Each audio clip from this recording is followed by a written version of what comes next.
The Pure and Simple Truth by Lettered. Chapter 1. The pure and simple truth is that the truth is rarely pure and never simple. Oscar Wilde, June 19th, 2003. "Hey, Malfoy," Harry said as they exited the lift on the ground floor of the Ministry. "About tonight." "We don't have to," Malfoy replied quickly. Harry frowned. "We don't have to what?" "Nothing. What were you going to say?" Harry hesitated. "I sort of mentioned to Hermione how we've been going to the pub. She said she wonders how you are and, well, the short of it is she'd like to come." "Granger wonders how I am." Malfoy's long, aristocratic face did not hide his expressions well, and his lyrical tenor made no effort to conceal his current skepticism. Harry had started going to the pub with Malfoy after work because Malfoy had asked him, the way co-workers sometimes suggested such things. Harry was trying to give Malfoy a second chance. That was what he did with people who made mistakes. Harry had never had a chance to do it for Snape. They'd started out shaky, but lately it had been okay.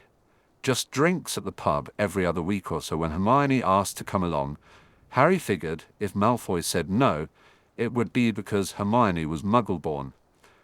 That would mean Malfoy really hadn't changed much after all and wasn't worth it anyway. Harry had this strange hope that Malfoy would say yes. Harry pushed his glasses up. "She just thought it'd be nice," he said. Malfoy looked at him for a while. His eyes weren't blue. Harry thought they should have been blue. He hadn't really noticed before that they were grey. "All right," Malfoy said. "Invite her along." Harry frowned. "Are you going to—" Malfoy raised a brow. "Am I going to what?" Grey wasn't a colour at all, really, but it looked like a colour on Malfoy. "Nothing," Harry said. "I'll just owl her, shall I?" Malfoy looked startled. "Tonight?" "Yes, tonight." Harry paused. "Is that a problem?"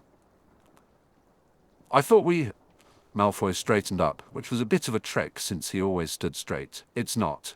Invite her tonight. Tell her." Harry raised his brow. "Tell her what?" Malfoy chewed the inside of his cheek. "She's welcome." "Draco," Hermione said when she met them at the pub. Harry and Malfoy were already sitting at their regular booth. Malfoy jumped up. Harry looked at him curiously, and Malfoy appeared chagrined. "Granger," he said almost grudgingly, making a strange, aborted gesture toward Hermione's coat. "I can get it," Hermione said, hanging it on the hook beside the table. Blokes in BBC specials, the ones Petunia watched, that had a lot of girls in dresses, stood when ladies entered a room. Blokes who wore cravats and, Harry didn't know, watch fobs. Malfoy was trying to be polite. It was kind of hilarious. Malfoy sat down and Hermione slid into the booth beside Harry. They were both across from Malfoy. She started unwinding her scarf. "Long time no see," she said. "How are you liking being a hit wizard?" "It's grand." It was not at all the sort of thing Malfoy said when they were alone, discussing Robards and Shacklebolt, all the numerous bureaucratic details, layabout co-workers, and bad coffee in the lounge. Harry wondered whether Malfoy was being deliberately obtuse, or if this was his way of trying to be polite again. "And how are you liking?" Malfoy paused, and Harry waited for the dig. "Advocacy." "Love it," Hermione said cheerfully. "I've been working with Rackham. You know Rutger Rackham?" Malfoy sniffed. "That old rotter." Harry didn't know who Rutger Rackham was, but he was ready to defend him with every fibre of his being if Hermione— "He is quite senile, isn't he?" Hermione laughed. "But I've been convincing him to find a special place in his heart for my cause." "For house elves, Mouse?" Malfoy asked, showing interest. Harry was prepared to defend house elves with every fibre of his being, despite never really being a fan of SPEW, if Malfoy. "How in Merlin's name did you manage that?" "House elves, yes, among other things." Hermione laughed again. "He's not such a stodgy codger once you get to know him." Stodgy Codger is putting it nicely, Malfoy sniffed. Look at the trolls. Hermione's smile faded. What about the trolls? Harry was ready to defend trolls with every fibre of his being, though he was unsure why. Most of what he knew about trolls was that one had chased him around Hogwarts, and probably would have eaten him if it had the chance. The complete lack of regulation surrounding them, of course, Malfoy said in his superior tone. Hermione began to frown. I'm not sure it's a lack of regulation that's the problem. Rather, if they were given more freedom to begin with. Oh, tosh, Malfoy interrupted, then looked rather stricken. See here, Granger. He coughed, sounding stuffed, silly and polite. What I mean to say is, I don't fully disagree regarding your petition on magical creature rights. Hermione looked disgruntled. My petition on magical creature rights? You mentioned it in an interview, Malfoy replied. Hermione looked even more disgruntled. You read my interview? Malfoy's gruntle was heading in the same direction as Hermione's. Yes, what? Is it not allowed? No, I just think I'm a mindless bigot. I suppose that's fair enough considering our shared history. But look, No, Hermione interrupted. That's not it at all, Draco. It's not even Harry read my interview. Malfoy glanced at Harry. Then, as if he couldn't help it, his eyes lingered. Just as he began to smile, he turned back to Hermione. Well, he said lightly, I can't help what Potter does. I was going to, Harry replied. Yes, Hermione soothed. I'm sure you were. Now, Draco, what was it you were saying about trolls? I've been giving it a lot of thought, Malfoy said. You know that some of the purebloods, like my father, very conservative, you know. That wasn't all his father was. But Hermione nodded along as though this was a very normal discussion. Harry frowned down at his pint. They're just going to want to regulate the hell out of trolls, and that's not without good reason. Trolls are big. Harry snorted, but Malfoy just ignored him. And stupid. Maybe you just don't understand them, Hermione said. Maybe, Malfoy replied, but they're dangerous. You've got to admit there's a reason people don't want them running amok. Because they're afraid, Hermione countered. Maybe if they took time to understand trolls, they could find a way to live peacefully with them. Maybe even educate them. And that could be a useful relationship.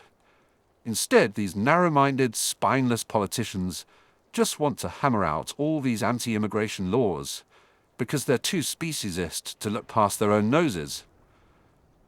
She was getting sort of flushed, and Harry noticed Malfoy was starting to frown. This really wasn't going to end well. Harry wondered what he had been thinking, putting these two in a pub together. They're not all just petty fanatics, Malfoy said. I'm sorry, Hermione replied. Hermione, I worded that badly, she said. But you think it's true, he replied. Well, Malfoy leaned in. I see where you're coming from, I do. But look, they're not all that way. I mean, I suppose there are some parochial fundamentalists who will say things like all trolls should be rounded up and killed or some such nonsense. But that's not what I'm saying. I'm saying it's just as problematic, in some respects, to insist on treating trolls like humans, because they're not. That doesn't mean you treat them like cattle, Hermione argued. And trolls are treated worse than cattle in some of the current legislation. That's what I meant about Rackham. I'm sorry, Harry said suddenly. But who's this Rackham? They both turned to look at him. Harry was pretty sure Hermione had forgotten he was sitting there. He wasn't sure about Malfoy. He's the Creatures Commissioner, Hermione explained. It's like an ombudsman. Malfoy was looking at him with a faint smile. It seemed intended to be jeering, Harry thought, but instead it just looked amused. You do know what an ombudsman is? Malfoy asked. Harry frowned. Yes. He didn't like politics. They weren't very clear-cut or absolute, and it was difficult to get anything done using them. But just because you couldn't use Expelliarmus on them didn't mean he didn't understand them. It just meant he didn't follow them as much as he probably should have, and that when he did, they frustrated him. Malfoy continued to look at him with that same smile, the slight curve of his pink lips. Then you think the troll policies are outdated too? Hermione asked. Malfoy turned his attention back to her. Yes, he said. That's why I was impressed that you got him to budge on house elves at all. Don't mistake me, I'm fairly certain we fundamentally disagree on that matter, but I am fully against current policies. Honestly, they make me sick. They show no understanding of house elf culture. House elf culture? Hermione asked, sounding breathless, as if she could hardly contain her excitement. I'm going to get another pint, Harry said. What? Hermione blinked, turning toward him. Oh, she realized she would have to get up to let Harry out of the booth. Granger, would you like anything? Malfoy asked as Harry stood. Hermione, she corrected him. Oh, fetch me anything, Harry. A butterbeer. You really think the house elf policies are abusive? I didn't say that, Malfoy replied, and Harry moved away. He knew this had been an absolute disaster. August 7th, 2003. Hermione's not coming to the pub tonight, Harry said. Oh. Harry tried not to notice that Malfoy looked disappointed. It made sense, though. Malfoy enjoyed discussing politics with Hermione, which was fine, while Harry preferred to avoid those conversations. Before Hermione joined them, Harry and Malfoy used to go to the pub to complain about robards and paperwork. Harry missed that, especially since many of his fellow Aurors were older or intimidated by his status as the boy who lived. Ron was still helping George in the shop, and might not even become an Auror. It wasn't like Harry was best mates with Malfoy or anything, but after everything they had been through, it was disappointing that Malfoy felt let down. All right, Malfoy said. I was thinking... We don't have to go, Harry interrupted quickly. They lingered beside the lift, atrium. That wasn't what I was going to say. Malfoy's eyes widened slightly. Unless you don't want to go. No, Harry replied. Let's go. I could use a pint. They headed toward the flue. What were you going to say? Malfoy avoided his gaze. It's Pansy. She heard that I've been talking to Granger, he said. She wants to... I thought, since Granger... Spit it out, why don't you? Harry urged. Malfoy glared at him. With a sigh, he said, Pansy would like to join us for a pint. Is that all right with you? Pansy, Harry said. Parkinson. Malfoy frowned. Potter, you do remember. Of course I remember Pansy Parkinson, Harry interrupted. She wanted to give me up to Lord Voldemort. How could I forget someone with such a special place in her heart? Malfoy's mouth tightened. If you don't want to... Harry sighed. Sure, I want to. At least we'll have interesting things to talk about. You never know, Malfoy pointed out. You might, Harry shrugged. Why don't you ask her tonight? Tonight? Harry shrugged again. Hermione isn't coming. I don't think those two get along, so why not? I thought... Malfoy bit his lip and looked away. All right. Pansy Parkinson was already at the pub when Harry and Malfoy arrived. She was sitting at a table, legs crossed, with a red drink in front of her. She had grown up pale and angular, with a narrow face and chin and a heap of shining black hair. Her nose was as puggish as ever. Draco, you look flushed, was the first thing she said. Turning to Harry, she added, and Harry Potter, fancy meeting you here. You, Harry began, realizing she was being rather annoying. Frowning, he sat down.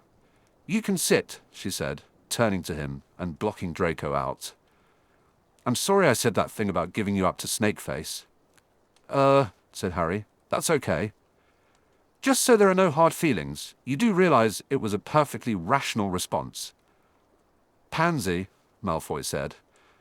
Frowning, Parkinson sat back. You don't disagree, she told Malfoy. Malfoy looked at Harry, then back at Parkinson. I think the Dark Lord was insane, and you and I have a lot to make up for. Don't waste time feeling sorry about it, said Parkinson. Life's too short. Well, Potter, now that that's over with, I suppose I should say something mundane and polite. She turned with a lazy sort of grace to look back at Harry. How have you been? Harry just stared at her, then at Malfoy, who looked rather nervous. "Fine," Harry said eventually, turning back to Parkinson. "Yourself?" "Oh, I'm trying to summon the will to live. It's difficult when everything's so mindless and dull. Don't you think so, Draco?" Inexplicably, Malfoy's eyes flicked toward Harry, then back to Parkinson. "Not everything is dull." "He's only saying that because you're here," Parkinson said. "He desperately wants to make a good impression." Harry suddenly felt interested. "Why?" Parkinson waved a languorous hand. "Who knows? Draco always likes to make an impression." Malfoy snorted. "As if you don't." "Of course I do. What else is there to do besides pretend to be interested in things that don't matter at all?" "Potter," finally, Parkinson sipped her drink. "Are you enjoying your job as an Auror? Yes? You sound uncertain." "Because you said it didn't matter at all," Harry replied. "I didn't mean you," said Parkinson. "You were always rather interesting in school. Isn't that right, Draco?" "Pansy," Malfoy said. Parkinson turned to Harry again. "He doesn't like to talk about school." "Ah," she said. "He was always making a fool of himself, and I moped around, hating the world. We thought we were so cool." Startled, Harry laughed. "Is that funny?" Parkinson asked. "Yes," Harry said, surprising himself with another chuckle. "It's kind of hilarious, actually.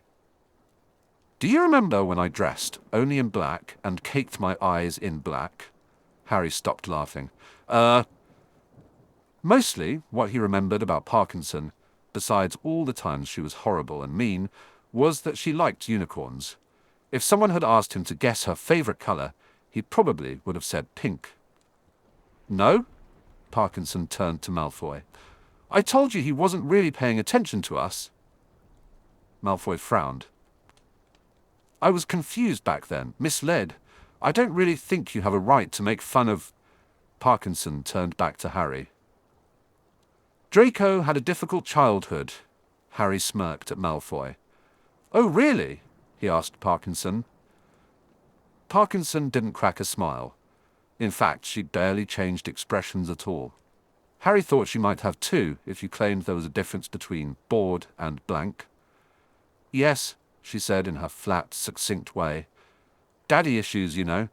She sipped her drink. "What about you?" Harry blinked. "What about me?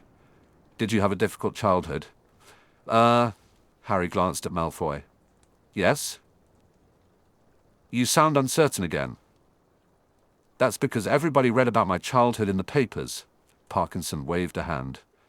"The papers are all lies. You knew that Draco wrote half those articles in fourth year, didn't you?" Harry frowned. "No." "I've already said I've done bad things," Malfoy said. "I'm trying to make up for them. I'm doing the best I can." There, Parkinson said. "You just go on doing them. You're very earnest when you're trying to do things you believe in." "I'm not earnest," Malfoy said earnestly. "I can see why you like talking to Potter," Parkinson told him. "He brings out the best in you." "I've barely said anything," Harry replied. "I know," said Parkinson. "You've let me talk. Most people don't. The word caustic gets used quite a bit." Harry decided then and there that he would try to see if he could make Pansy Parkinson show a different expression. "I had a terrible childhood," Harry said. "My aunt and uncle locked me in a cupboard." "You were a very Victorian orphan then," Parkinson said. "Draco was raised very Victorian also. I suppose we all were." "Malfoy stands up when girls come to the table," Harry pointed out. "That's what you're supposed to do," Malfoy said, glowering. "And anyway, it's not like I'd do it for Pansy." He put his nose in the air. "She's not a lady." "I hope not, Parkinson replied, turning back to Harry. "I had a terrible childhood too. I suppose I could tell you my story, about how I was lonely and spoiled and rich, but you would never understand, having been raised in a cupboard. It's just like every other spoiled rich girl's story. I suppose Draco has already told you his." Harry shook his head. "Malfoy almost never talks about being a spoiled rich girl." Malfoy made an odd coughing sound that Harry was pretty sure had started out as a laugh. "Doesn't he?" Parkinson stirred her drink. "Pansy," Malfoy said in a warning tone. We used to play together as children, Parkinson said, and there it was, a third expression. She was smiling slightly at Malfoy. Remind me to tell you about his dungarees. Pansy. Malfoy put his head in his hands. Dungarees? Harry asked, laughing. Parkinson turned her slight, twisted smile onto Harry, and he thought she was rather pretty at that moment. No, she said, this one is. Let me tell you about the time I saved him from the giant squid, Harry said. You didn't save me from the giant squid, Malfoy replied, hiding his face in his hands. I would have gotten away. No, you wouldn't have.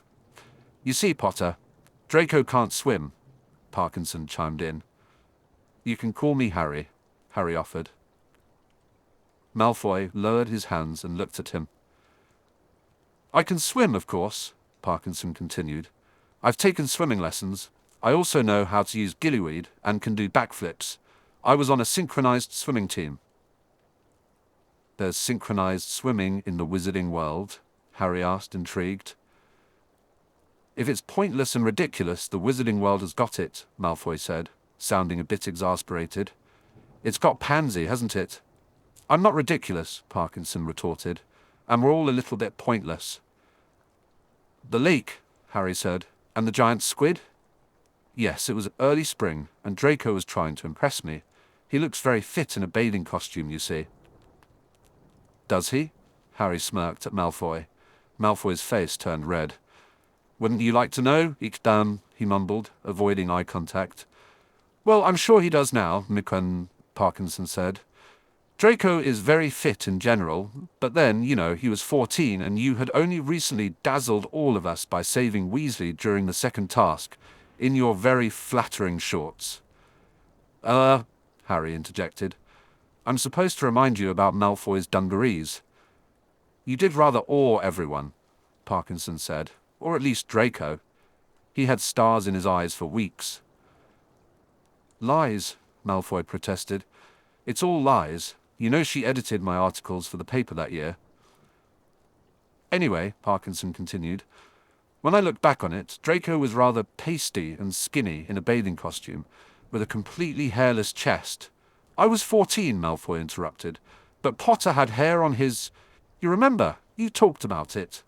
I never knew you were so observant, Malfoy, Harry said, smiling at him again. I didn't have to be observant, Malfoy replied, still red and frowning furiously. You were the one prancing around in front of everyone, half-dressed, like a magnificent poof. I am a poof, Harry said, and I wasn't half-dressed. I had to save Ron. Draco's a poof, Parkinson chimed in helpfully. If you didn't already know. A rather magnificent one at that. Malfoy rolled his eyes.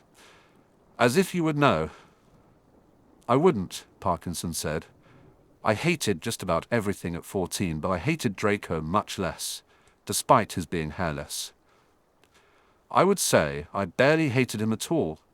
In fact, I hated him so very little that when I thought the giant squid was going to drown him, I was really very much depressed about it. Malfoy glared at her. And you did a significant amount of eye-rolling before coming to save me.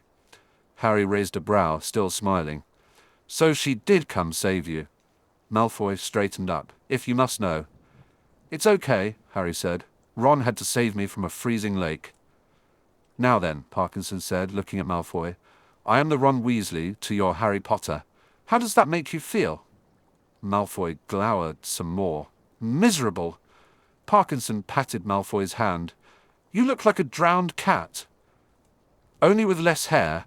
Hey, Malfoy, Harry said. Are you still... Don't you dare, Malfoy interrupted. Harry shrugged. You're not so bad, Parkinson. Thanks be to Merlin. He approves, Parkinson said with a little smile. Call me Pansy. 2 October, 2003. Pansy said she might come around to the pub again tonight, Malfoy said, as they walked out of the lift at the Ministry. Just so. You know, Harry said, stopping in his tracks, Hermione's coming tonight. Pansy had been joining them at the pub every other week, just never when Hermione was there. Oh, Malfoy bit his lip. That's not... Pansy can be polite, you know. Can she? Harry asked. Malfoy shook his hair out of his eyes. He wore it loose now, and a golden lock swept across his forehead. Sometimes a bit of it fell into his eyes. Harry had to resist the urge to tell him to move it. She can, Malfoy replied. She just doesn't like to. Pansy doesn't really make small talk, Harry said. It's her parents. They always made her act like she should be with people who realized she had a brain. Harry really wanted him to move the bit of hair right now. In fact, he could easily just reach out and do it, but he didn't. Malfoy stood there indecisively, chewing on his lip. He had a bag on his shoulder, his files on contraband potions from the office, and his hand was wrapped around the strap. I'll tell her not to come, he said. Harry noticed Malfoy's knuckles were white. No, he heard himself say, surprised by his own response. She should come. Pansy's all right. Do you? Malfoy didn't finish whatever he was going to ask. She's trying to be better. I mean, a better person. It'll be okay. Do you think Hermione will forgive her? I mean... Malfoy looked at the ground. Pansy was a right git to her at Hogwarts. Harry couldn't help but laugh. Malfoy, you were a right git to me at Hogwarts. Right. Malfoy kept looking at the ground. Hey, Harry said, suddenly feeling less certain. I can owl Hermione. She can stay behind. No, Malfoy said quickly. Granger's not bad. Harry laughed. Not bad? Harry asked. I think she's quite brilliant, actually, Malfoy replied, still looking at the ground with his hand wrapped tightly around the strap. Harry couldn't help but notice how a bit of Malfoy's hair caught the light. Finally bringing his head up, Malfoy shook his hair back. Let's go, shall we? Pansy will be waiting. I thought you said Pansy just might pop in. Malfoy smiled, a faint, distant smile that was polite, the kind he usually reserved for Harry. That means she's camped out at a table. He walked forward a bit, then turned back. Harry found himself rooted to the spot for some reason. Not frightened of a couple of girls, are you, Potter? Not on your life, Harry replied, following him. When Hermione approached the table and saw Pansy there, she said, Oh! Look at that, Pansy said, looking up at Malfoy, who had gotten to his feet. He does stand up for ladies. I didn't know, Hermione said, glancing from Pansy back to Harry, and then to Pansy again. Pansy rolled her eyes. He's not getting on his knees. Don't listen to her, Malfoy said. Please stay. Pansy whistled. And he says, please.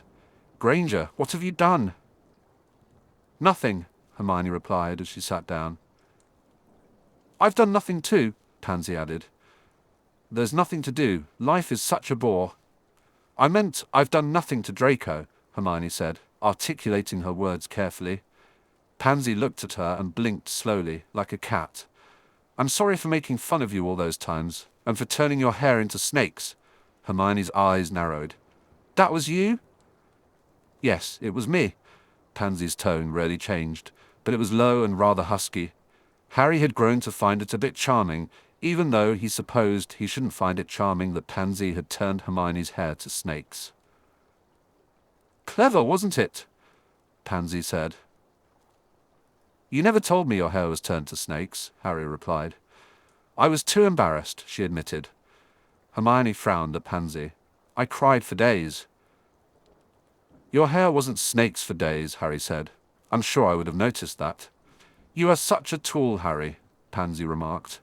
You may not realize it, Malfoy added, but Pansy's trying to make a good impression. No, Hermione said, turning to him. I didn't realize at all. Pansy's always been envious of you, Malfoy stated, nodding at Hermione. Hermione smirked. Has she? I have not, Pansy protested, but for the first time Harry noticed a hint of colour in her pale cheeks. I only said... She said she wished she'd dressed like you for the Yule Ball, Malfoy interjected. Because of the way the prophet said you looked stunning, but really she thought you looked stunning too. That was around when you started to wear black, wasn't it, Pansy? The colour faded from Pansy's cheeks, but Harry found it intriguing. It was a statement, Pansy replied. Against the frilly pink things you wore to the Yule Ball? Hermione asked sweetly. Let's not dredge up history, Pansy said, sounding bored again. Pansy loves to dredge up history, Harry noted. Basically, that's all we do. Oh, like the time she had antlers on her head? Hermione teased. That's all of history? No, Harry smirked at Malfoy. Usually, it's about Malfoy and his dungarees. That's why you like Parkinson so much? Hermione asked Harry. You get the dirt on Draco Malfoy. Harry glanced at Pansy, who didn't seem interested that he liked her. Then at Malfoy, who looked terribly interested despite himself. No, Harry said. I think she's funny. I'm a riot, Pansy chimed in. Pansy examined her nails and said, You'll soon find that out, Granger. How is the lobby going? Malfoy asked. About the same, Hermione replied. Rackham may have budged on some of the issues, but it turns out he just wanted some wiggle room. He doesn't want anyone accusing him of Death Eater sympathies. Pansy mouthed Rackham to herself and continued looking at her nails. Rackham's an eighth reeler on his mother's side, Malfoy explained. That's how he finagled the position. Since he's passing, Hermione snorted. He looks like a shriveled goat man. He's about as far from a Veeler as Bertram Meager is from signing the petition on magical beast rights. Pansy mouthed, petition. I know, Malfoy said, that he can claim the heritage, which makes some people think he knows what he's talking about. He has no idea, Hermione exclaimed. Did you frame it the way I suggested? Malfoy asked. Especially regarding the werewolf claims. Since you don't have to be born a werewolf to become one, it's a slightly different matter. He might be more willing to acknowledge the petition if he realizes we could be dealing with more purebloods being turned into werewolves, with so many still on the loose. It's not just about bloodlines. No, Hermione said with another snort. It's about party lines. Honestly, I think Rackham would listen. It's Meager who's... Suddenly Pansy leaned across the table. Do they always talk this way? Pretty much, Harry replied, taking a sip of his lager. Hermione and Malfoy continued discussing Rackham, Meager, the petition, prejudice, and loyalty. Merlin, kill me now, Pansy said as she sat back. Harry shrugged. I don't think Merlin's listening.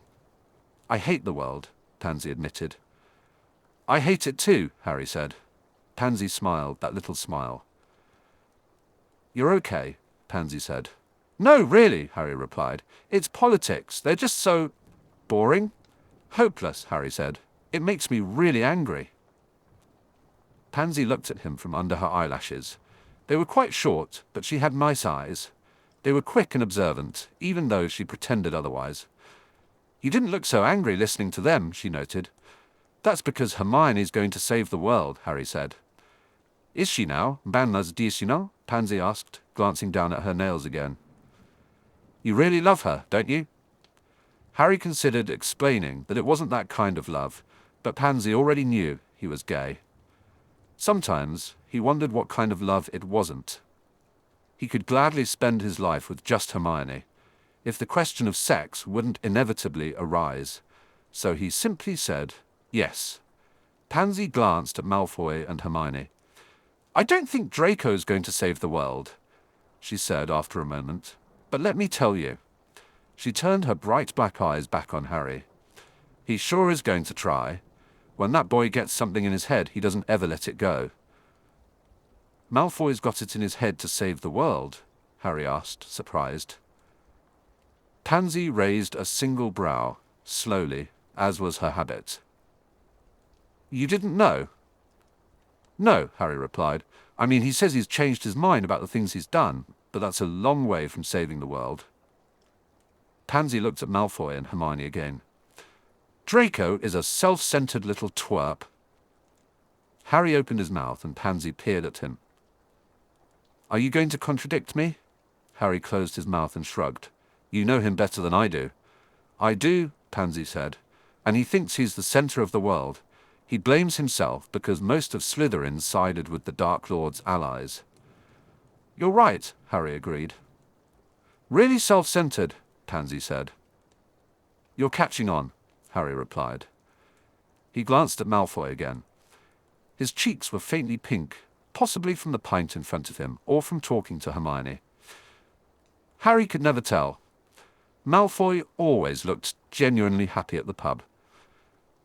Now that he's gone and changed his mind, Pansy continued, he thinks it's his responsibility to make amends, not just for himself, but for our kind. Your kind? Harry asked. Purebloods, Death Eaters, Slytherins, whinging, spoiled brats, you name it, Pansy said. Draco's going to drag them kicking and screaming onto the side of light, whether they like it or not. The side of light? Harry questioned.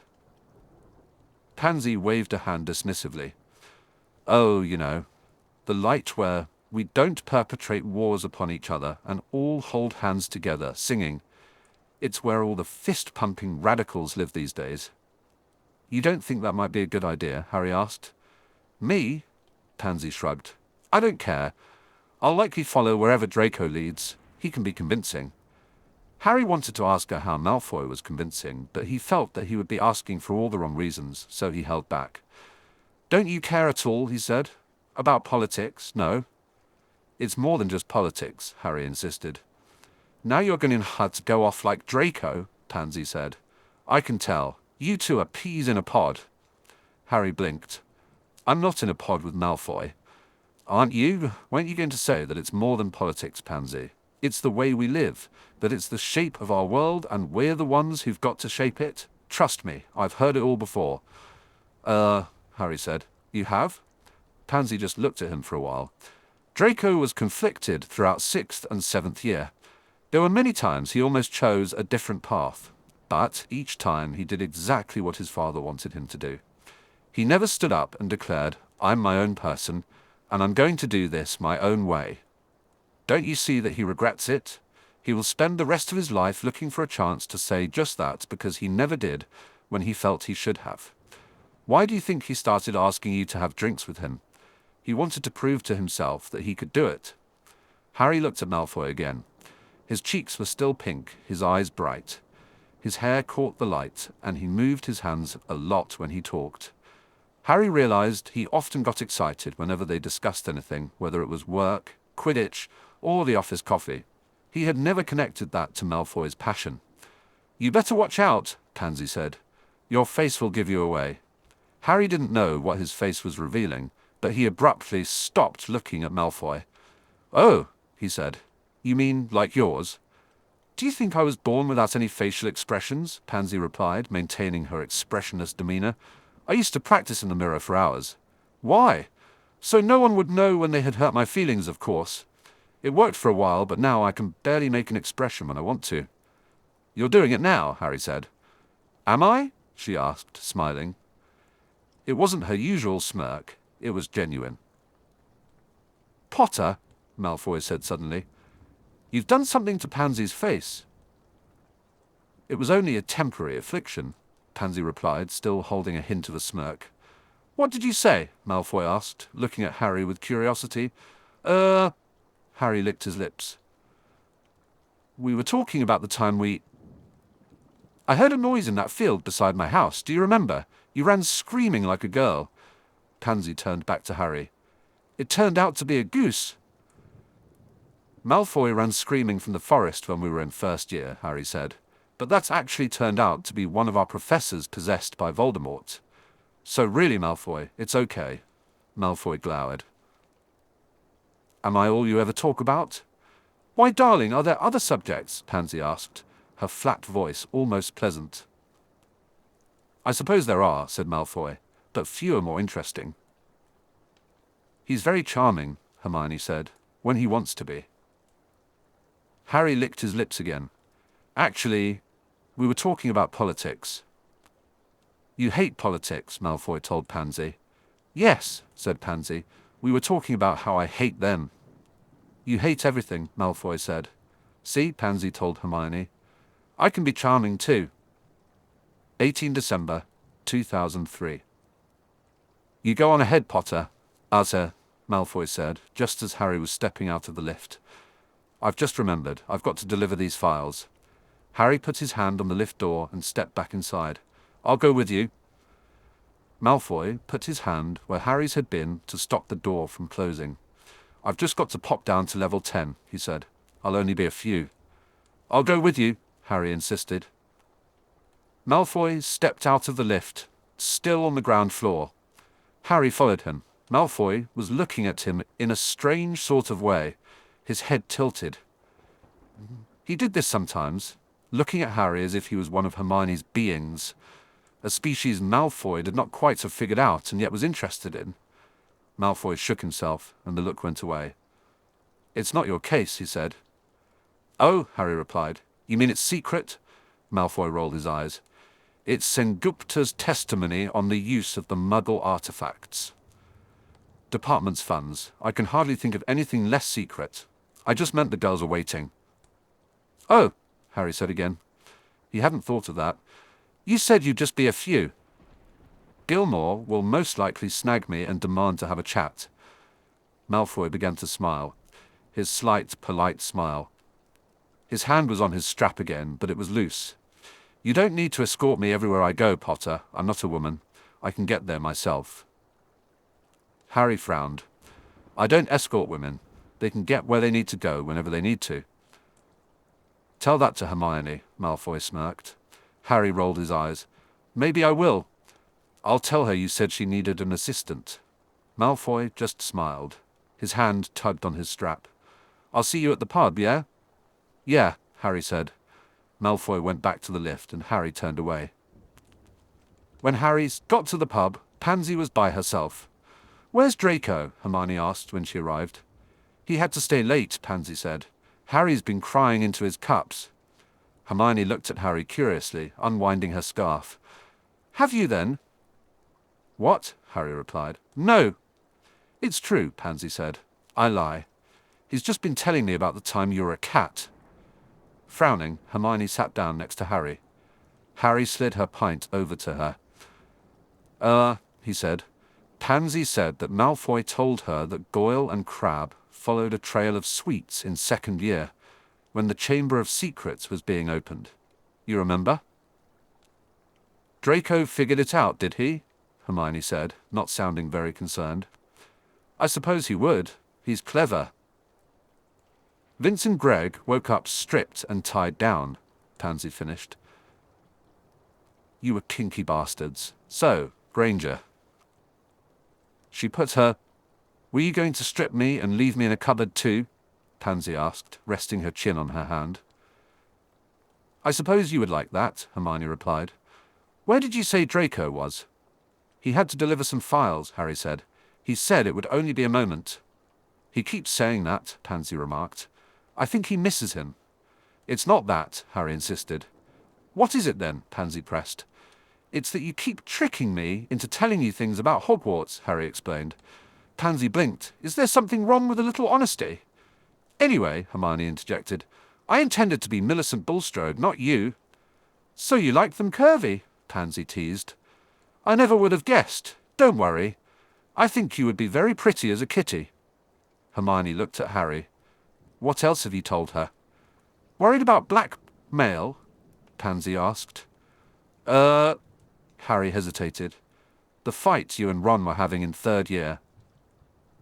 "And fourth year," Pansy added. Hermione shrugged. "It was all of Hogwarts, really." Pansy raised an eyebrow. "Letting bygones be bygones, are we?" "Sure," Hermione said with another shrug. "Why not? Draco and I have." "Yes," Pansy said, "Draco." Hermione tossed her hair over her shoulder. "You know, I'm not really as interested as Harry in Draco's dungarees." "That's a pity," Pansy replied, stirring her drink. A long silence followed. "Your hair looks very nice," Pansy said eventually, looking up at Hermione. Hermione looked startled. Thanks." Pansy continued, stirring her drink.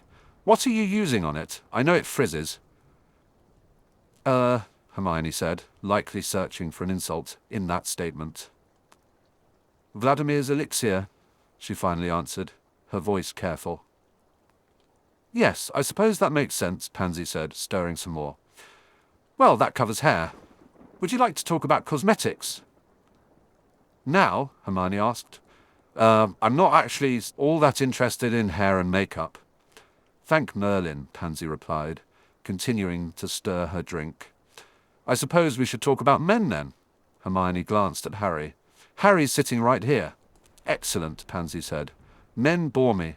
Let's talk about objective morality for a while. Objective morality? Hermione's brow furrowed. Perhaps you've heard of it. People like Draco and your boyfriend here are obsessed with it. Hermione frowned deeper. Harry's not my boyfriend. Details, Pansy said, stirring again. If we're going to do this, we better do it quickly. We can't do it while Draco's around. Hermione's expression showed her concern. Why not? We don't talk about morality, Pansy explained, taking her straw out of her drink and laying it on the table. He'd disown me. He wouldn't, Hermione started. He would, Pansy insisted. I have no moral centre.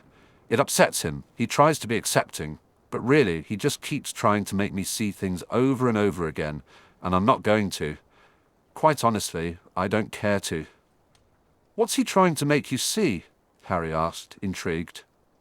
That we have to work together to build a better world, Pansy said. That his dad was totally misguided. That Voldemort was a crazy, insane, psychotic serial killer, and that we can't let that happen again.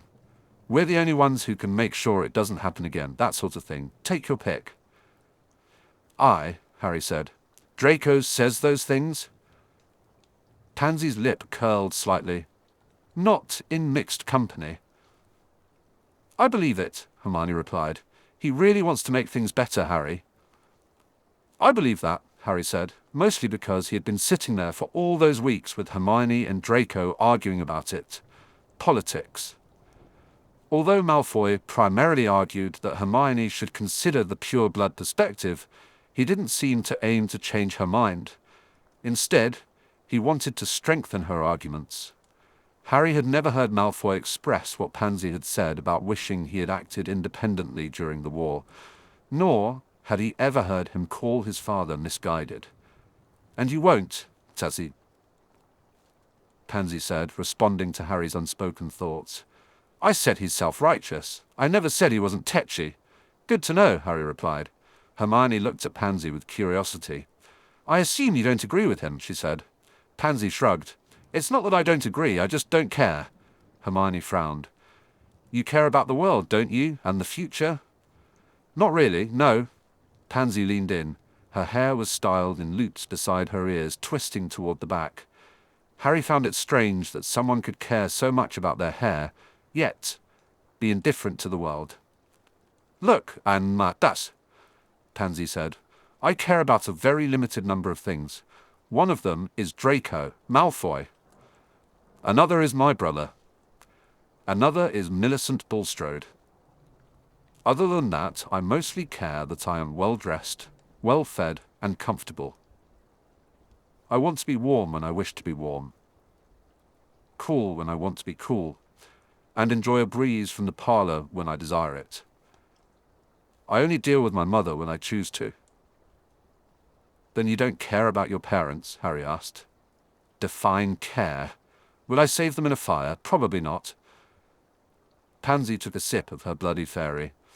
Oh, don't look at me that way. I'd save them if it posed no risk to myself, of course. But would I apparate into a burning building at the risk of my own life to save them? No, many people wouldn't. I'm just more honest than the rest of them. But, Harry said. They're your parents, Harry said. More importantly, Hermione replied, they're people. Harry looked at Hermione, unsure of what she meant by that. The way you're looking at me now, Pansy said, is why I never discussed these things with Draco. That boy would apparate into a burning building just to make his daddy proud. But not anymore, Harry said. Pansy raised an eyebrow. Harry began, You said... Oh, Pansy waved a hand. If Lucius says jump, Draco still says, how high? He's never going to stop. It's just that his next question is always, is it an evil jump, or is it a Death Eater jump? And if he decides the answer is yes, he won't do it. Sometimes he doesn't do it just to be a brat, but trust me, Draco will always want to jump. Harry thought of Malfoy, the sun in his hair, and the absent little smile he always gave him. He remembered Malfoy's hand on the strap of his bag, the way Pansy said that Malfoy was trying so hard, and how Malfoy looked so pink and excited whenever he talked to Hermione. He recalled Malfoy first asking him to the pub, realizing now that Malfoy had been plenty nervous, and for some reason it made him feel incredibly sad. "But you don't agree with Lucius," Hermione said abruptly. Pansy blinked. "Goodness, no. You're not touting the Death Eater party line." "Of course not," Pansy said. "The Death Eaters were a bunch of fanatics anyway. Draco's right about that. You can't really call them a party, can you? Just a bunch of wacko fundamentalists gone completely mental." Hermione frowned. "So, you're moderate?" "No." Pansy slipped her straw back into her drink. "I'm a reformist, just like Draco." "Malfoy's a reformist?" Harry asked. Pansy spared him a baleful glance. "Haven't you been listening?" Pansy asked. "I'm confused," Hermione replied. "I don't believe in Draco's cause," Pansy said. "I could care less, but I care for Draco, and I care for those other things I mentioned. Right now, the best way to protect those things is to toe the line with bleeding hearts, just like you. It's really the only option that makes sense." Harry felt oddly stricken. "That's why you come out to the pub with us?" he asked. "Don't be such an utter imbecile," Pansy replied. "I come out to the pub with you because I find you entertaining. You're very similar to Draco, you know." Harry started. "But you just said," Pansy turned to Hermione. "As for you, Draco says you've got a brilliant mind, and I think he might be right." Hermione blushed. "Draco? He says that?" "Don't wet your knickers," Pansy said. "I just mean you may be able to understand what I've said. Draco never can. Merlin knows I don't understand him." Frowning, Hermione picked up her drink and then put it back down. "I think I do understand," she said finally. "I don't know, it's interesting. I've never really thought about it that way before." She paused thoughtfully. "When you think about it, I suppose there are probably many people who are just like you. Only they don't think about it that way either." "I suppose not," Pansy said, knocking back the rest of her drink. "Granger, you're all right." "It's Hermione," Hermione corrected her, still looking thoughtful. "Well, hello," Pansy said. "I'm Pansy." Malfoy arrived several minutes later. "They're talking about hair products," Harry said, as he pulled out his chair. "What took you so long?" "Gilmore, didn't I tell you?" Malfoy looked amused. "I was just 20 minutes. Reaching out, he took a sip from a pint. Harry wondered if he noticed that the pint belonged to Hermione, who was talking to Pansy about hair. Malfoy spoke about hair products with an enthusiasm that had been completely absent before. "Did you miss me?" he asked. "What?" Harry replied, looking up from his pint to meet Malfoy's gaze. "Anyway, hair?" Malfoy appeared amused. "I'm surprised. That's so girly," Harry suggested. "It's true, they had to warm up to it." "Did they now?" "They had to discuss meta-ethics and the philosophy of moral universalism first," Harry said. Malfoy's eyes widened, then his expression turned lazy. "Those are big words, Potter." His voice dropped to a low murmur. Harry smirked. "I recently learned them." Malfoy's gaze travelled up Harry's face. "We could talk about your hair," he drawled. Harry tugged at his fringe self-consciously. "It's not." "We could," Pansy interjected. "We could talk about your hair all evening, Harry. Don't think we don't already sometimes." "Do we?" Malfoy asked, smirking at her. "Well," Pansy replied, "you do." "Do you?" Harry asked, mimicking Malfoy's drawl. He smirked back at him.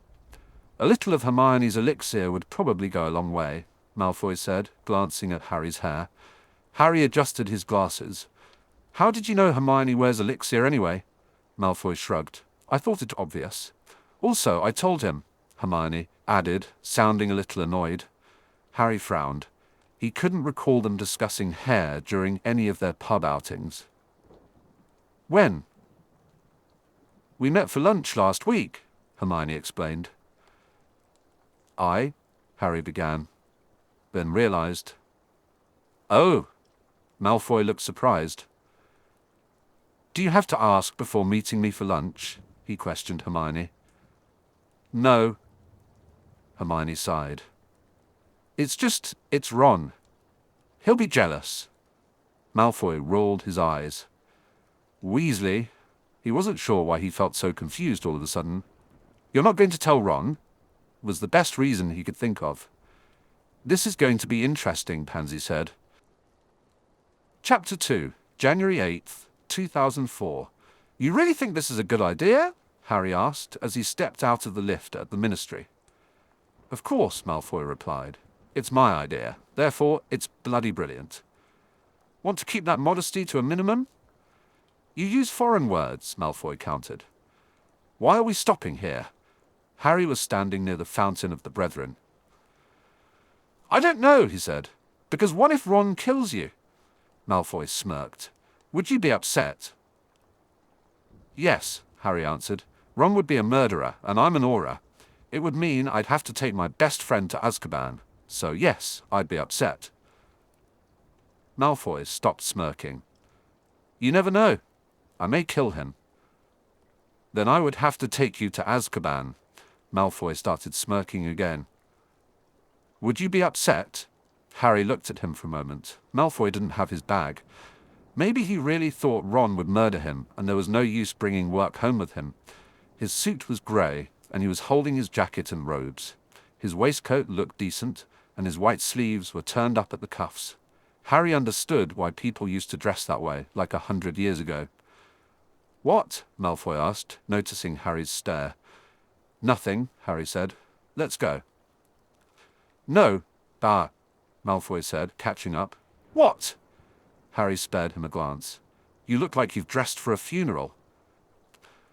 I have done, Malfoy replied. Harry threw him another glance, and Malfoy grinned at him. We're meeting Weasley, aren't we? He's not that bad, Harry said. Malfoy's open grin shifted to his more familiar smirk. I'll tell him you said so. Look, Harry said, stopping again. I'm looking, Potter, Malfoy replied. Malfoy had this sort of mood now whenever he looked at Harry. It was more than just that. Malfoy's polite little smile had transformed into an aura of vague amusement. He didn't find Harry hilarious. He simply thought Harry was funny, very funny. This annoyed Harry to no end. Look, Harry said again, Hermione likes you. I like her, and Ron likes her, and I like Pansy, so can you just not be a prat, okay? Malfoy suddenly stopped smiling. He was quiet for a moment, chewing on the inside of his cheek. When have I been a prat? Och, he asked, finally, his voice low. Harry wanted to say it was just now, due to the way Malfoy had been smiling, but he couldn't pinpoint what was wrong with smiling, so he held back.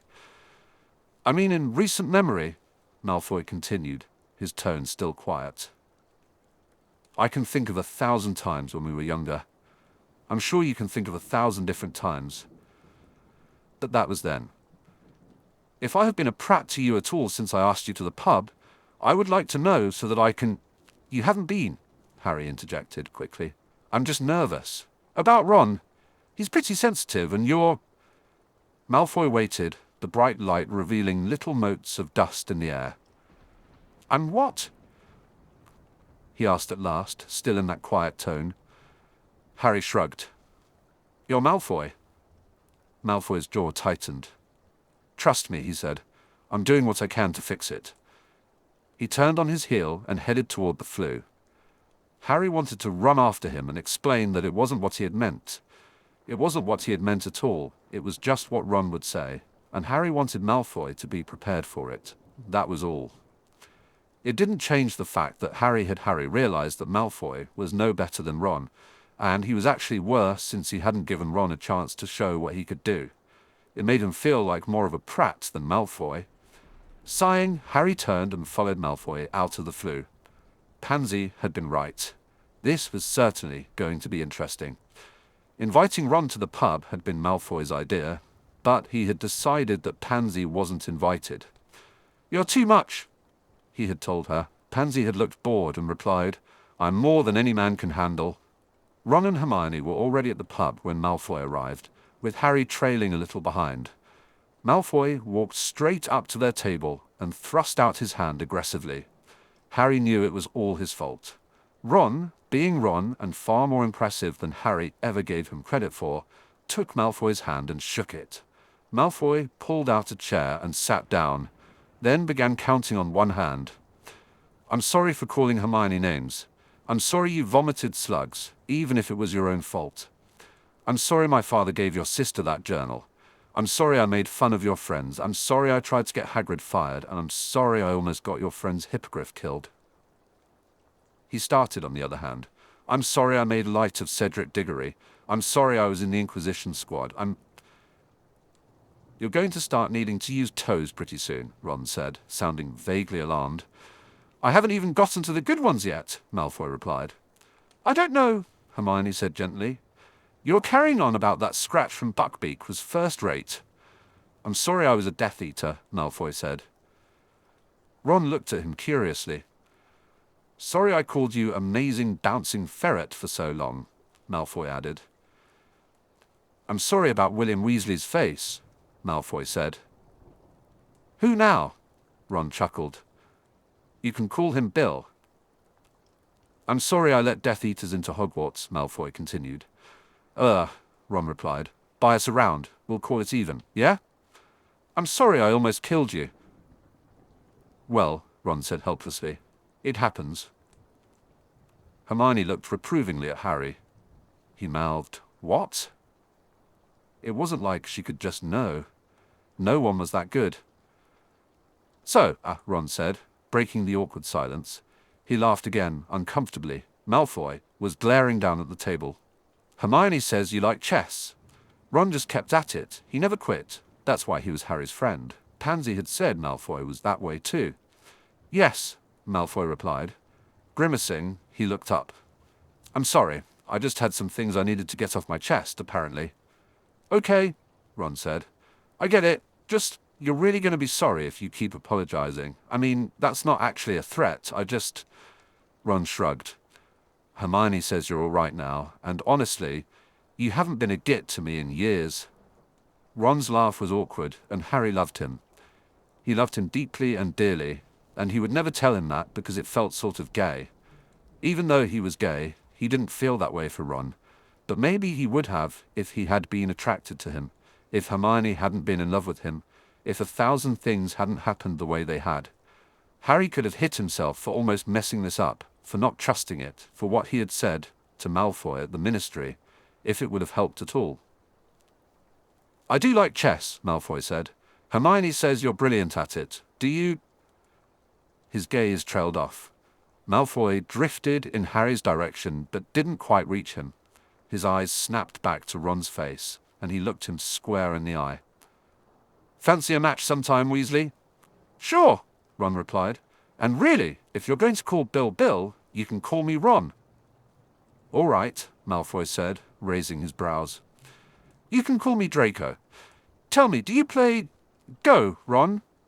That name sounded really strange coming from Malfoy's mouth. Ron seemed to think so too. Even Malfoy appeared to think it was odd, but neither of them moved. Ron said. "No, I don't know what you're talking about." "It's a wizarding game," Malfoy explained. "Hermione says you excel at strategy. You'll like it." Ron shrugged. "Okay, you might as well teach it to me sometime."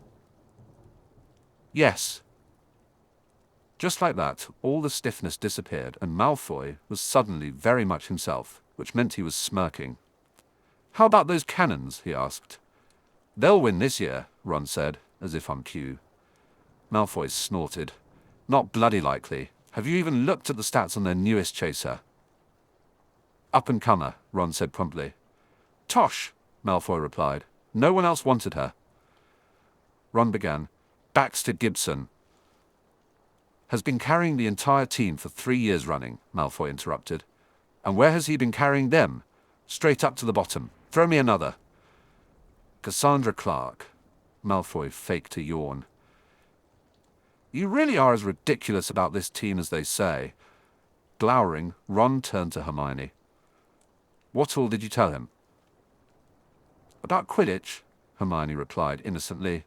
You know I won't talk about Quidditch, other than to say it's an unnecessary expression of violence, Ron began. Not to mention dangerous, Harry added.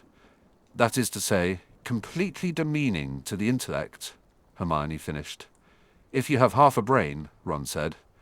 Not to mention a substitution for the phallic envy that dominates the workings of our oppressive patriarchy, Malfoy replied.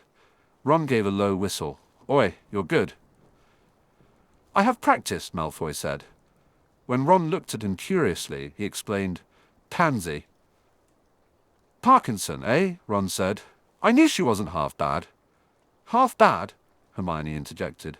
Whenever I say those things, you cover your ears and say, la la la. But I like you, Ron said. Even when you say those things. Sometimes, especially when you say those things, if you're using really big words like phallic and, what's it, kyriarchy. Big words always do get me hot, Malfoy said. Phallic is not a big word, Hermione frowned. Dirty, Malfoy said with a leer.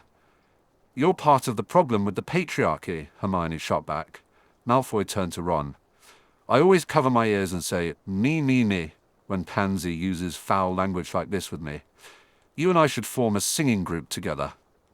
You're always saying, you, Harry added, trying to join the conversation. Malfoy barely glanced at him. What other teams do you support, Ron? The cannons are enough for me, mate, Ron replied. Malfoy shook his head sadly. My soul weeps for you. Well, Ron said, shifting in his chair. What about you? What teams do you support? Holyhead Harpies, Malfoy said promptly. Ron brightened considerably. Really? My sister plays for that team. Malfoy smiled. I know. That's one reason I support them. She's really quite good. Ron puffed up at that. She is, isn't she? Of course, Malfoy said. She'll be utterly slaughtered by the tornadoes. Ron frowned. What do you mean she'll be... It... Hermione leaned in. What did you say? What did you say to him? Hermione asked. What? Harry replied. He was confused about Hermione's question, but Ron and Malfoy were still talking, and he wanted to hear their conversation, even though he had heard Malfoy argue this point many times before. He knew Malfoy's favourite teams. They had discussed it a lot during those first few months when it was just the three of them. They had often disagreed passionately. Harry found himself missing those debates. Hermione pressed. When he came in, he was upset about something. He wasn't upset, Harry insisted. Tucking a strand of hair behind her ear, Hermione said, I know Malfoy wanted to get this right, for our sake. Harry glanced over at Malfoy. He was talking to Ron comfortably, as if they had known each other for years, which they had, but not like this. Never like this. Malfoy seemed at ease, sitting there in his sharp three-piece suit, nothing like the twitchy person Harry had known at Hogwarts. This man looked grown up. He resembled his father somewhat, but in a good way. His shoulders were broader, and his jaw was a little more squared than it used to be, though still narrow. Malfoy had expressive hands, long, capable hands, that gestured in unusual shapes as he spoke. His voice had a unique timbre that reminded Harry of something. Harry, Hermione said, bringing him back to the moment, what did you say to him? What? Harry asked again. I didn't say anything. Hermione rolled her eyes. I know you said something. Harry frowned at her. How do you know? Oh, Harry. She looked at him with a touch of sadness. No one can get to Malfoy quite the way you can. He wasn't upset, Harry insisted again. Fine, have it your way. They're getting along, aren't they? Harry observed, looking at Ron and Malfoy. Ron and Malfoy again. That's all that matters, isn't it? Hermione huffed. Yes, I suppose that's all that really does, Harry replied. January 15th, 2004. Hey, Malfoy. Harry approached Specialist Operations to catch Malfoy before their usual meeting in the lift. He found Malfoy at his desk, just reaching for his bag. Hey, Potter, headed to the pub? Malfoy asked. Yeah, Harry said. I wanted to talk to you. Malfoy raised an eyebrow. Harry pushed his glasses up. I'm sorry, about last week. Malfoy frowned. Last week? Harry searched Malfoy's face. I mean, about saying you were going to muck it up with Ron. That was out of order. You're not... It wasn't fair. I'm sorry. Oh. Harry stood there for a moment. Malfoy hadn't said anything about it since then. He was the potions expert for specialist operations, and Harry was an aura, so they didn't see much of each other at work, except when Harry needed potions advice on a case. When Harry had seen him at the Ministry, Malfoy had been nothing but polite. All right, Malfoy said. That's it, Harry wanted to ask, but didn't. Okay, he said instead. Malfoy looked at him curiously. Pansy asked whether she should come tonight. Why shouldn't she? Harry replied. Shrugging, Malfoy looked away. It's not like our respective friends have a very good history together. Harry frowned. Is this because of what I said? I wouldn't want anyone to be made uncomfortable. I'm not uncomfortable, Harry said. We're not uncomfortable. For goodness sake, Harry thought, I'm a Gryffindor. But he had been the one acting uncomfortable last time. Malfoy shrugged again. All right, he said. I'll owl her. When Harry and Malfoy arrived at the pub, Ron and Hermione were sitting side by side at a table, so Harry and Malfoy ordered drinks and sat across from them. A little while later, Pansy arrived. Don't get up on my account, she said. Malfoy made a face, and Ron looked confused, possibly because no one was standing. Hello, Weasley, Pansy said as she sat down at the head of the table, next to Malfoy and Hermione. Hi, Parkinson, Ron replied. I'm sorry about the song, Pansy said. Ron scratched the back of his neck. Song? Weasley is our king, Pansy stated. Shall I jog your memory by singing a few bars? Pansy, Malfoy said sharply. No, no, Ron interjected, though Harry thought his bravado sounded false. Go right on ahead. Pansy, Malfoy repeated. Pansy didn't sing. Harry couldn't really imagine her singing. Instead, she spoke in a sing-song voice like someone reciting nursery rhymes. Harry wondered if she had said it over and over to cheer people up, just as one does with nursery rhymes. The Weasley budget is but a string, that's why he can't buy anything, that's why the Slytherins all sing, Weasley is our king. Harry was actually impressed. He thought Pansy may have achieved several other pitches besides her usual monotone. Please don't be upset, Ron, Malfoy said. Pansy's not going to be in our singing group. You should be upset if I'm not to be in your singing group, Pansy replied. Malfoy gave up lyric writing when he couldn't rhyme with ugly. I'm much better with rhymes. I kept at it. There are 97 verses, by the way. See? Hermione nudged Ron. I told you would like her. She turned to Pansy innocently. Pansy, do you remember when you accidentally ate those puking pustules in 5th year? Ha ha, Pansy said. I've always wondered what to call the exact shade of color your face turned, Hermione said. At first I thought olive, but then Parvati suggested chartreuse. Is this your way of implying you put pustules in my salad? Pansy asked. No, Hermione replied proudly. It was Ron. Ron looked from Pansy to Hermione and then back to Pansy. Sorry about that, he told her. No hard feelings, Pansy said. I was a complete cow at Hogwarts. Ron scratched the back of his neck. You're not going to list off all the mistakes you made, are you? Because it could take a while. The only mistake in Weasley as our king is that porcine doesn't rhyme with phlegmatic at all, Pansy remarked. Ron stared at her and then looked across at Malfoy. I see what you mean, Ursa, he said, about the vocabulary. Malfoy doesn't have a problem with it, Pansy said. Malfoy smirked. Ron doesn't either. Doesn't he now?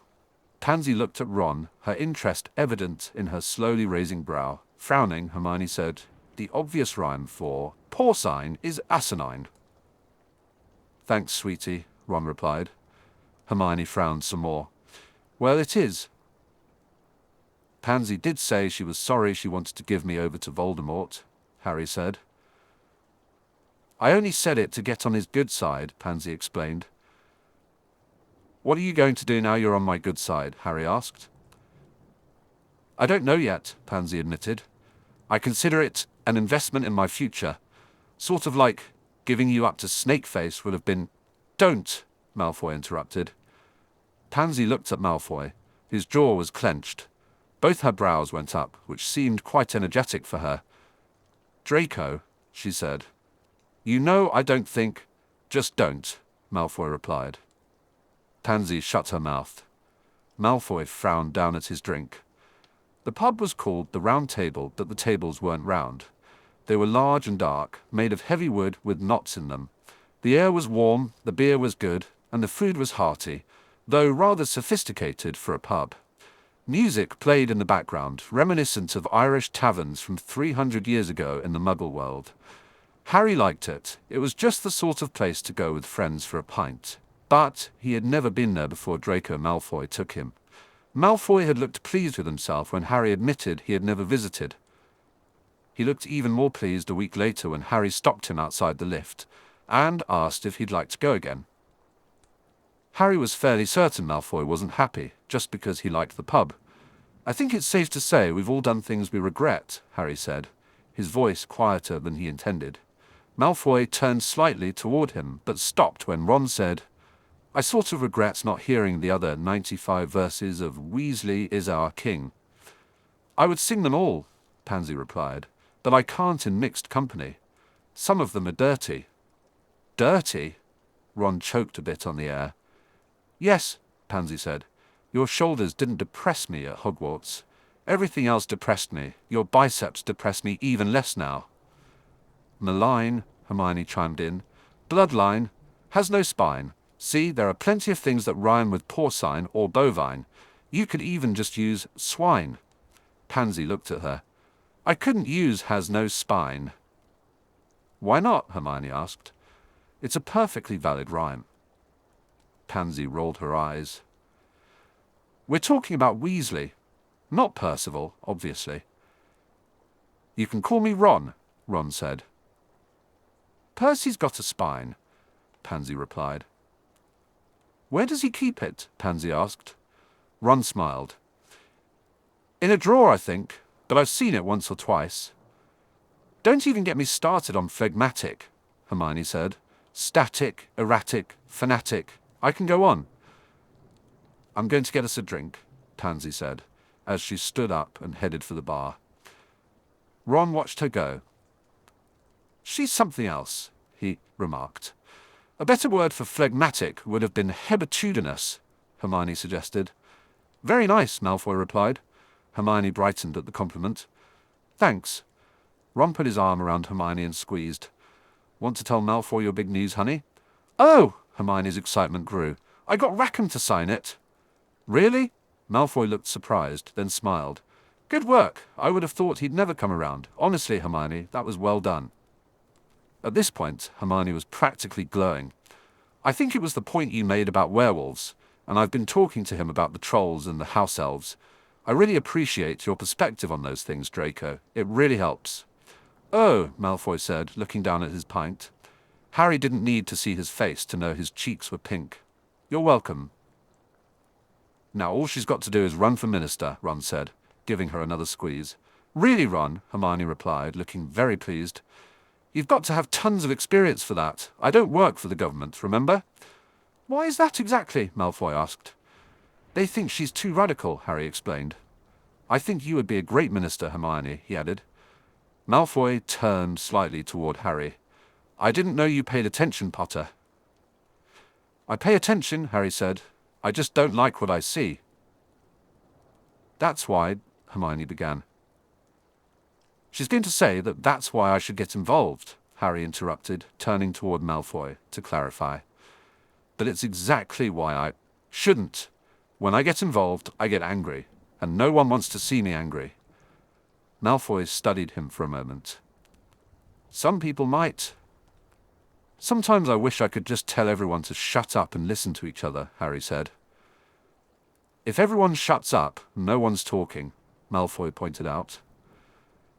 Yeah, Harry turned back to the table and took a sip of his lager. Except me. You see how it's a problem? Malfoy was looking at him, not with his usual smile, but with a different expression. He hadn't quite done that since Harry had spoken up last week. When Harry thought about how Malfoy had acted around him before last week, he realized Malfoy hadn't been laughing at him at all. Malfoy had been playful. It had been something like fondness, and Harry had gone and messed it up. He took another gulp of lager, unsure when it had begun to matter to him whether he had Draco Malfoy's approval. Harry's got control issues, Ron said. Thanks, Harry replied. Ron grinned. No problem, mate. Hermione can do politics, Harry said. She'd be a good politician. She's not going to hex anyone's bollocks off. Probably, Ron said. Malfoy raised an eyebrow. Speaking from personal experience, Weasley. Hermione leaned in, smirking. Would you like to find out, Malfoy? Malfoy smirked back. Not on your life. I would like to know, though, what you plan to do about Meager. Hermione began to talk about Bertram Meager. He was a member of the Wizengamot and influential with some of the other members. They were the ones who had cut down the last legislation regarding rights for fairies, who were treated basically like insects by wizarding laws. Even if fairies were annoying, Harry thought it should have been pretty clear-cut, but of course, some of the pure-blood old guard were still resistant. Pulling up ancient instances of fairies stealing children. Though Hermione had read the histories, it wasn't the same as being close to a family that had experienced incidents with changelings. Malfoy claimed that some of those families were still recovering, even if it had been 10 generations ago.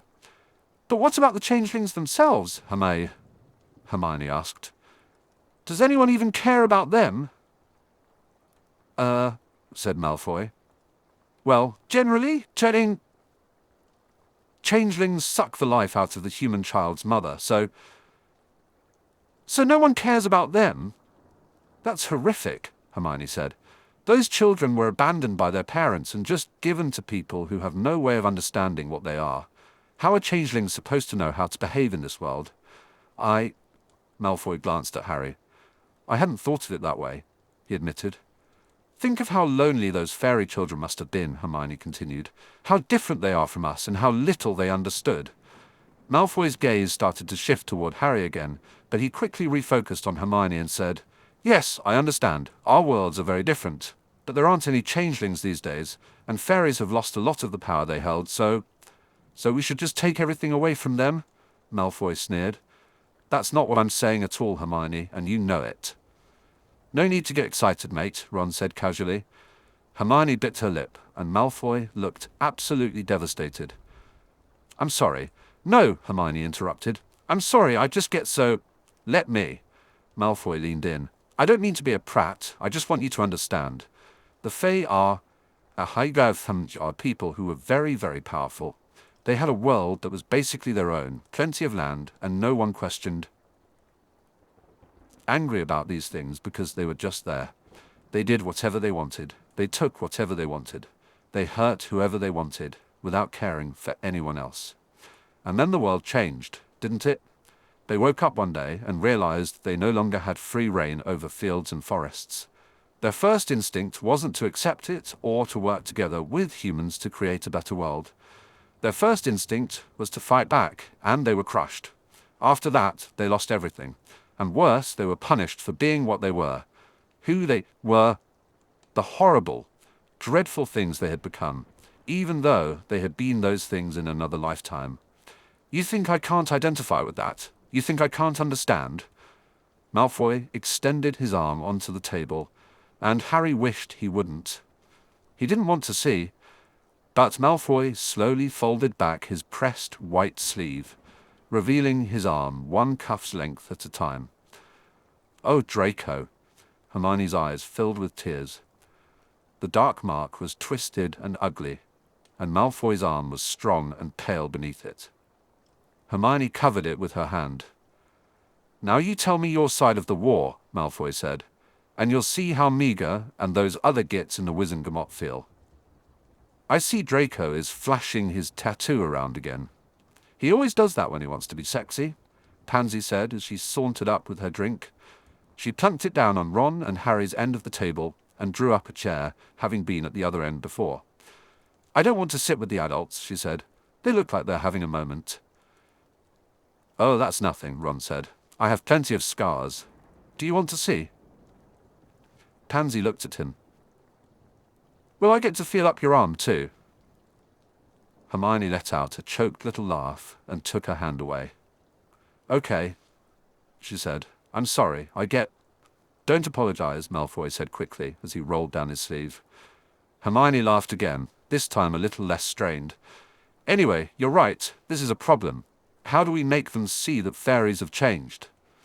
"I haven't a clue," Malfoy replied, buttoning up his cuff. "But I think you're on the right track when it comes to Rackham.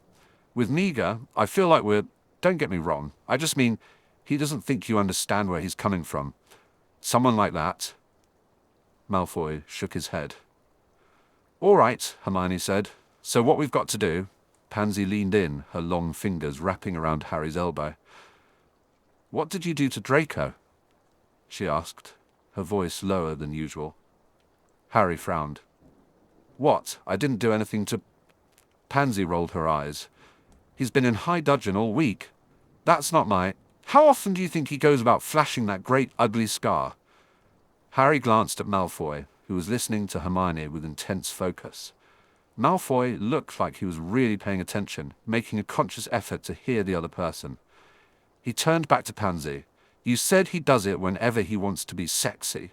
"Never," Pansy said. "He never does it. You just watch your back, Potter. If you ruin this little idea of friendship he's got, I will be seriously displeased." Startled, Harry said, "What little..."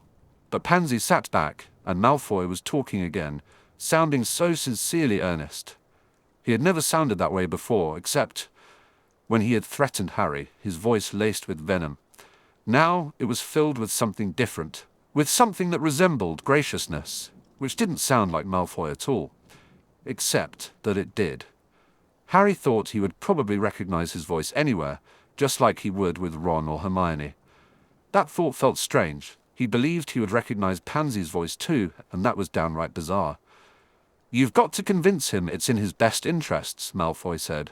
"You can't take the moral high ground with him.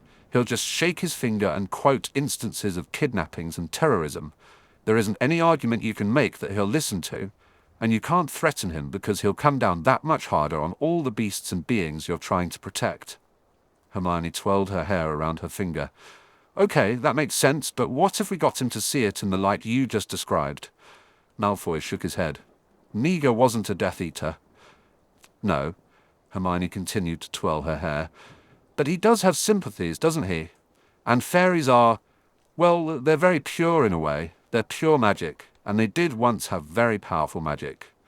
Malfoy chewed the inside of his cheek. "That's an interesting point. Pansy turned to Ron. "What do you do when you see a fairy, Ronald?" Malfoy kept talking, with Hermione listening and occasionally nodding, tucking her hair behind her ear. Her drink was mostly forgotten, her elbows resting on the table. Malfoy might start on her pint too, because he sometimes did that. "It's Ron," Ron replied. "Find a fly swatter. How about you?" "I keep them in jars," Pansy said. "They make a very good nightlight." "We swing gnomes around our heads," Ron added. "Then we chuck them as far as we can." "You're all right," Pansy decided. Harry put his head in his hands. Malfoy and Hermione were still discussing things like understanding fellow humans and the principles of being human. "Great," Harry said. "I could have lived without the realization that degnoming is cruel." "You can still do it," Pansy said.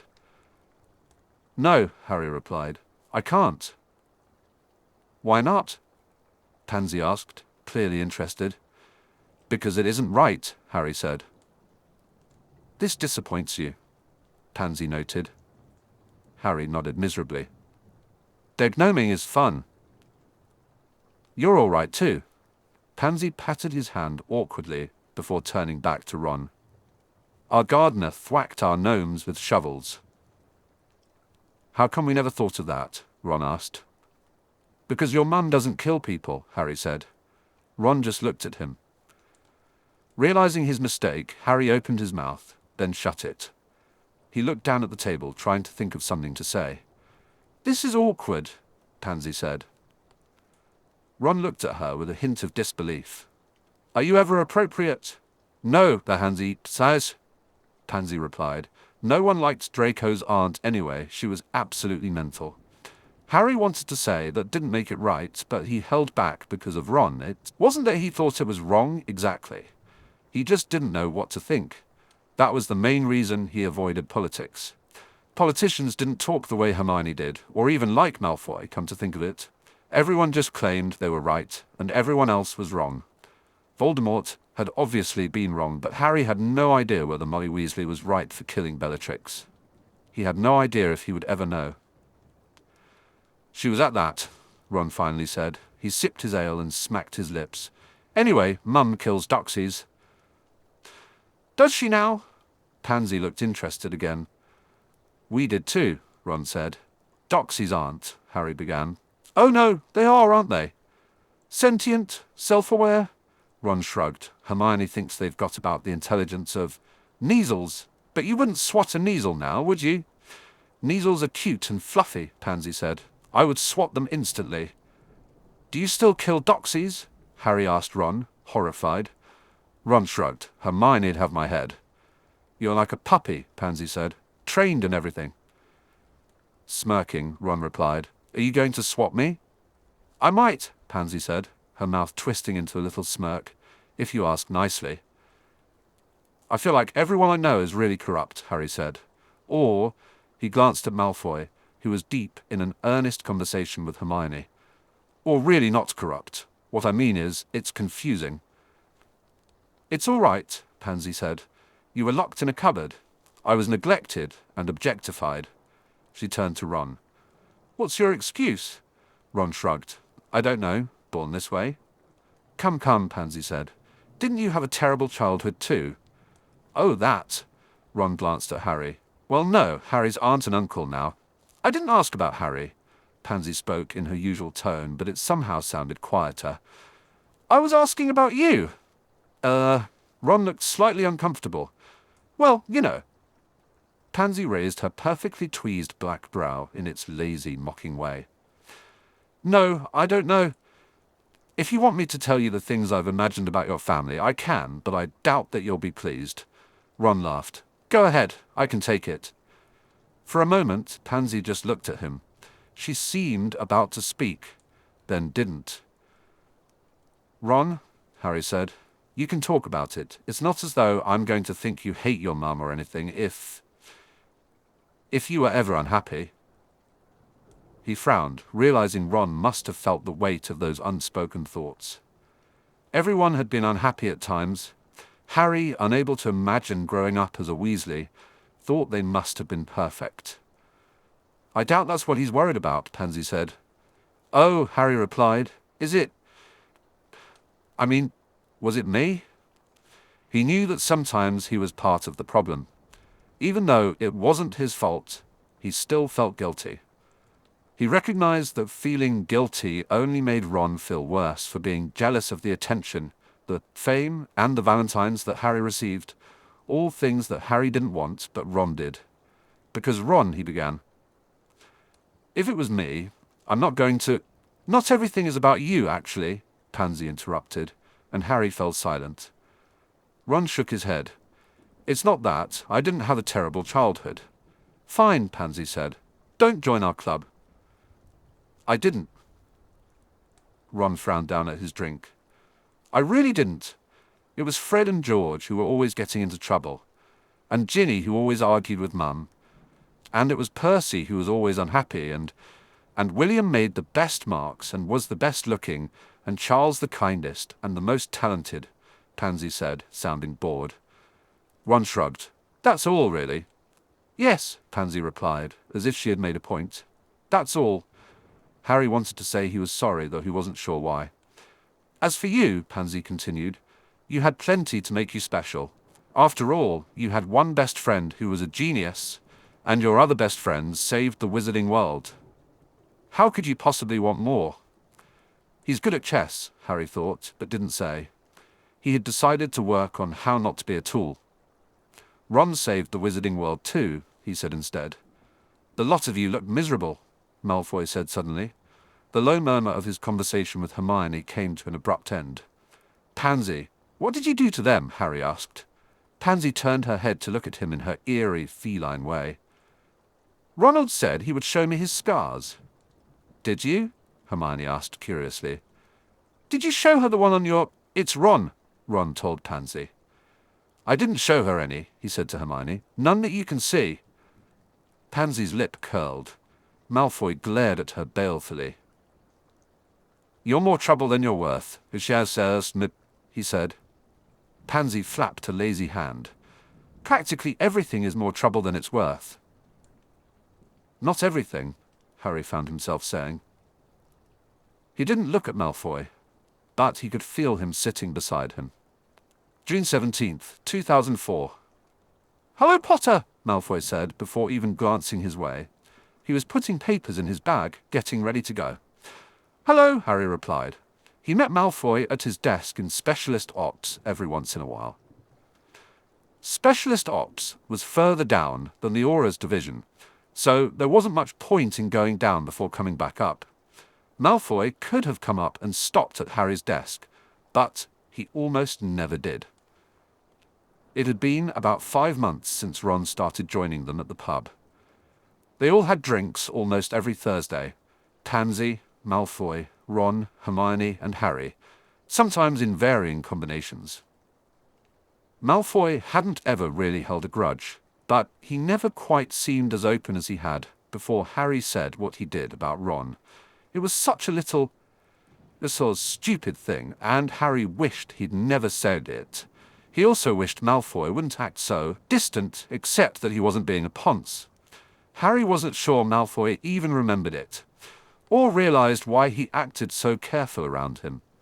He was just a little more distant than he was with Hermione, or even Ron, as though he were well aware that Harry hadn't forgiven him for being Draco Malfoy. In his heart, Harry had forgiven him 1,000 times over. Malfoy acted as though Harry could still hurt him, and the reason Harry didn't correct him was that he knew he could. He was very good at it. Leaning against the edge of Malfoy's cubicle wall, Harry watched as Malfoy closed up his bag and put on his coat. Malfoy didn't always wear a 3-piece suit, but he usually did. Harry had stopped finding it funny. In fact, it was rather galling that Malfoy had grown up to be easy on the eyes. Are you ready, Mamba? Malfoy asked. Harry realized Malfoy had gathered his things and was standing there looking at him. Yeah, Harry replied, pushing himself off the wall. Malfoy glanced at him as they walked. Are you all right? He asked. Yeah. Harry put his hands in his pockets. He had forgotten his robes, which was typical. Malfoy paused, shaking his hair out of his eyes. Are you sure? You've seemed distracted lately. Harry looked at his shoes and said, It's nothing. Then he looked around. Most of the people from the office were gone or headed home. Malfoy tilted his head. Would you like to go back to my desk? As Harry stood there, frowning, Malfoy turned and walked back in the direction of his cubicle. Harry followed him, watching as Malfoy neatly laid his robes and coat over the back of his chair and put his bag back on the desk. He sat on the edge of the desk, leaning there with his hands on either side. He looked very casual, and his eyes appeared very kind. What is it? No, was it? He asked. Sighing, Harry said, It's Ron and Hermione. Malfoy raised his brows, which were gold, just like the rest of him. They're fighting, Harry added. Malfoy studied him for a moment. I don't mean to be a git, Malfoy said. I know they're always fighting, Harry said, anticipating what Malfoy was about to say.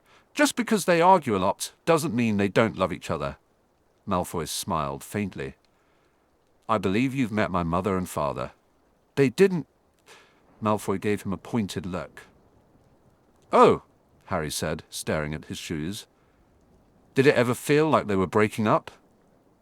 Tilting his head, Malfoy looked at him in a way that made Harry uncomfortable, as if he had revealed too much about his feelings.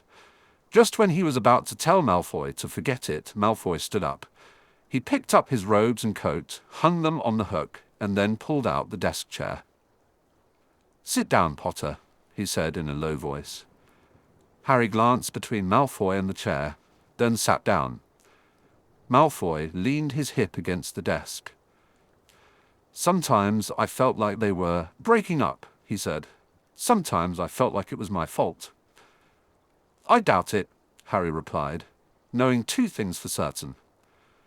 His mother had loved him, and Lucius and Narcissa loved Malfoy.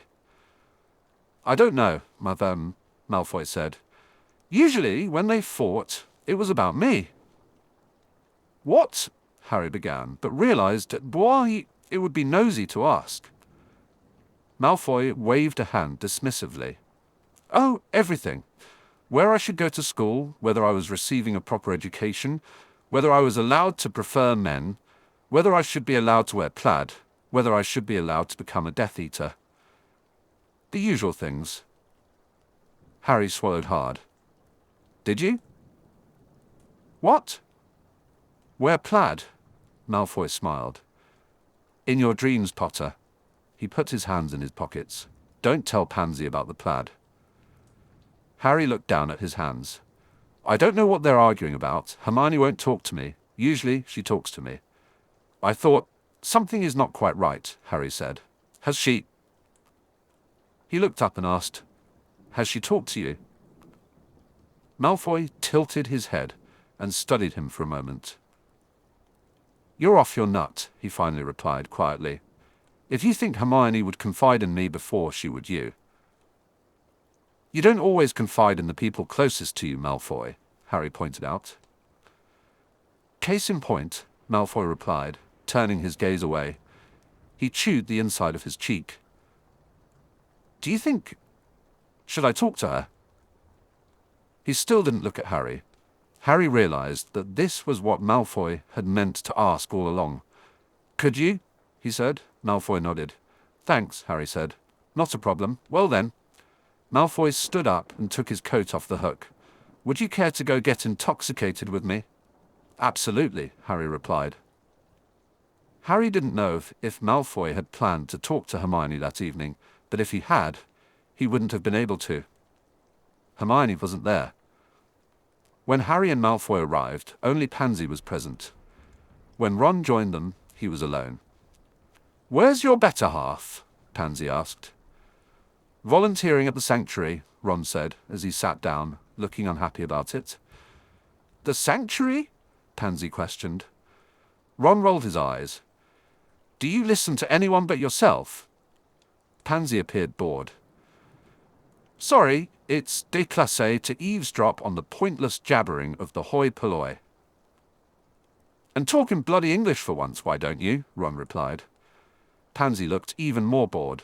I said, fuck you. That's the problem, Ron mumbled. Excuse me. Pansy scraped her chair across the floor. While Ronald mopes about his wife's ice fortress of a snatch, I'm going to treat myself to a Chardonnay. It's Ron, Ron called after her, and she's not my wife. Pansy walked over to the bar. What's your problem? Harry asked. Do you have a problem? Ron snorted. Did you hear what she just said about Hermione? You were a git to her, Harry replied. If she wasn't so... Ron started, but didn't finish. I don't want to talk about it. Ron, Harry began, but stopped when Malfoy touched him. Malfoy's hand was on Harry's elbow. When Harry looked at him, Malfoy inclined his head slightly. Harry considered telling him to leave because Ron was his friend and he knew how to handle him. He wanted to know what was happening, but then Malfoy removed his hand and Harry stayed silent. Malfoy spoke to Ron in a light, cool voice. I assume you're in a strop because Flanders trounced Australia. Bloody World Cup, Ron said, looking happier already. Bloody Hastings, he hasn't been able to hold on to a quaffle since 1994. Why is he even still on the team? There, Malfoy said. The Harpies may still win the League Cup. Ron snorted again. Not if you talk to Ginny. Malfoy turned to Harry. Well, Potter, have you? What? Harry hadn't really been thinking about Quidditch. Mostly he'd been thinking about what Malfoy had said regarding his parents fighting, and whether he had ever... Talked to Ginevra Weasley, Malfoy prompted. Oh, said Harry. Well, she says the magpies are going to utterly thrash them. Campbell couldn't find the snitch if his life depended on it, Malfoy said. Ron looked sadly at his drink. It's always Puddlemere United in the end. I hear that's an excellent dessert, Puddlemere, Pansy said, sliding back into her seat at the table. Malfoy frowned at her. Where's your Chardonnay? Pansy looked at him blankly. I've ordered a round of shots. It's not a dessert, Ron said, sounding morose. It's Quidditch. Malfoy frowned at Pansy. Why did you do that? Pansy remained unresponsive.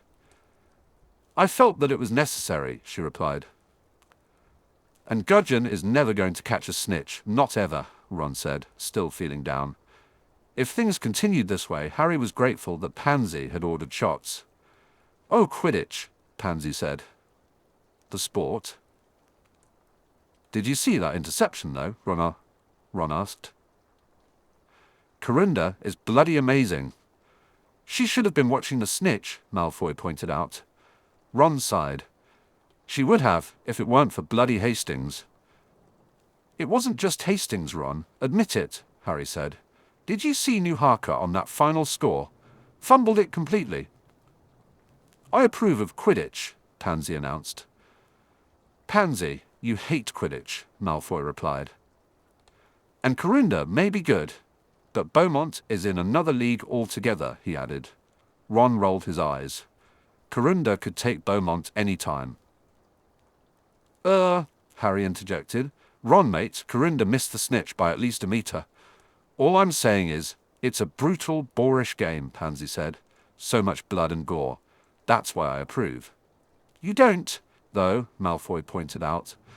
And then there's the offence, he continued. Ron looked shocked. Flanders' offence is terrible. Ron, Harry said, Kick It Kelly is not the second coming. Kick It Kelly, Ron began. When you think about it, Pansy said, it's like a ritualistic, generational pattern of showing off. A codified expression of the primal masculine aggression of more tribalist. Girls play Quidditch, Parkinson, Ron interrupted. It's Pansy, Pansy corrected. And make no mistake, Ronald, it has nothing to do with penis envy. Harry said. I think girls play Quidditch because they like it. Pansy turned her empty gaze on him. Women play Quidditch because we don't need vast stores of testosterone to completely emasculate our opponents. It is, in fact, a symbolic kind of castration. No, Harry said. I'm pretty sure they play because they like it, or because they want to win, yeah, but not to prove they don't need, Harry said, cock. This is interesting, Pansy said, looking at him disinterestedly. In Hermione's absence, I thought Draco would prove to be the default feminist. Harry frowned. I'm not a default feminist. Potter's doing all right, Malfoy said.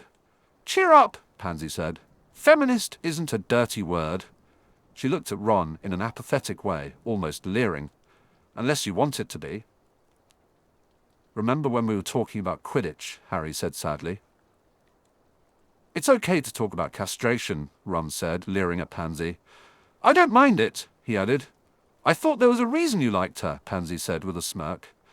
The leer fell off and Ron immediately looked depressed. Then the shots came and everyone took one. Ron ordered another round right away. They all drank, and Malfoy threw back his shot just like anyone else would. But Harry had never imagined Malfoy doing something so normal and collegiate, which was probably why Malfoy's Adam's apple distracted him. They started to talk about Quidditch again. When Pansy grew impatient, Malfoy ordered another round. Pansy made Ron talk to her about music because they liked the same bands. Harry didn't know any of them. He liked Celestina Warbeck, and Petunia's favourite music had mostly been Doris Day and some Bing Crosby, which she played on the radio all day long. Malfoy liked classical wizarding music, and sometimes Hermione talked to him about composers like Strauss and bands like the Beatles, and Malfoy listened. Intently asked thoughtful questions that made Hermione beam. The Pitsy sisters are amazing, Ron told Pansy, slightly inebriated. Bloody amazing. You really should give them a try. Pansy became more smirky when she was drunk, which Harry suspected she sort of was. Are they actually pixies? I don't like the Beatles, Malfoy said. What? Harry turned to him. The Beatles, Malfoy said, louder. I tried them, and I don't. He looked so utterly crushed that Harry was tempted to pat his shoulder, but he didn't. I'm sure that's okay, he said instead. Malfoy shook his head sadly. It's not. I've failed utterly at understanding Muggles. I think you can understand Muggles without liking the Beatles, Harry pointed out, but Malfoy just kept shaking his head, even more sadly. You can't understand Muggles if you don't like the Beatles, he said. Hermione says. Malfoy, Harry said. I was raised Muggle too.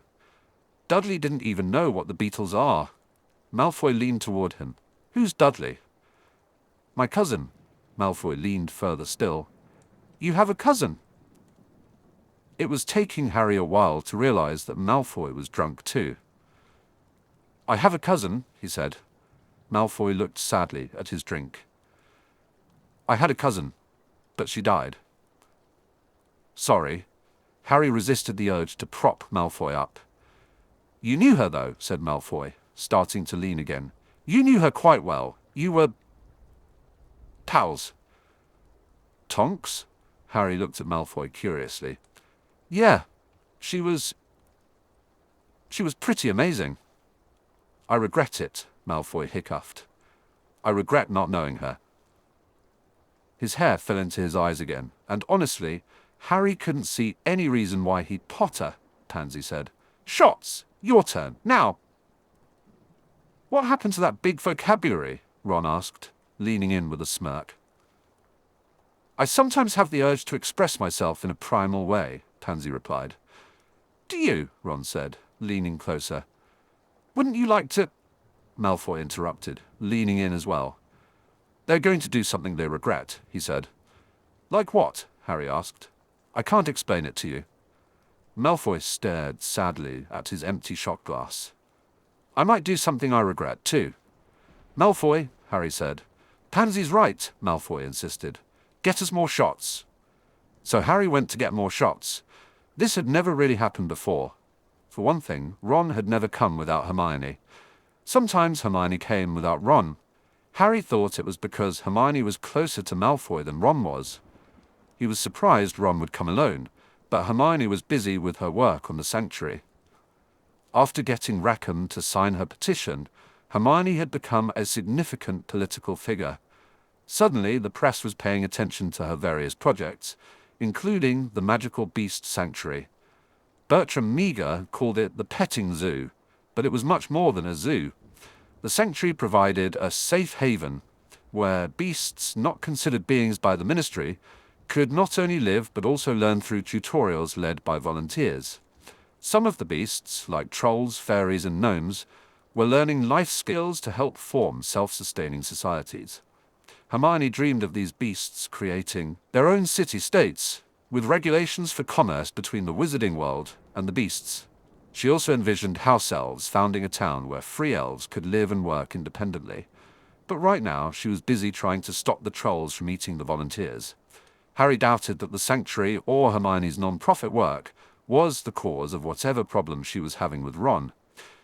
They argued about many things: marriage, children, jobs, keeping sock drawers organized, laundry, trash, and Crookshanks. Harry had heard it all, which was why he was concerned now. Hermione wasn't actually talking to him. He knew that Ron had been struggling with how much time she'd dedicated to work. Still, Hermione usually found time to visit the pub almost every week, and Harry knew they saw other friends too. For instance, Malfoy sometimes went out for dinner. He had also heard that they occasionally saw Pansy. A couple of weeks ago, Pansy had a portkey to see the Kashmir Labyrinth perform in Wales, and had invited Ron, saying he was the only one she knew who even recognized the band. Seeing as how Draco and Millicent are completely uncultured, Blaise is too cultured, and let's not even discuss Gregory. So, how about it, Ronald? It's Ron, Ron had replied. That sounds great, actually. I'll ask Hermione to come with us. Ron had once told Harry that he was terrified that if he continued being stubborn about people like Draco Malfoy, Hermione would leave him. That was why he had initially tried to be nice to Malfoy. Later, he said it was because if Hermione could forgive Malfoy, so could he. Eventually, he admitted it was simply because he really enjoyed Wizarding Go. They met to play it sometimes, even when Hermione wasn't around. Harry had thought about asking Malfoy to teach him Wizarding Go, but he knew Malfoy would look at him strangely. Harry had completely given up on strategy games because he usually lost, and he preferred to win. As he stood there waiting to order the shots, he thought maybe he wouldn't mind losing to Malfoy. When Harry returned to the table, Pansy was saying, "Weasley's arms are quite first-rate, muscle-bound, robust, obstinate. That's why we all commentate. Weasley is our potentate. Weasley's cock will make you sore. They say he'll fuck you like a whore. That's why Slytherins all roar. Weasley is our emperor. Weasley's balls—" "I told her not to," Malfoy whispered, leaning in.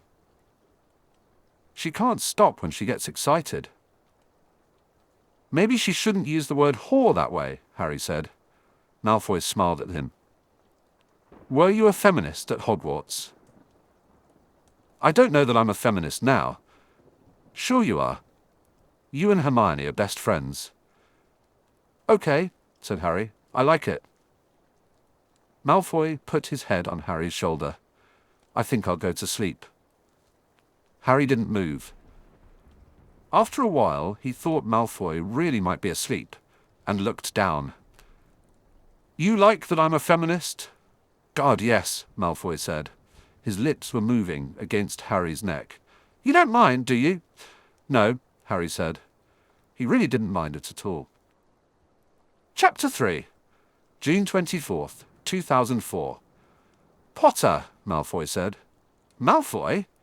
Harry looked up, surprised to see him. It had been a week since the epic drinking at the pub, but Malfoy wasn't coming to the pub tonight.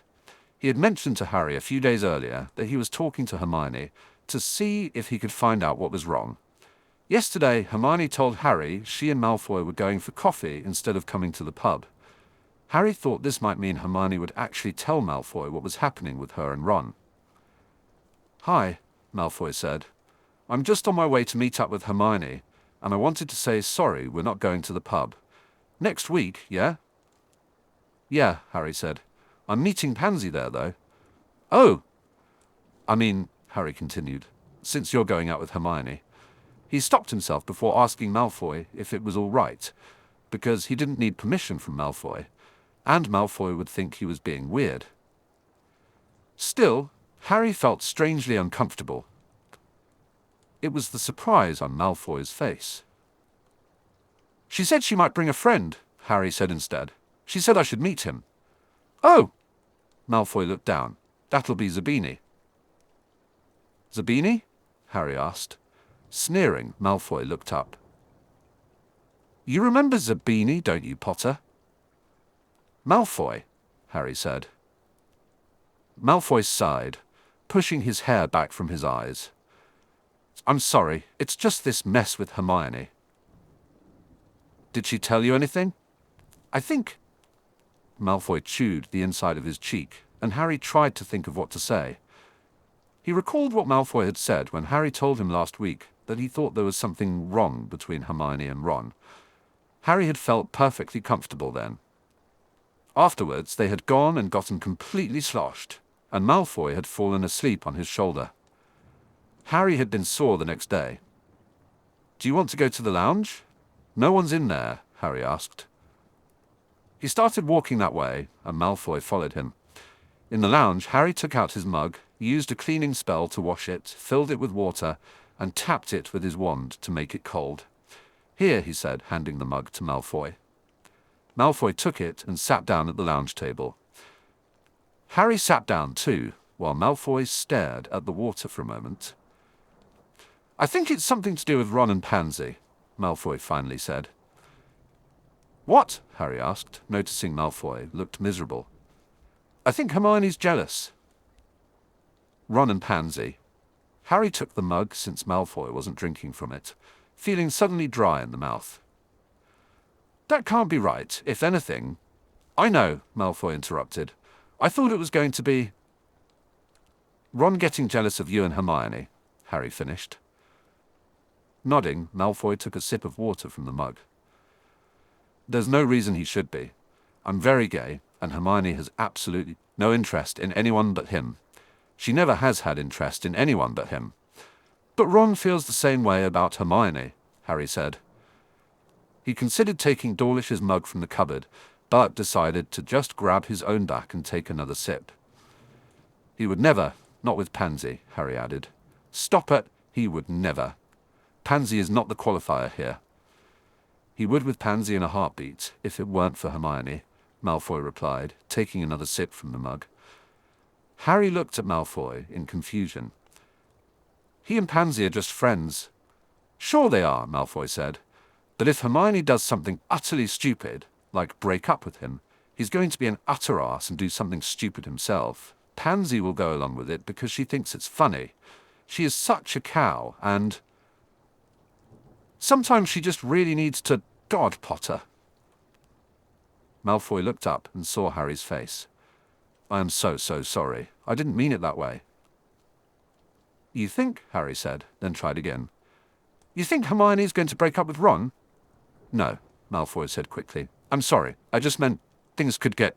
You meant they might break up. No, I'm going to see Hermione tonight. Things will be all right. I'll talk to her. I only meant that I think she's grossly thrown out of proportion. Certain things, that's all. Harry tilted his head, watching determination build in Malfoy's face. He remembered that look from Hogwarts, especially during 6th year when Malfoy had looked so drawn and pale. He had kept trying to fix the vanishing cabinet by himself, telling Snape he didn't need any help. I can handle the truth, Malfoy, Harry said quietly. Malfoy bit the inside of his cheek. Pulling the mug his way, Harry took another sip. Tell me what you really think. Malfoy swallowed and looked down. I don't know. Hermione's not the jealous one. Harry felt the need to say it. Malfoy shook his head. She's only human, Potter. Harry nodded slowly. Okay, he said. But does she have any reason? Pansy's not like other girls. Stealing back the mug, Malfoy drained the rest of the water. Okay, Harry said again. But I know Ron. He doesn't stray. Not after. He's never going to leave her, he said, and he'll damn well do his best to never give her a reason to leave him. Malfoy nodded once sharply. I thought as much. His thumb rubbed across the rim of the mug. All right, Harry said. You go and talk to Hermione. I'll go have drinks with Pansy. It'll all work out, yeah? Yeah. Malfoy took his hand off the mug. Are you going to talk to Pansy then? Harry asked, surprised. Malfoy raised his eyebrows.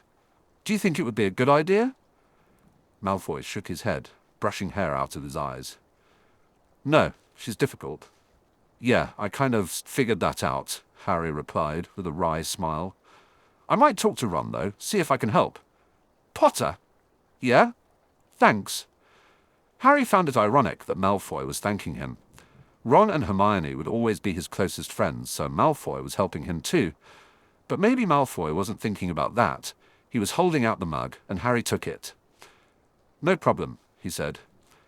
We're all friends, right? Malfoy looked startled again. Yeah. Next week, Harry said. Same time, same place. Malfoy snorted. You're buying, Potter. Harry grinned. Malfoy was right. It was Blaise Zabini Pansy had brought to the pub for Harry to meet. Here you are, Harry, said Pansy. Meet the most useless man in England. I hope I'm useless in more countries than that, Zabini said, extending his hand. Harry said, shaking it. We've actually met. How good of you to remember, Zabini replied. They sat down, and Pansy pushed drinks in front of them. Harry always thought of Malfoy as put together, but Zabini looked so perfect and well-dressed that he made Malfoy seem a bit more casual, just a little more careless than Harry had ever pictured him. Harry wondered how long it took for Zabini's teeth to gleam that much, for his eyebrows to be shaped so perfectly, and for his clothes to be so well pressed and tailored. Not that it didn't produce an effect. Blaise Zabini was about the best-looking man Harry had ever seen. Pansy waved a hand at them. "Talk, amuse yourselves." "Draco has been a real beast lately," Pansy said. "You always ask so nicely," Zabini replied. Harry looked at Pansy with curiosity. "Malfoy's been a beast?" he asked, recalling how Malfoy had mentioned that Pansy could be difficult at times. He had thought they were good friends, and he wondered if they were fighting. Hermione and Ron were always arguing, but it seemed unlikely that Hermione was jealous of Pansy. Pansy rolled her eyes. "He always is when he's recovering from a hangover." "I try never to recover from anything," Zabini remarked. "It saves time." "Blaise is mostly one-liners," Pansy said. Zabini ignored her and smiled at Harry. "How have you been since we last saw each other?" Harry tried to remember when that was. "It was when Pansy suggested we turn you over to the Dark Lord," Zabini said. "We were debating the benefits of getting rid of you when we were herded to the dungeons. Some say you did off it." He looked at Harry encouragingly. "Oh," Harry replied, "I got better." "Excellent," said Zabini. "Death is unpleasant to me. I'm determined to avoid it." "That's going to be difficult," Harry said. "Life is a sexually transmitted disease that is, in the end, fatal." "I plan to have as little to do with it as possible," Zabini said. Harry was startled into laughter. Deciding not to dwell on Hermione and Ron, he asked, "What do you do?" "I warned you," Pansy told Zabini in a bored tone. "He's not very quick." "Nothing at all, if I can possibly help it," said Zabini. When Harry continued to look confused, Pansy smirked. "He's a professional gentleman, Harry." Harry looked at Zabini in surprise. "You're a hooker." Zabini burst out laughing, a rich, deep sound. Pansy just smirked. "Don't you just wish," she said. "I have no profession," Zabini said, still chuckling. Zabini smiled brightly. "I am a landowner. I live with my mother. I practice ennui." Harry frowned. "It's not hard." Zabini laughed again. "I don't suppose it is, but I would say you haven't mastered it." "Blaise is arrogant," Pansy said. "And he's an arse. I like him very much." Zabini looked at Harry innocently. "I've asked her to marry me, and she's refused." "I would die of boredom," Pansy replied. "It would be completely unromantic," Zabini agreed. "Pansy, darling, please reconsider." Hermione and Ron still talked about getting married, but it usually turned into an argument. Ron wanted to marry because he wanted children. Hermione didn't want to because she wanted a career. Then Hermione would change her mind because she wanted to be with him forever. While Ron didn't want to because he said his current job wasn't good enough. Molly wanted them to marry because she wanted them to be happy, while Ginny didn't want them to because she thought they should explore their options. Zabini turned to Harry. "I dislike romance, you see. It's abhorrently messy." "He's lying," Pansy said. "Oh," Harry replied. "What do you think of romance?" Zabini asked him. "I think it's all right." Harry wanted Hermione and Ron to be happy, and he also wanted them to get married. He wasn't sure if one led to the other, which was why he tried really hard never to say anything about it. "You're a bachelor, then?" "What a man," Zabini said. "What?" "If you believe in romance, you must be a bachelor." Zabini smiled. "It's quite all right. I'm a bachelor too." His smile turned mischievous. "Some say that is my profession." "He actually is a prostitute," Pansy said. "It really depends on who you ask." "I'm not married, if that's what you mean," Harry said. Zabini sipped his figtini. "What happened to Miss Weasley?" "Ginny?" Harry rubbed his forehead. "We broke up." "How succinct. When did this happen?" 3 years ago, Harry replied. "Is she unattached?" "I don't know." Sometimes Ginny's opinions about not settling down were quite strong. Harry often thought she took exploring a bit too far, which made him feel guilty. He wanted Ginny to do anything she liked, and just because he wanted to settle down didn't mean she should. She was seeing Dean Thomas, but she's not anymore. "Don't dangle live bait in front of Blaise," Pansy said. Zabini looked shocked. Pansy, you amaze me. He turned to Harry with an appealing gaze. My only desire is to free poor young things from the hooks society has driven into their soft underbellies. Pansy rolled her eyes.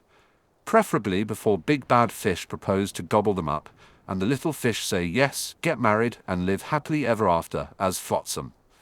Marriage is boorish, Zabini said. Only fish get married. I think it's nice, Harry said. I'm not a fish, Zabini replied. I prefer to be algae. There is nothing to do if you are algae, but lie there all day long, floating in the sun, and slowly you are nibbled to pieces by 100 different mouths. That's quite an image, Pansy remarked. Zabini looked at her sadly. I would never recover from marriage. Your mum recovered, Pansy said, sipping her wine. Quite a few times. Zabini looked at her even more sadly. That's why I would never recover. Anyway, Harry said, trying not to dwell on breakups. You said you asked Pansy to marry you. I know. Zabini brightened considerably. To my good fortune, Pansy is not a fish. She is a shark. Sharks are completely uninterested in algae. Ginevra Weasley. However, she is exactly the kind of fish I wouldn't mind nibbling me to pieces. Ginny isn't a fish, Harry said. Of course she isn't, Zabini replied. She is a delightful young woman, and I have always been fond of her. You didn't seem to think so highly of her in your 6th year, Harry pointed out. On the contrary, I admired her greatly in 6th year. 7th year even more. She is quite the beauty, especially when she is angry. I heard you on the train after you got back from your first slug club meeting, Harry said. Zabini furrowed his brow. Oh, of course.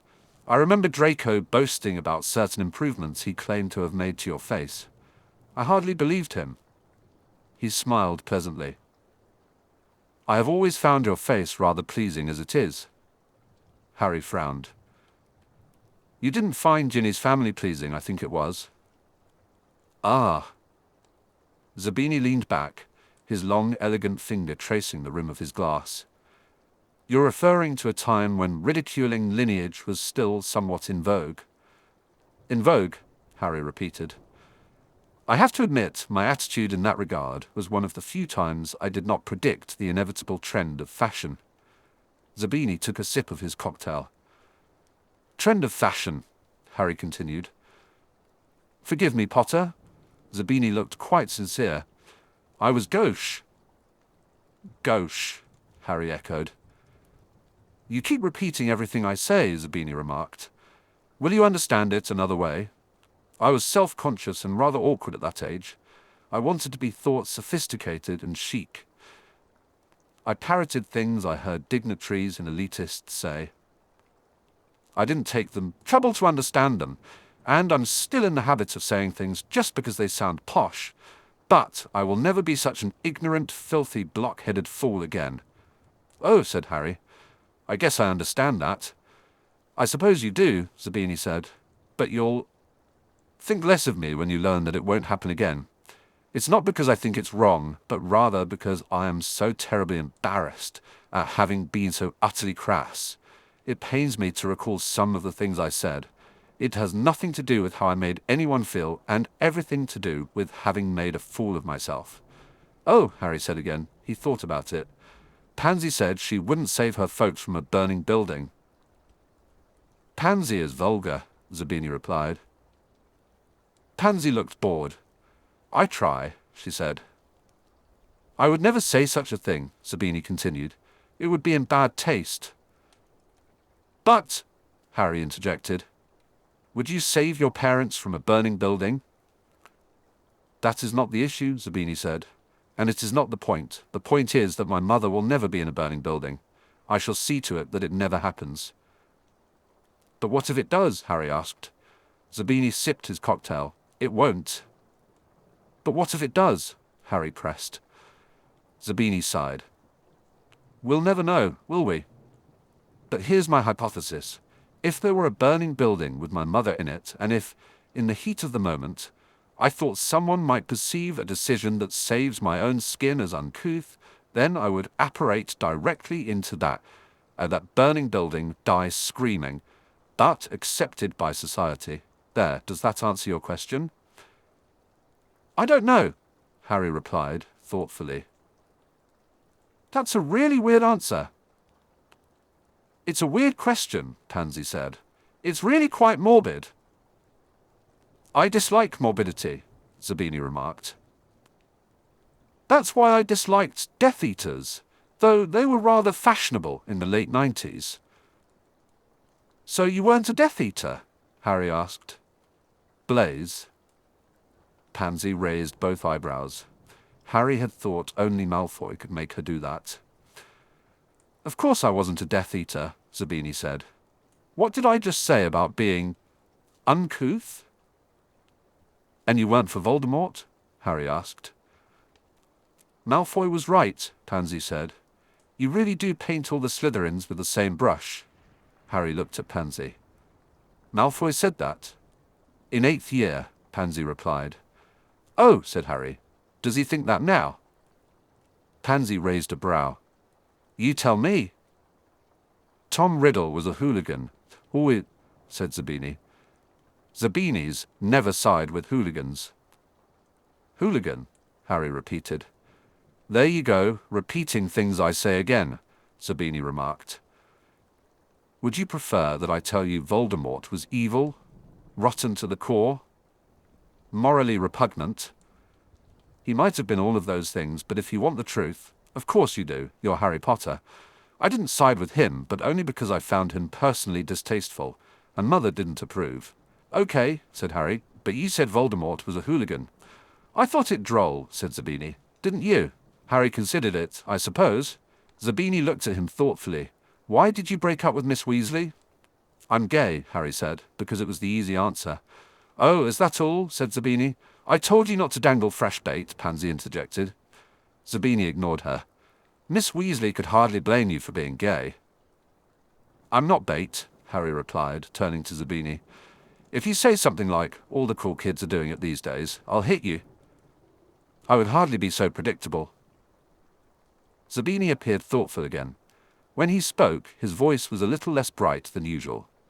It was almost gentle. It isn't a crime, Potter. I know, Harry said. I'm not ashamed of it. Harry's not ashamed of anything, Pansy said. Harry looked at her. Yes, I am.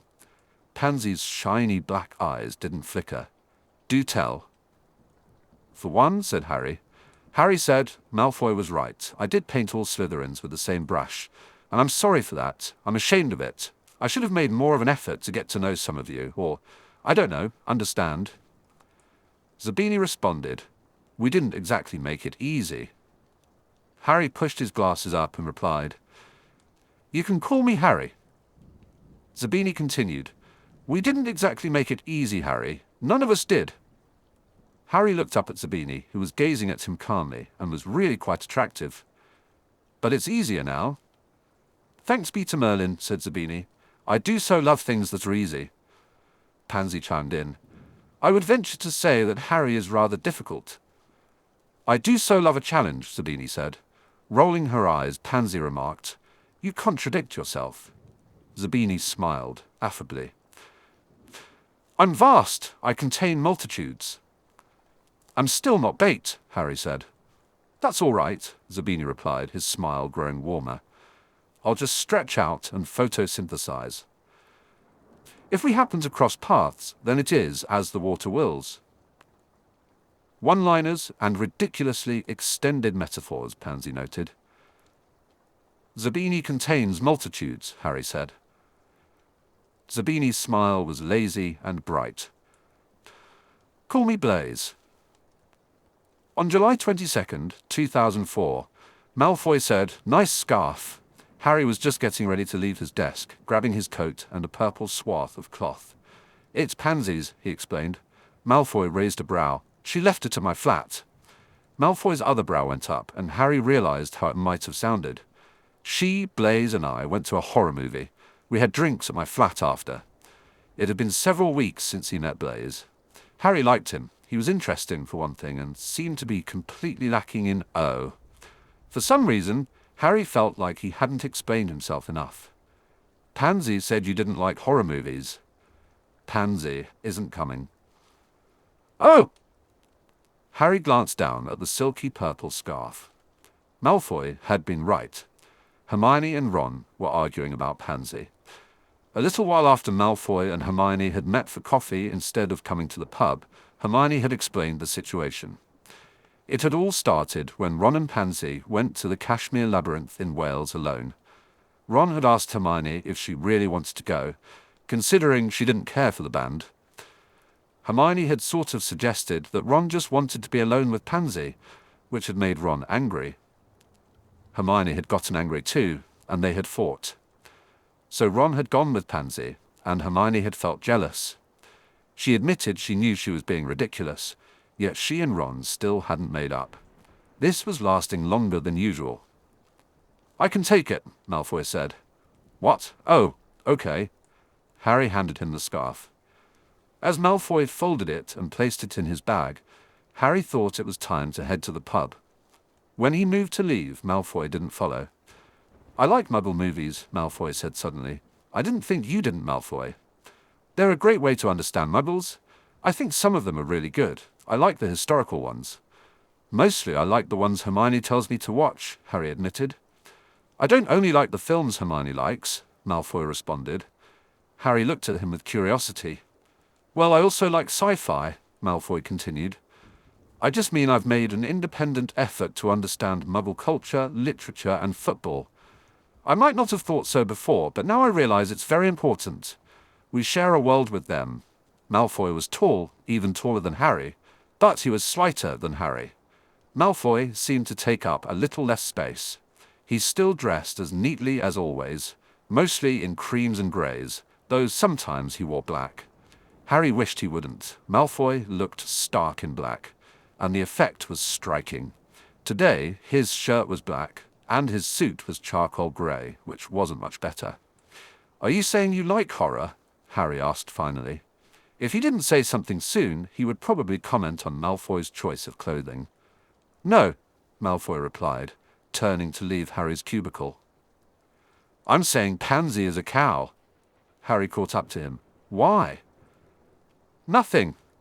She's just been a right bint lately." "She hasn't been a bint to me," Harry said. Malfoy snorted softly. When he reached the lift, he stopped and turned around. "Ron isn't coming."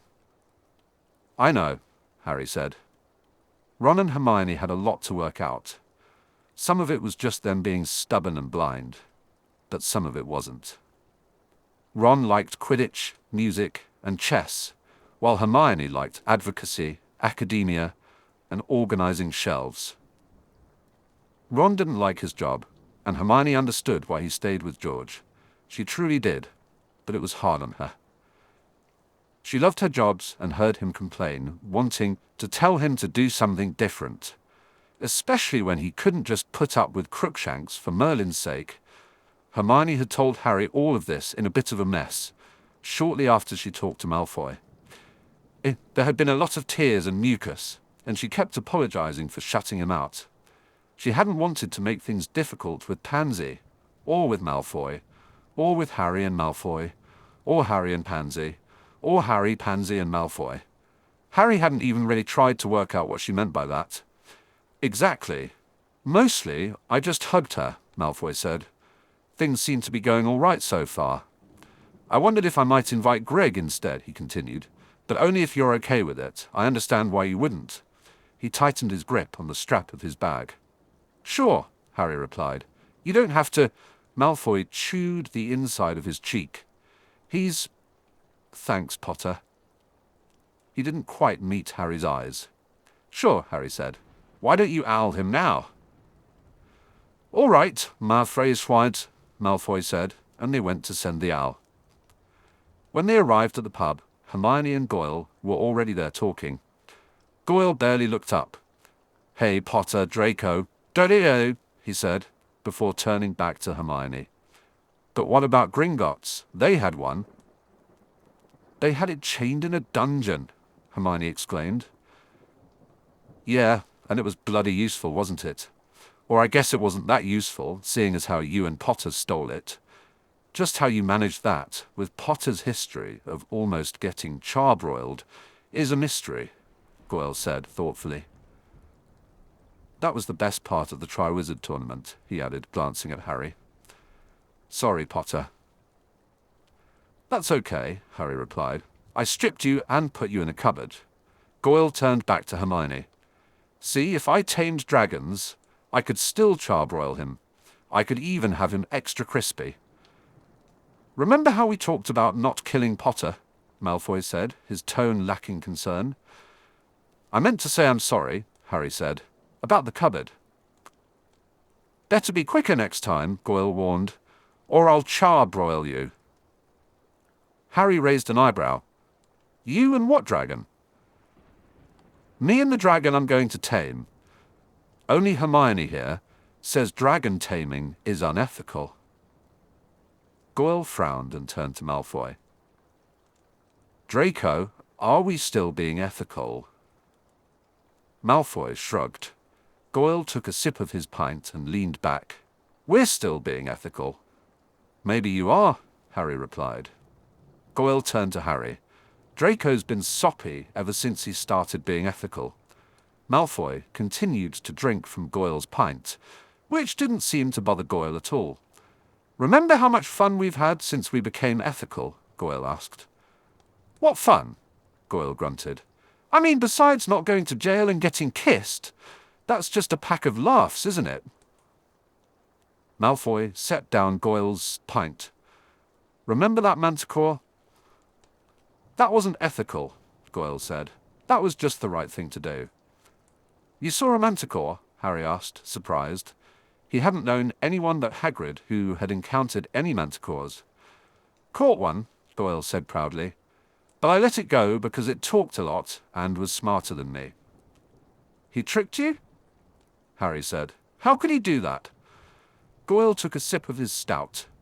I had him tied up pretty well. Oh, said Harry. Well, you said, oh, that. I just don't like having too many people around who are smarter than me. I have a threshold. Goyle glared at Malfoy, who was grinning. You're not going to like Hermione at all, Harry warned. Goyle scowled. What's that supposed to mean? Harry glanced at Hermione. I just think she's quite sharp, that's all. Goyle shook his head. She's a dunce about dragons. I know plenty about dragons, Hermione shot back, a bit annoyed. My boyfriend's brother. My sister's best friend raised a dragon, Goyle interrupted. Top that. Okay, said Harry. One of my best friends mostly raised a dragon, except Malfoy got frightened and reported him. You were such a girl, Goyle told Malfoy. He turned back to Harry. I always told him he was such a girl. I'm pretty sure you helped him, Hermione said. Also, Harry added, I'm pretty sure you were a girl. In 6th year, under Polyjuice, but still. What is this? Goyle asked. Pick on Greg Day? Malfoy smirked. Is it a day ending in Y? Anyway, I don't mind being a girl. Girls are hot. Harry wished he had ordered a drink at the bar before sitting down. Malfoy, Goyle said, you're a poof. I keep telling him he's a poof, he told Harry and Hermione, but he keeps forgetting. You forget you're a poof? Harry wanted to say, but somehow couldn't. He couldn't even really look in that direction. Luckily, Hermione said, Greg, I don't think being gay is something you forget. I mean, people can be confused, or bisexual, or... Oh no, Goyle interrupted. You're thinking of Blaise. Blaise is bisexual, Malfoy added. He's not confused. He always knows exactly what he wants. Harry didn't know what expression Malfoy was making because he still wasn't looking over there. That's why Malfoy's such a pissant about Blaise, Goyle said. Malfoy never knows what he wants. Malfoy was silent. Anyway, Goyle continued, like I was saying, they used a dragon in Gringotts. Bloody useful it was. Hermione put her nose in the air. They didn't need to use a dragon. There are other kinds of security. Goyle shrugged. Maybe they didn't. But that would have been way less cool. Cool is not the point, Hermione argued. Cool is so the point, Goyle replied. I'd make Draco tell you cool is very much the bloody point, but he wouldn't back me up, just like the big sodding wanker he's let himself become. He would be lying, though, because he thinks that mucking about doing the right thing is cool these days. What do you think doing the right thing is? Hermione asked. Dead boring, Goyle said promptly. I don't know, Hermione smirked. I think it's kind of hot, Goyle rolled his eyes. Merlin's saggy tits. Just make out already. I thought Draco was a poof, Hermione asked innocently, while Malfoy smirked. Greg reminds me that I am, Malfoy replied. You're a bloody disgrace, you are, Goyle said. Potter, what do you think about it? What? Harry looked away from Hermione, who was batting her eyelashes at Malfoy and laughing. Goyle grunted impatiently. About doing the right thing? Harry hesitated. He didn't want to say what he really thought, in case Goyle told him to smog someone too. That wouldn't be a good idea with Malfoy wearing black and everything. I think you should try it, Harry said instead. You might like it. Speaking of doing the right thing, Malfoy said, is Meager seriously going to stamp out that bill? I don't know, Hermione replied. I think he's wavering. Wavering? Malfoy asked. What's there to waver on? He should have signed it last week. Hermione smiled. It only went up yesterday. I know. Malfoy took another sip of Goyle's pint. He should be run out on a rail. I think his supporters are getting disillusioned, Hermione said. Malfoy raised an eyebrow. Think he'll pay for it next election? Let's hope so. With Wang breathing down his neck, he doesn't look pretty. It's not Wang making him look bad. She's starting to come off as mental as he is. Mental? Hermione looked appalled. You mean saying beings who are perfectly capable of rational thought deserve— Here they go, Goyle interrupted. Goyle was right. Hermione continued talking, even though Goyle hadn't lowered his voice for a separate conversation. When Hermione and Malfoy got going, they really got going.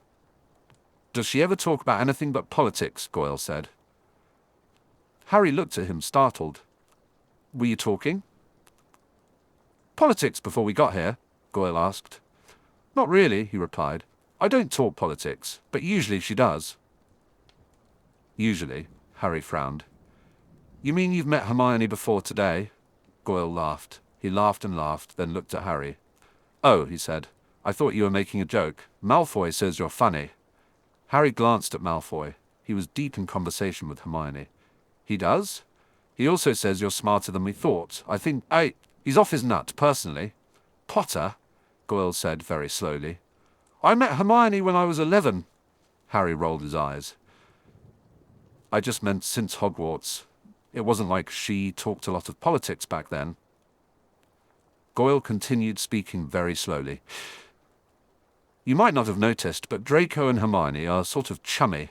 It's like they're mates or something. Okay, said Harry. I get it. Never mind. It made sense. Hermione and Malfoy were friends, so Hermione was friends with Malfoy's friends. Harry didn't know why they wouldn't be. It just hadn't occurred to him that when Malfoy said he was bringing Goyle to the pub, he brought Goyle everywhere else but the pub. Yet, that made sense too. Malfoy always used to bring Goyle everywhere. Malfoy may have changed a lot, but he was still the same person. I just mean, Malfoy was saying, she could buy into the conservative crowd if she made more of an effort. Hermione snorted. You mean if she was more moderate? They were still talking about Natasha Wang. Natasha Wang was a member of the Wizengamot, directly opposed to Meager and his ilk. She came out strongly in support of some of Hermione's statements, but Malfoy and Hermione argued about her a lot. She caused big stirs in the press, because she was kind of sensational. You're not moderate, Malfoy pointed out. And look where that's got me. Malfoy shrugged. You've got me.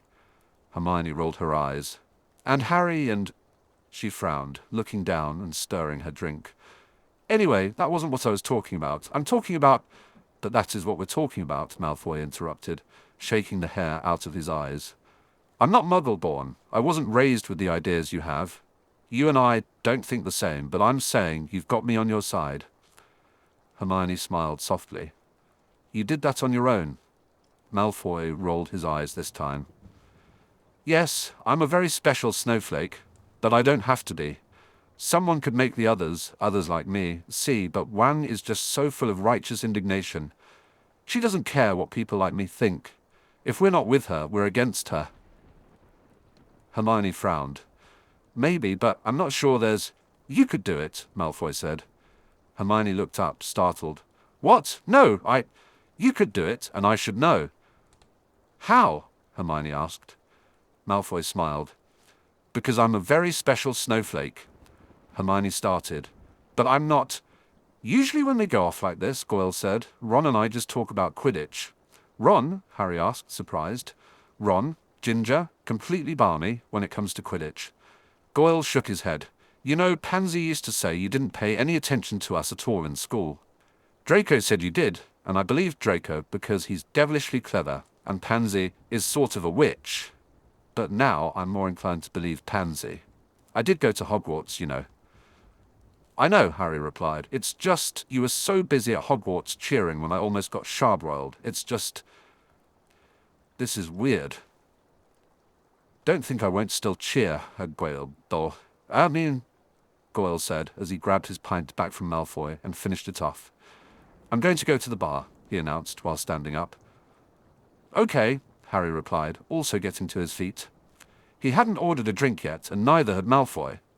Malfoy usually just had fizzy water unless he was taking someone else's pint, so Harry figured he would place an order. Malfoy caught Goyle's wrist and asked, Fizzy water? Goyle shrugged him off and replied, Yes, Your Excellency. Malfoy smirked and turned back to Hermione. The pub had poor service. Someone would eventually come around to take orders, but it was easier to go to the bar. The bar itself was a big tree cut in half lengthwise and joined in an L shape. Harry stood beside it with Goyle, waiting to catch the bartender's attention. So, Harry said to break the silence, you're going to tame a dragon? Goyle shrugged. Maybe 2 or 3. Why does Hermione think it's unethical? She says dragons are thinking creatures. I don't know why she always gets her shorts in a twist. Horses are thinking creatures, aren't they? What? We can't ride horses now? Maybe dragons are different, Harry thought Hermione would probably know. Charlie said they were as smart as humans, but Charlie had a tendency to exaggerate when it came to dragons. The bartender was busy serving 3 witches at the other end of the bar. What are you going to do with a tamed dragon? Harry asked. Dunno. Read it poetry. What do you think, Potter? I'm going to terrorize villages and such. No one's going to mess with me if I have a dragon. Harry raised his eyebrows. Do people mess with you now? Goyle rolled his eyes. You sound just like Draco. Malfoy would probably tell you that terrorizing villages is a great idea, Harry said. That's unethical, Hermione said. Merlin's balls, we can't do anything anymore. Goyle leaned on the bar with his forearms. Mostly, I just think it'd be cool to have a dragon. I'd ride it around and people would think I was tough. They'd say, we can't do anything to Greg, he has a dragon. And I'd only feed it rabbits and cats and things, useless animals no one wants. It'd probably really like me, a dragon would. Oh, Harry replied, suddenly realizing he understood. Yeah. Goyle began to tap the bar restlessly. That's why I'm going to be a dragon tamer. When did you first get the idea? Harry asked. The Triwizard Tournament, Goyle answered immediately. When that Weasley brought the dragons. Charlie, Harry said. Yeah, that Weasley. I wanted to be him. Draco told me I couldn't, since I wasn't freckled or ginger or poor or a disgrace or nearly as fit. But mostly, I think he was upset because he wanted to be that Weasley too. Malfoy wanted to be Charlie. Goyle snorted. Don't be daft, Potter. Everyone wanted to be that Weasley. He handles dragons. He drummed his hands on the bar. With Draco, though, mostly he wanted to have an earring. Harry said, his mind going blank. I know, Goyle said. That's what I thought too. Harry was pretty sure Goyle hadn't thought what he was thinking right now. In fact, he was sure of it. Luckily, he got over it. Hey, can I get a scallywag stout? Goyle asked the bartender, who had just approached. Oh, and get me some of those cheesy pepper crisps, the ones with the wavy lines. Don't forget Malfoy's fizzy water, Harry reminded him. Goyle rolled his eyes. Merlin's saggy balls and a fizzy water. I'll have a mermaid blonde, Harry said. The bartender left to get their drinks, and Harry turned back to Goyle.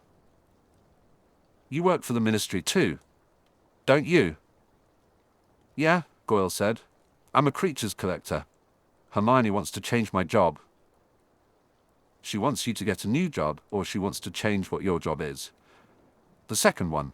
She thinks impounding creatures is cruel. Do you? Goyle shrugged. I don't like how we don't get to keep them. Maybe she should change that, but really, I want to be a magizoologist. A magizoologist? Harry asked, because Goyle had fumbled the pronunciation a bit. Goyle didn't seem disturbed by it. You know, like Luna. Harry just looked at him. Luna? Luna Lovegood? Are you sure you're not mental? Goyle frowned. Draco used to say you might be. But how do you know Luna, besides Hogwarts, obviously, Harry added as Goyle rolled his eyes. Goyle shrugged. Luna and I sometimes go on hikes and stuff. I think nature hikes are stupid, but we see some pretty neat things. Once we saw a rock. I don't mean a rock on the ground. I mean one of those great big birds. It was awesome. Luna wouldn't let me cast fireballs at it, though. I imagine she wouldn't, Harry said, still trying to figure out why Luna had chosen to hang out with Gregory Goyle. Then again, Luna chose to hang out with Thestrals. Harry guessed he really shouldn't be shocked. I wouldn't have really hurt it anyway, Goyle continued. Maybe just gotten it to land. Then I could have ridden it around, and if I did hurt it, then maybe I could keep its skull. Harry leaned on the bar as well. How did you get interested in magizoology? Care of magical creatures was my favorite class. Was it? Yeah, Draco hated it. I think mostly he just didn't like going outside. I did hate those blast-ended scroots, and those flobberworms. What an utter pile of complete sodding shite, but Hagrid didn't make us take tests like the other teachers did. He also didn't require us to learn complicated words or write things down. I think that's why Draco secretly didn't like him.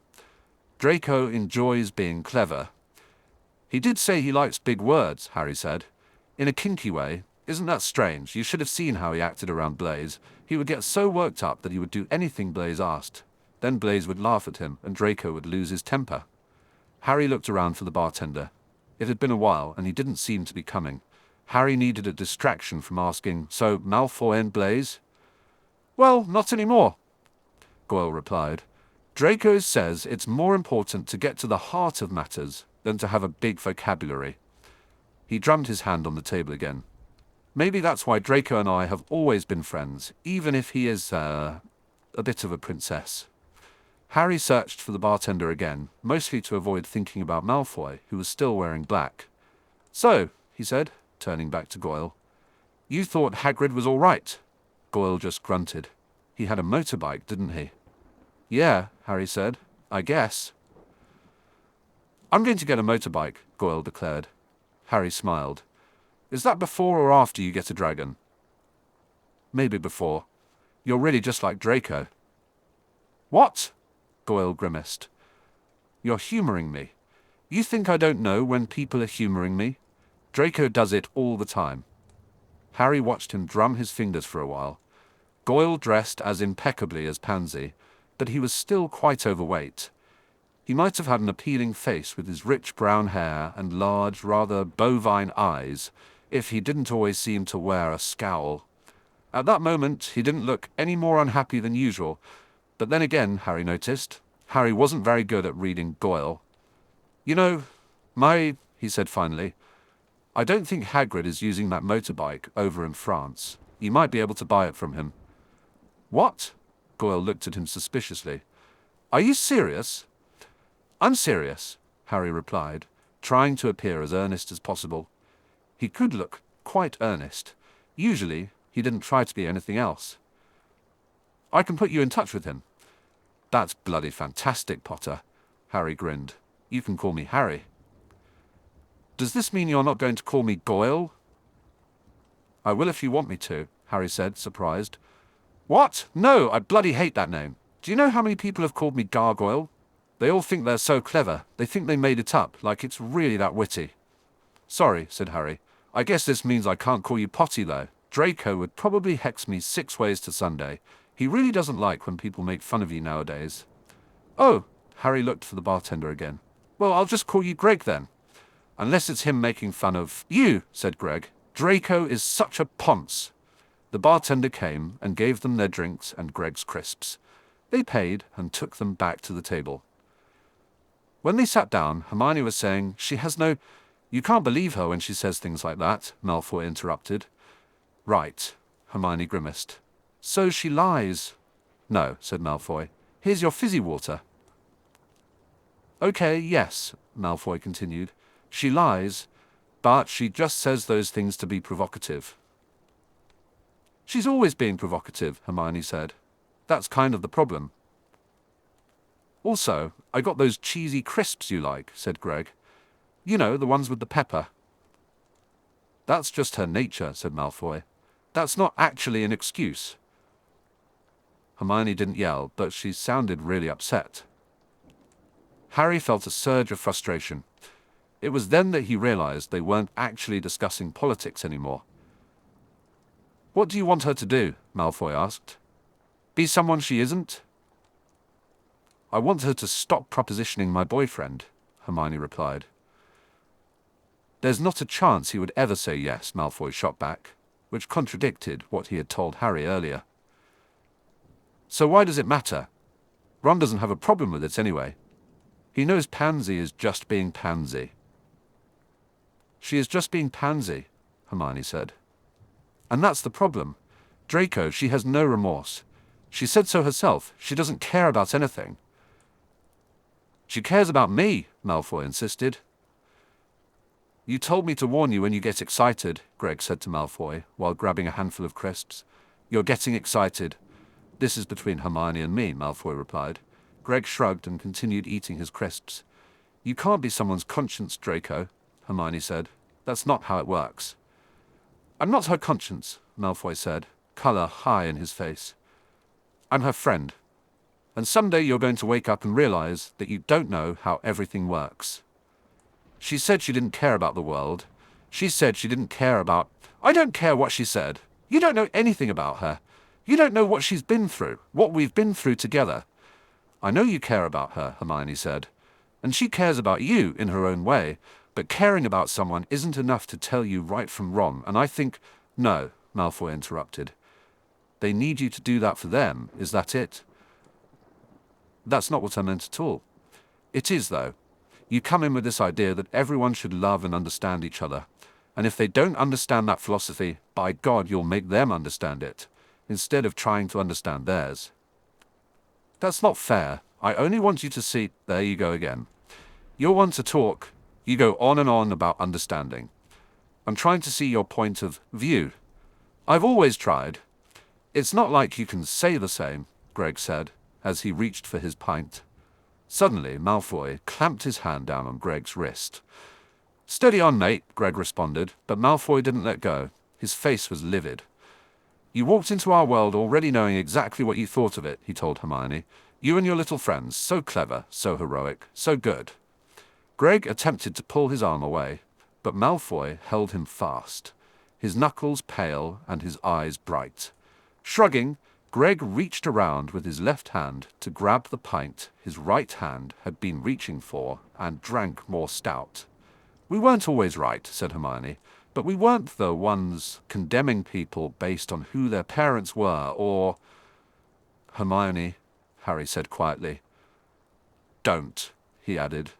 Hermione looked at him. "You're just," Malfoy sneered. "You're just right. You've just always been right. You've always known right from wrong. You came in knowing it, and when we weren't doing it your way, you knew we were wrong." "Well," Hermione replied. "You were wrong, then." Malfoy stood abruptly, his chair scraping back, his hand still tight on Greg's arm. "You don't understand us. You never did understand us, and you're never going to because you're just a—" Malfoy cut off abruptly, going white as a sheet. "Come on," he said to Greg. "No," Greg replied. "This is between Hermione And you." "Draco," Hermione said. Malfoy tugged at Greg's arm. "We're going." "I haven't finished my pint," Greg said. "Now," Malfoy insisted, tugging again. "Fine," Greg relented, chugging the remaining 2 inches of his stout and grabbing a handful of crisps before letting Malfoy drag him away. Hermione watched them go, then collapsed. Hermione sank into her chair. "Oh, Harry!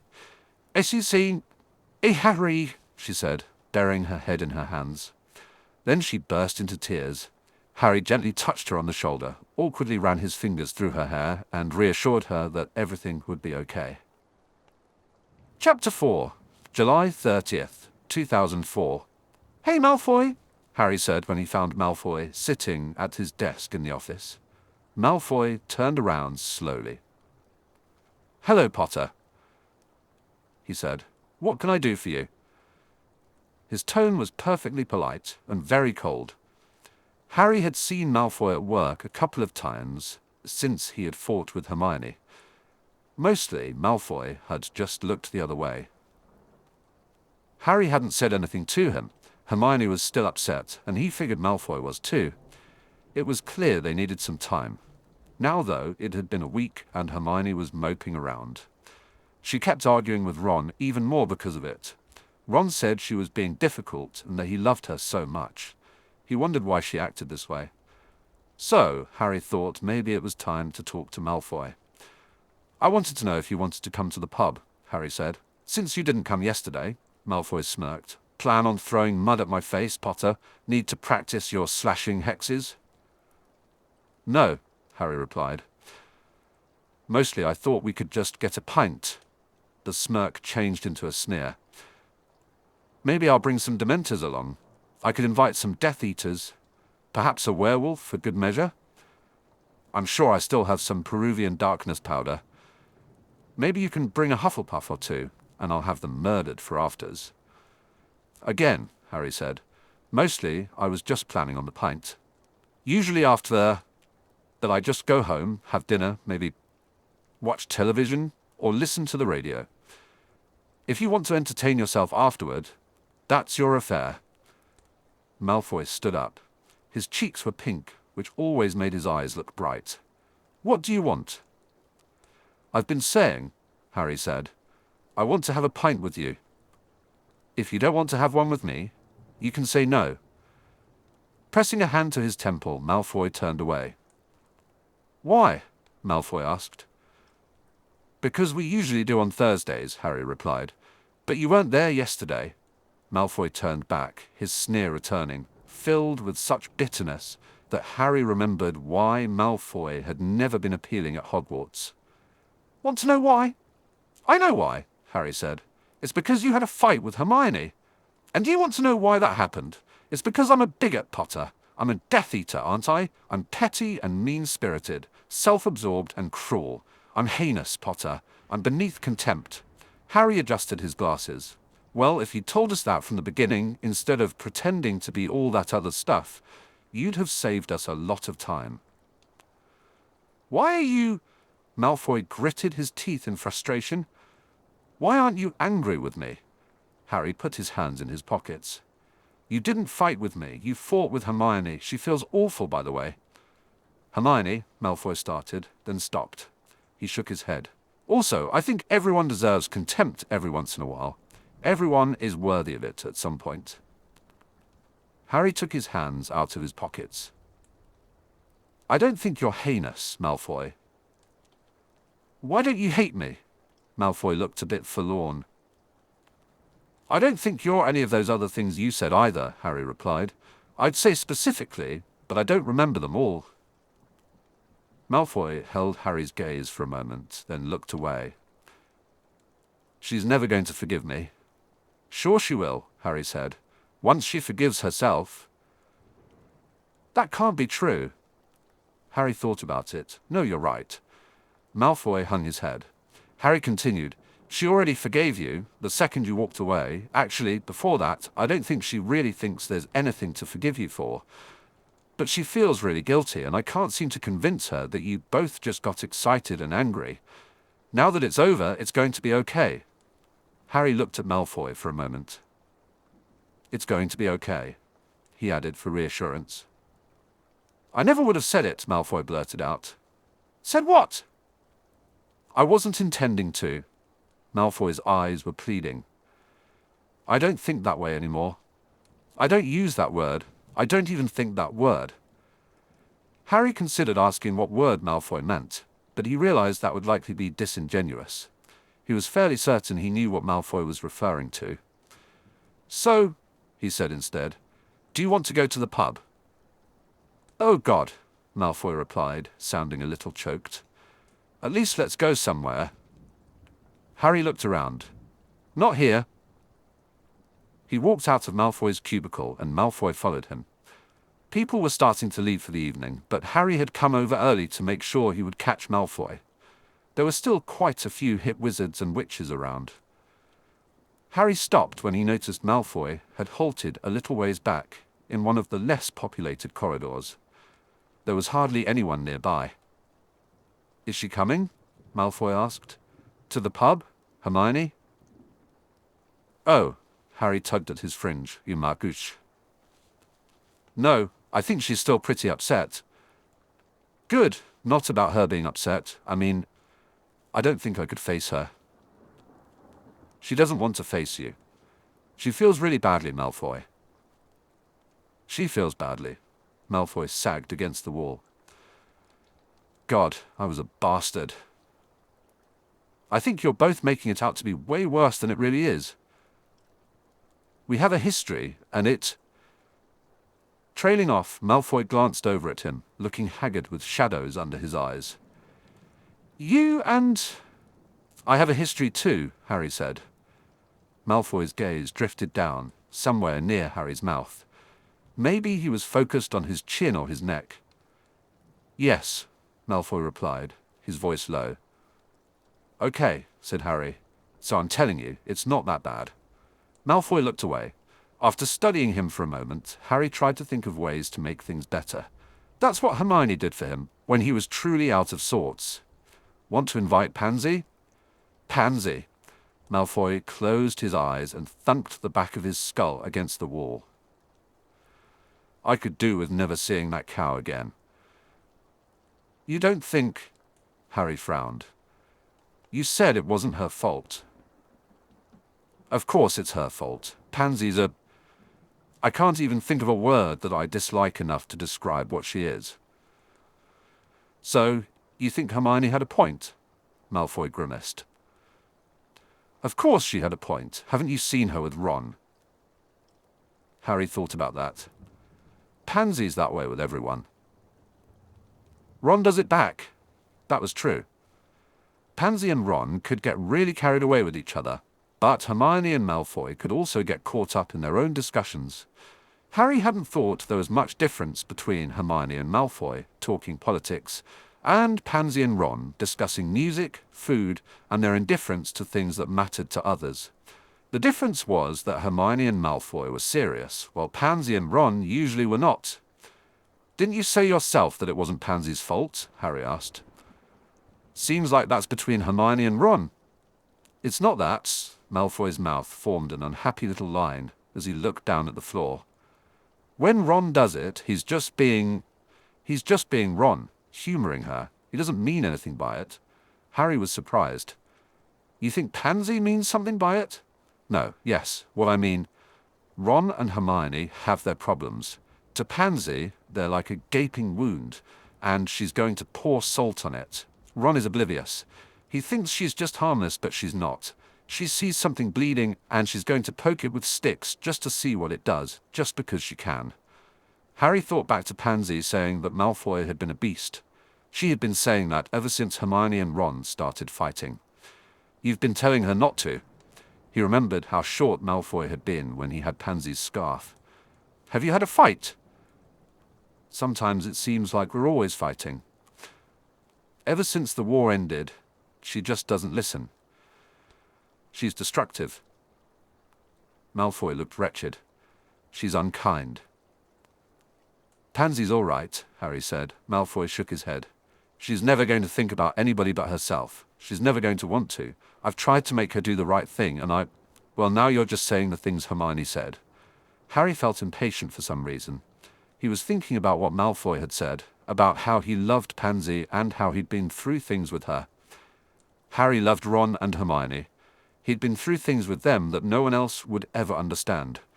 No one outside the three of them would know what it had been like during the war. No one else would understand what they meant to each other. So when Malfoy had said that Hermione didn't understand, Harry thought Malfoy was right, in a way. He didn't remember Malfoy's exact words, but he felt like he understood them. He liked it. Pansy doesn't only care for herself, Harry said. She cares for you, you said so. Malfoy wasn't looking at him. Maybe it's not enough. Sure it's enough, Harry replied. She loves you, Harry said. That's not going to make her a good person, Malfoy replied, shaking his head. Greg's the same way. I just can't get them to... Look, Harry interrupted himself. Someone passed by in the corridor with a sheaf of files, so Harry stepped closer to Malfoy. Once the person was gone, he continued, Just come to the pub with me. I don't want to do this in the corridor. Malfoy's eyes slid up Harry's face, but he didn't quite meet his gaze. Okay, he said quietly. I'll get my things. It wasn't until they were seated at a booth with drinks in front of them that Harry asked, Did Hermione tell you about Snape? Malfoy raised a tired brow. If you're going to tell me he was a spy, then you're a bit behind the press. I mean, did she tell you why he did it? Only Hermione and Ron knew the full story behind the memories Snape had given Harry. Frowning down at his pint, Malfoy said, Because he was trying to do the right thing. He did it because he was in love with my mum, Harry explained. Malfoy scowled at him in startled surprise. He was? Yes, Harry confirmed. With his memories, at the end, he was trying to tell me what I had to do. But he was also trying to explain why he did what he did. I don't think it was an accident. He took a sip of lager. But Snape didn't... Malfoy chewed the inside of his cheek.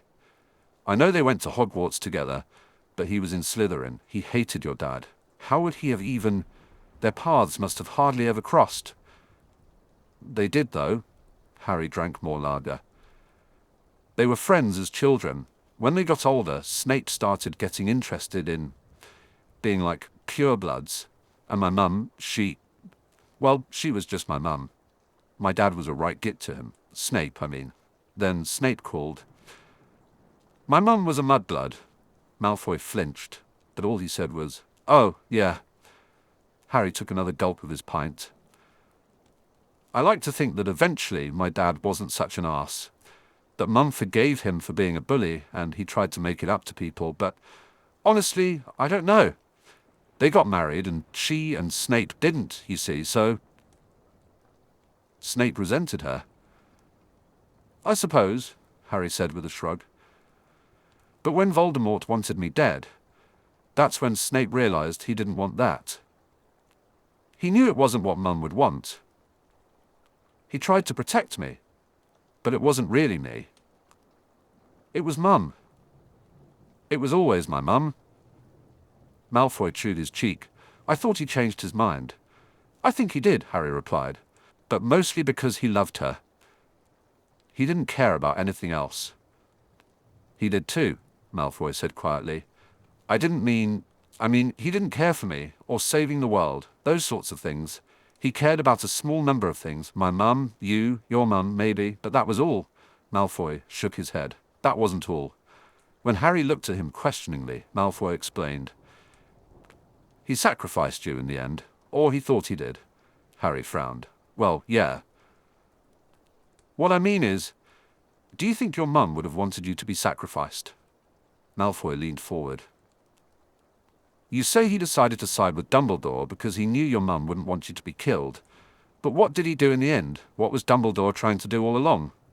Pig for the slaughter. That was what Snape had said. Harry shook his head. I had to die. They still hadn't told anyone about the Horcruxes. It's complicated, but it had to happen, or Voldemort never could have been defeated. I had to die. So that others could live. You're... Malfoy's eyes flicked up to Harry's lightning scar for a moment, before meeting his gaze again. He licked his lips. Snape believed that too, he said quietly.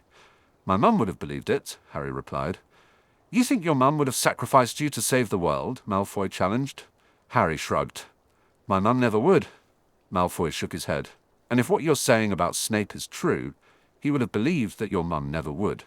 So what he did in the end, it wasn't about your mum at all. I guess we'll never know, Harry said, taking another sip of his beer. I'm just saying, it's enough to care about someone. Love is enough. Potter, Malfoy's voice croaked. He licked his lips again. So you are here. Harry looked up at the sound of Ron's voice. Budge over, Ron said. Ron? Surprised, Harry made room for him in the booth, and Ron sat down. What are you? Hermione thought you'd be here, Ron said. How did she? She said she thought you'd go tell Malfoy she was sorry. Harry glanced at Malfoy. Hermione didn't tell me to. You did though, didn't you? Mind if I snag your pint? Malfoy always does it to everyone else. Ron took a gulp. She just thought it was the sort of thing you'd do. Hey, Malfoy. The sort of thing I'd do, Harry said. You never like a lot of dodging. That's what she says.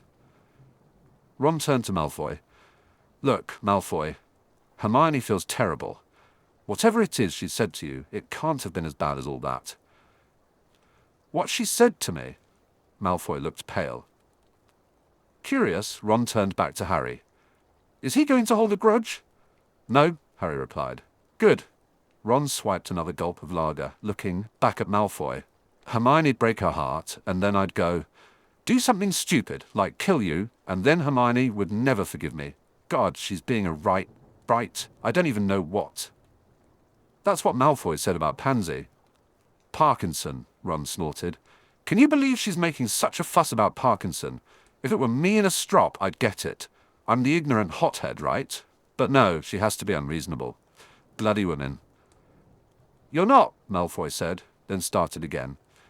You're not angry with me? You? Ron scowled. Why bother being angry at you? I'm not in love with you. That's a relief, Ron, Harry said. Malfoy was really worried about you being in love with him. Malfoy swallowed, looking like he couldn't believe this was actually happening. Putting his elbows on the table, Ron frowned dejectedly. Ron, Harry said, are you all right? Yes. No, I want to drink. I want to drink around people who are sane. Are you sane? Ron looked at Malfoy, who still looked unsettled. I can be a prat, Malfoy said. Snorting, Ron turned back to Harry. Fancy that, he's sane. How about this? She mopes at home about you and me, and we mope here about her. Makes sense to you? No, Malfoy replied. Me neither, Ron said. Where's Parkinson? Remember, Harry said. She's being a right Malfoy doesn't know what. Great. Ron slumped. You fight with her too? Malfoy frowned. Yes. I'm not fighting with anyone, Harry said. Ron, want to have a go? Ron snorted again. I would wipe the floor with you. In your dreams? Ron just stared dejectedly at the table again. Well, Malfoy said, after a moment of silence, this is maudlin. Downright mawkish, Harry agreed, swiping back his drink. Melancholy even, Malfoy said, brightening a little. Harry smiled crookedly. Morbid. Pathetic, Malfoy replied. Pathetic, Harry countered. Characterized by bathos, Malfoy said, looking startled. Harry smirked. I'm tired of pathos and bathos. And ethos, actually, Ron added. Can we just get back to mild, brown and stout? Intoxicants, Harry said. Potables, Malfoy chimed in. Aqua vitae, Harry continued. No one speaks English anymore, Ron said sadly. Malfoy's eyelids grew heavy. That's Latin, he drawled. Harry laughed. Good job, Malfoy. I just want to get wasted, Ron admitted. Is that so wrong? Inebriated, Malfoy said in his low, lazy voice. Bacchanalian. Harry leaned on the table and grinned. Malfoy's eyes were getting darker. What's even wrong with you? Ron asked. Turning his grin toward Ron, Harry replied, "Lately, I've been reading a thesaurus." "I'll go get Weasley's drink," Malfoy said, suddenly sliding out of the booth without looking at Harry. "Make it around," Ron called as Malfoy walked toward the bar. "Fire whiskey, yeah? I sure hope he sorts this out with Hermione," he said, turning back to Harry. "She's a mess." "They'll sort it out, sir," Harry reassured him. "Hermione's got a lot going on." Ron put his head in his hands again. "I don't know what's wrong with us. I love her so bloody much, you know?" "I know," Harry said. Ron looked up. "And I would never, with Parkinson, I wouldn't—" "I know," Harry interrupted. "Hermione's right about you." "Yeah?" Ron asked him. "You're not a dodger." Ron finished the rest of Harry's pint. "You always get right to the heart of the matter." Harry glanced over in the direction of the bar. "Sometimes it takes a while." August 2004. "Hello, Potter," Malfoy said. "Malfoy!" Harry exclaimed. He broke his quill and almost spilled his pot of ink. They had gotten drunk with Ron 4 nights earlier. It wasn't a Thursday, and it wasn't even evening. "I was just—" Harry glanced at his broken quill and the large blot of ink spreading over his report. "Working." Taking out his wand, Malfoy tapped the parchment. The ink formed a floating ball, which Malfoy directed back into the pot. Then he tapped the quill. "Reparo, I wanted to know if you were interested in grabbing a bite to eat." "Now?" Harry looked around. It was definitely the middle of the day. "Yes, now," Malfoy replied, putting away his wand. "Sure," said Harry. "Okay, yes, let me—" He looked down at the papers on his desk, realizing he had no idea what he had been doing with them. "I'll just get my robes," he said, standing up. "Good," said Malfoy. "I've arranged to meet Luna at the pub." Harry stopped, his hand halfway to his robes. "Luna?" "Luna," Malfoy smirked. "You'll remember her from such escapades as Dumbledore's army, raids on the Department of Mysteries, liberation from dungeons, etc." "I know who Luna is, Herr Hansch, Müller," said Harry. "Good," said Malfoy. Lunch might have proved awkward otherwise. "I just didn't know—" Harry recalled Greg talking about Luna at the pub, but he hadn't really made the connection that Greg knew Luna through Malfoy. Malfoy's smirk faded, but he didn't seem upset. When he spoke, his voice was gentle. "I should have specified. You may remember Luna from helping her escape the dungeons of Malfoy Manor." "Oh," said Harry, feeling helpless. "That Luna." "Yes, Potter." Malfoy smiled his dry little smile. "That Luna." "Okay," Harry said, and got his— When they arrived at the pub, Luna was not there yet. Harry had thought they might go somewhere else since it wasn't Thursday, it wasn't evening, and they weren't getting drinks. But Malfoy just looked at him and said, "Spinach and artichoke dip, Potter." "I know," Harry replied, "but there's always the leaky, or Nazma." "There isn't the leaky," Malfoy said, raising his nose haughtily. "There isn't Nazma. There is only spinach and artichoke dip."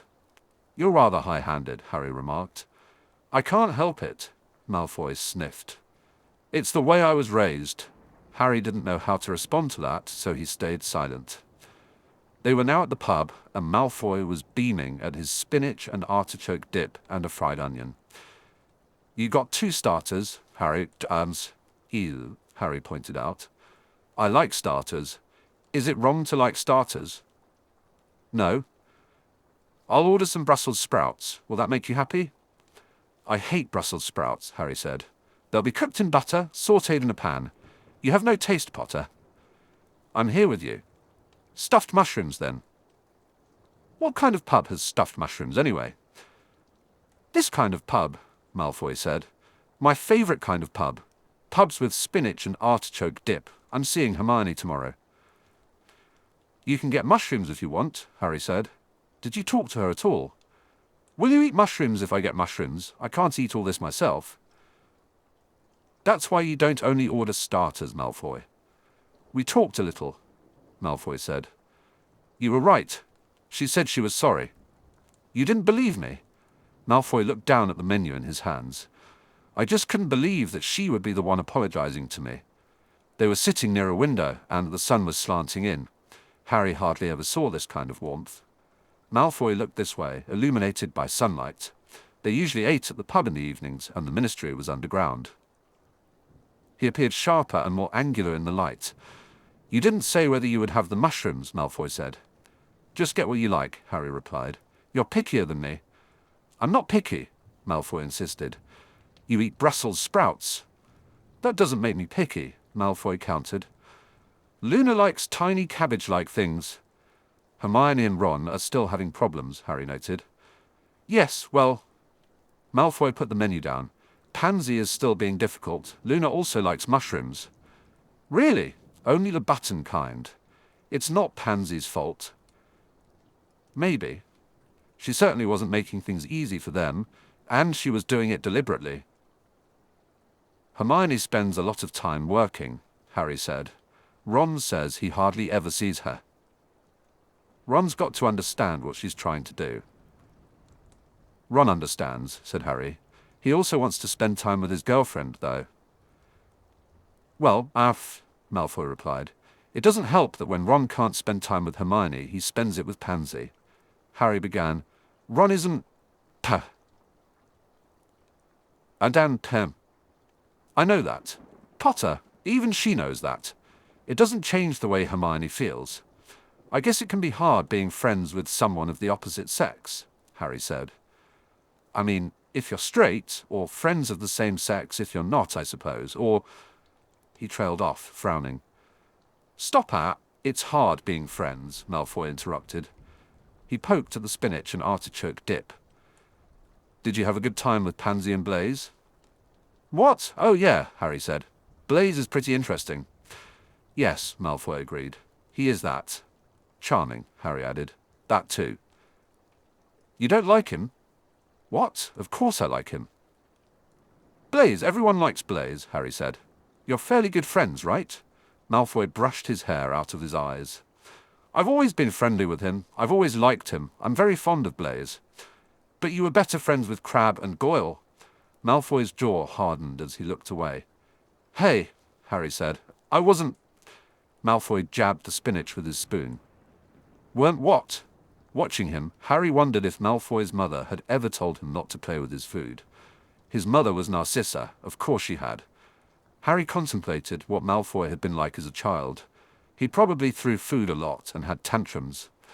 Lucius likely sent him to his room, and Malfoy probably cried until late at night when he was allowed to come down for sorbet. His mother would have patted him on the head. It all sounded very familiar. Except there wasn't another little boy living under the stairs in that house. Harry didn't think Narcissa would have allowed it. "I think Greg's all right," Harry said. "Blaise was never interested in the Dark Lord," Malfoy replied, after a moment. "His family wasn't, and I may have never been either if it weren't for my family. So I never thought much of it, even when things became quite difficult. It never struck me that he didn't get involved. Some people didn't. The smart ones didn't, and the frightened ones, and the confused ones." He stirred the spoon in the spinach dip, even though it wasn't the sort of dip that needed stirring. "I may have been frightened and confused, but I was hardly smart." Harry wanted to reassure him somehow, which felt foolish. Malfoy had been foolish. They had been young then. But when the war was over, Blaise still didn't care. He doesn't care now about reform, or proving that we purebloods can adapt, or working to... understanding muggles. He doesn't care about any of it. I think he must care for something, or else we all care for something. But honestly, I believe he cares for very little, and I just find it hard to understand. Harry tilted his head, thinking about Pansy, and how Malfoy had said she cares for me. "Maybe Blaise just has a funny way of showing it," Harry suggested. Malfoy's chair scraped against the floor, and for a moment Harry felt alarmed, thinking he had done something wrong. Then he noticed Luna had arrived, and Malfoy was standing to help her out of her coat. "Thank you, Draco," said Luna. Malfoy placed the coat on the back of her chair and pulled it out for her. As she sat down, he hovered for a moment, as if waiting for other ways to assist her. "Hello, Harry. Luna said, as Malfoy took his seat. "Hello," Harry replied. "It's been a while since I've seen you," Luna said. "It was the start of summer," Harry responded. I've ordered spinach, Malfoy said, moving the bowl and crisps closer to her, and artichokes. I quite like spinach, Luna replied. Malfoy beamed at her. And how are the, snorkax? He asked. Little luck as ever, Luna said, spooning spinach onto her plate. It's good of you to ask. See anything else good lately? Harry inquired. A horny-tailed gruntykins, said Luna. That was in Mexico. You were in Mexico? Harry asked. Yes, I was hoping to see a chupacabra, but the rain has lately chased them into hiding. Luna scooped more spinach onto her plate. Malfoy began to scoop too. Maybe he was just following her lead, or perhaps he realized he was starting to look a bit like a guard dog, so attentively was he watching her. What happened to Jorge? Oh, he's still in Mexico, Luna replied. Malfoy took some crisps as well. You won't see him anymore? Luna looked at him strangely. Not unless I'm in Mexico. It would be very hard to see him from England. She paused and added, without sufficient practice. Who's Jorge? Harry asked, feeling completely lost. A friend, Luna said, munching on some crisps. I was very surprised to hear that you and Draco have become friends. I think it's nice. Did you order the Brussels sprouts, Draco? Potter wouldn't let me. Malfoy said, breaking one of his crisps and pushing spinach around with it. He detests Brussels sprouts. That's okay, Harry. As-saham, Luna said. We all have our quirks. Can we get the mushrooms? They only use criminis here. You've been here before? Harry asked, surprised. Now it was Luna who looked at him strangely. Draco and I come here all the time.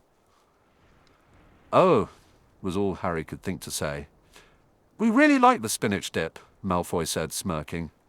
Apparently, Harry grabbed some crisps and Malfoy let go of the spoon so he could scoop up some of the dip, since it was so amazing. I just didn't know you two were that good of friends. I suppose you can get spinach with people you dislike, Luna said, but I wouldn't want to. Harry dipped a crisp and munched it. The spinach actually was rather good now that he tried it. He dipped another crisp. How did it happen? They looked at him, and he clarified. You becoming friends, I mean. I stayed a little while in Draco's basement. Luna looked a little confused. Don't you remember? Said Harry. Right, here's the part I'm not clear on. He glanced at Malfoy, who was moving back the spinach bowl so Luna could reach it, just in case she wanted more. It just doesn't seem like you become friends with someone just because you're locked in their dungeon, was all I meant. Luna looked at him curiously. Have you ever been locked in a dungeon? Harry had to think about it. Not really. I don't really recommend it. Luna ate her spinach dip with a fork. But I did make plenty of friends. I should imagine you've never had prisoners locked in your cellar either. Malfoy wasn't looking at him. He was dipping a crisp. Guessed I missed out on that one, Harry said. You didn't. Malfoy chewed his crisp and swallowed. It's awful. They're not your prisoners, but it's your cellar, and it drips, and you're too much of a coward to help them. Draco helped me, said Luna. Did you want something to drink? Malfoy asked. Luna glanced over at him. I'll have your water. Moving his water closer so that she could reach it, Malfoy asked, Do you want lemonade? I think they've stopped making summer lemonade, said Luna. I really only like summer-flavored lemonade. I'll order the mushrooms, Malfoy said, standing up. I don't think he likes to think about it, Luna said when Malfoy walked over to the bar. About locking you in a dungeon? Luna was slender and pale, almost seeming frail, with her bony wrists and rather fluffy yellow hair. Harry thought of how Malfoy had drawn out her chair, how he had arranged the things on the table so she could reach everything, and how Luna didn't seem to notice. It wasn't that Malfoy thought she couldn't do things for herself. Harry realized it was that he wanted to do things for her. I think he wanted to rescue me, Luna said, starting in on the fried onions now. Like a prince in a story. Did he tell you that? No, said Luna. In stories they don't generally say, but he must be real. It's like that with Malfoy. He might want to help, but he's caught up in what everyone thinks he should be, Harry frowned. So you think he's just acting like he's supposed to? Exactly, Luna replied, finishing her onion. He's trying to be a certain way, even if he feels differently inside. Harry considered this. That makes sense. People can be complicated. Very complicated, Luna agreed. Just like chupacabras. Right, Harry said, chuckling softly. So do you really believe in them? I do, Luna said earnestly, and I believe Malfoy has more to him than he shows. Harry nodded, feeling a new understanding of Malfoy. Maybe you're right. They exist, like giraffes. Have you seen a giraffe, Harry? Harry replied. Once, I think. It was at a zoo. It might have been a fake, but you believed it, didn't you? Yeah, Harry said. Because it was a giraffe. Did you believe in unicorns before you knew about the wizarding world? I suppose I didn't. Harry had no idea where this conversation was going. Since it was Luna, it probably wasn't going anywhere that made much sense. But it was interesting, and every time he thought of Malfoy pulling out her chair and hovering near her, the way he looked at her made Harry wish he could be that considerate too. Sometimes muggles capture unicorns. They keep them in cages. If you had seen a real unicorn at a muggle fair, would you think it was a fake? I don't know, Harry said, pushing spinach around his plate with a crisp. Probably. So it all comes down to what it takes to make you believe in something. Are you the sort of person who has to see it to believe it? Are you the sort of person who will believe anything that people tell you? Or perhaps you believe in something because someone you know and trust says it's true. And while we're speaking of belief, there's more than one kind. Intellectually, you might believe something, but what if deep down, where it really matters, you can't convince yourself? Or conversely, you believe in something, but people you love and trust have told you that it isn't true. You can't prove it, having never experienced it for yourself, so no matter what you feel in your heart of hearts, you cannot convince your mind to believe it. Can you pass the spinach? Sure, Harry said, passing the spinach. Luna scraped the rest out of the bowl and put it on her plate. That's the difference between Draco and me, she said. What's the difference? Malfoy asked as he approached with a plate of mushrooms. Harry cleared some space on the table while Luna continued eating her spinach. Malfoy took a seat. You operate on the principle that seeing is believing, Luna said as she picked up a mushroom. Malfoy looked a bit hurt. I never said there wasn't a possibility that you would see a chupacabra, he replied. I didn't mean to be unkind, Luna said, and Malfoy's expression softened immediately. I was just talking to Harry about my threshold of belief theory. Oh, this is interesting, you'll like it, Malfoy said, turning toward Harry with a smile. It was rare for Malfoy to smile at him lately, especially after their fallout in May, but now he looked genuinely pleased to share something. Harry was taken aback. Malfoy's smile faded, and he turned back to Luna. Threshold of belief? Harry asked. Yes, Luna replied, taking another mushroom. Basically, it's about what you need to convince yourself of something. How many things need to happen, how many trials you need to face, and how critical they are. Harry frowned, trying to understand. Critical? Yes, most trials aren't critical. Even if all your goats are dying, you might think there's got to be another explanation. But if your goats are dying and you've taken precautions against coyotes, hunters, and disease, that's more critical because there are fewer possible explanations. If you're faced with a chupacabra and see it with your own eyes, that's the most critical trial. You have to decide right then whether you believe it exists. If you don't, there will be immediate consequences. But those trials are rare. Hardly anyone ever sees a chupacabra. At last, Harry understood. You mean, if you were asking someone about what they saw, that's not a critical trial, because it's not right in front of them, or they can't predict what will happen if they deny it, so they just keep saying I didn't know, Luna said repeatedly. It's like they can't decide because they don't have to. I think so, Harry replied. Can I have more onion? Malfoy passed her the plate of fried onion. Luna actually ate quite a lot, which surprised Harry. Or maybe they really just don't know, he added. I think it's a great way to talk about something like Snorkax, Malfoy said, looking at Luna proudly. People might be dismissive, but they're not going to dismiss a giraffe. It really makes you think about how subjective reality actually is, doesn't it? Yes, Harry agreed, wanting to keep Malfoy smiling. Malfoy turned to him. So it's quite epistemological, the limits on human knowledge and such. We can't really know what's out there or what's true. Harry tried to think of something to say, but all he could remember was how his face had felt, swollen from the stinging hex when the Snatchers captured him, and the look on Malfoy's face at Malfoy Manor. I think, Harry said, I think a lot of times people know what's really going on. I mean, they know the truth. They just don't know what to do with it. How can we be certain, though? Malfoy asked. Doesn't our perception of reality limit our understanding of it? Hermione has been telling me about this Muggle theory. He waved his hands as if painting his words, a habit he had when he got excited. There's a cave with shadows, and people think the shadows are real things because they've never seen the light. Having never seen actual objects, they can't conceive of them. They can only deal in the impressions those objects create. Harry frowned. He wasn't great at theoretical discussions, but Malfoy was looking at him as if he believed Harry was capable of forming opinions on abstract thoughts. I don't think it matters, Harry said abruptly. Malfoy's brow furrowed. I mean, Harry said, maybe it matters in a philosophical way. But if you can't know what's real or true, then all you have is your impressions and perceptions.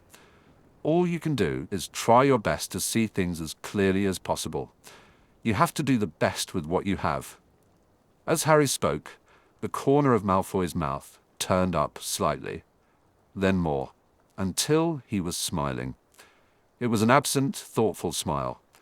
He didn't realize he was doing it, and it was so open and honest that Harry suddenly felt uncomfortable in his own skin. Are we getting afters? Luna asked. Of course, Malfoy grinned at her. We can get that mousse you like. I love afters, Luna said. Potter was very judgmental of my liking starters, Malfoy remarked. I like starters too, Luna replied, popping another mushroom into her mouth. I just prefer the in-between, Harry said. Is that so wrong? No, Luna answered. I think that a meal is like a friendship. You begin with little bites and tastes. Some are spicy and some are a little sweet. You're really just grazing here and there. Then there's the in-between. It's what fills you up, really getting to know who a person is deep down, learning to understand whether they're worth all the pain, time and heartache, and learning whether they like mushrooms. Once you get to the dessert part, you know they'll always be there for you, and you'll always be there for them. That's the sweetest. Meal's end, Harry said, trying not to think of Hermione and Ron. Oh, well, I don't think it's a perfect metaphor, Luna replied. I think that a friendship dessert can go on and on. They're not without their crunchy parts. When you put it that way, Harry said, I prefer dessert. When you put it that way, Malfoy added, I prefer the in-between. Mostly, I just like food, Luna said, and so they ordered mousse. Chapter 5, August 26th, 2004. Working late, Harry turned around from his desk. Malfoy was leaning against the edge of the partition in Harry's cubicle, smirking. Ever since he had made up with Hermione, Malfoy had been in a good mood with everyone, except Pansy. Give me a second, Harry said, turning back to his desk. Malfoy's desk downstairs was much neater. Harry had scrolls, evidence bags, and coffee mugs scattered everywhere. Still, Harry had noticed that Malfoy didn't exactly line up his quills.